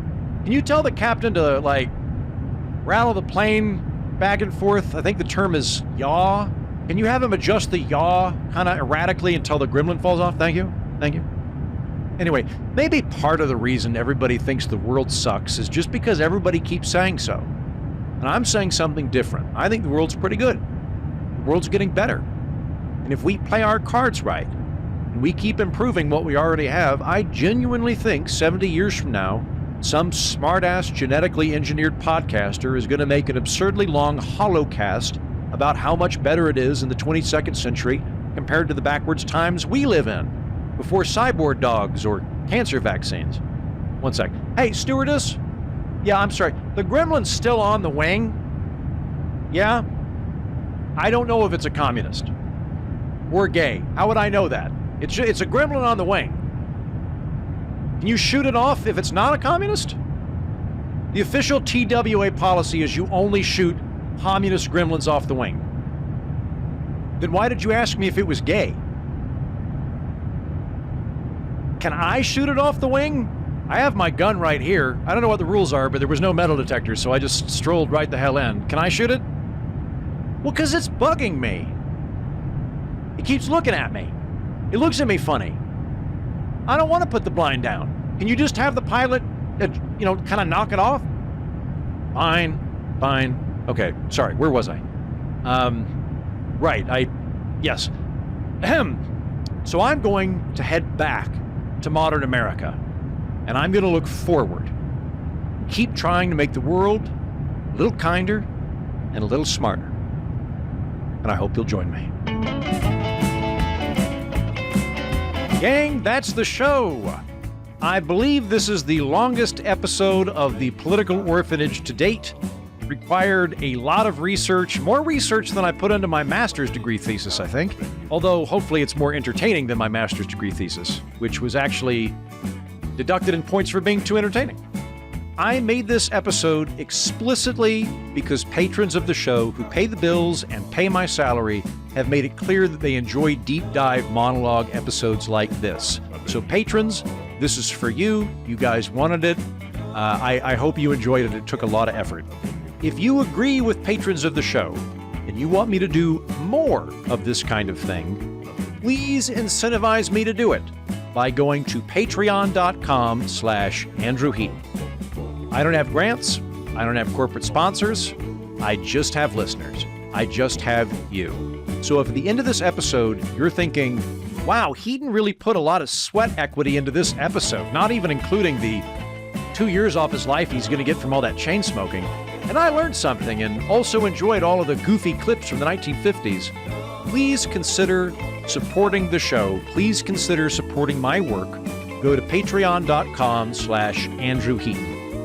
This week, the great Josh Jennings joins me for the bonus episode where we will be discussing TV in the 1950s and how that compares to today. We will be weaving that in and out of a more comprehensive conversation about the 1950s, not as much about the economics that we talked about on today's program, but more of the softer stuff. We're gonna broaden the scope of the conversation a little bit and talk to a good friend of mine and a good friend of the show.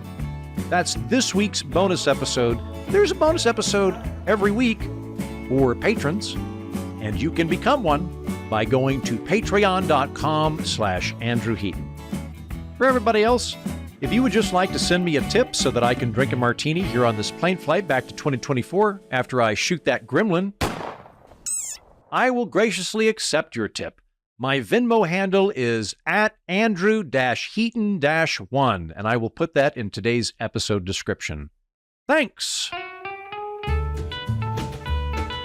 That's the show. Thanks for listening. Thank you to today's voice actors, Andrew Young, Josh Jennings, Hillary Mann, Kimmery Sky, Brett Weaver, and Jack Helmuth. Thank you, Eric Stipe, who edited this mammoth episode. You might be wondering, what words were they saying that got bleeped? Well, in case you're curious, we used the same two words throughout this episode, Gorn and Carpenter, as in the green lizard monster from Star Trek the original series and guys or gals who work with wood. So whatever your twisted mind came up with is your business, bigot. The stuff we bleeped, totally innocuous. Anyway, thank you patrons who make all this possible. Until next time, I've been Andrew Heaton, and so have you.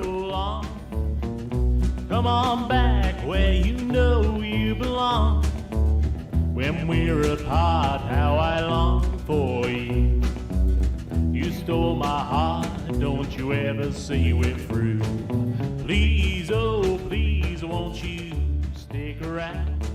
Spare just a little time, don't go running around. I wanna keep you close, wanna hold you. Oh, well, there we go. We have gotten to the end of our little excursion throughout the content. It's repurposed content. In fact, I'm curious if there are anybody who has listened to everything that was played. I mean, you are, aside from Tom Merritt. Tom Merritt, actually, when I said on the show that only sickos who listen to all of our shows religiously would have heard everything that we're going to play on this episode, he literally texted all of us and just said, "Why are you personally attacking me?" So salute to Tom Merritt. If you have already heard all that, hopefully it was worth going through another listen, and we'll be back at it again for the end of the year episode next week. But till then, this is your old pal Justin Robert Young reminding you, for Jen Briney and Andrew Heaton, we're not wrong. The ghost of Christmas future is. Oh, salute to Will Saddleberg for editing this. Will Saddleberg gets a lot of credit because he actually had to work. We did very little work on this. Salute to Will Saddleberg. All right. Okay, we're gone.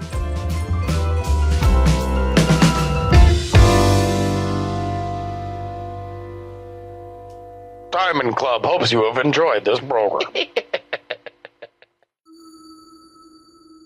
Dog and Pony Show audio.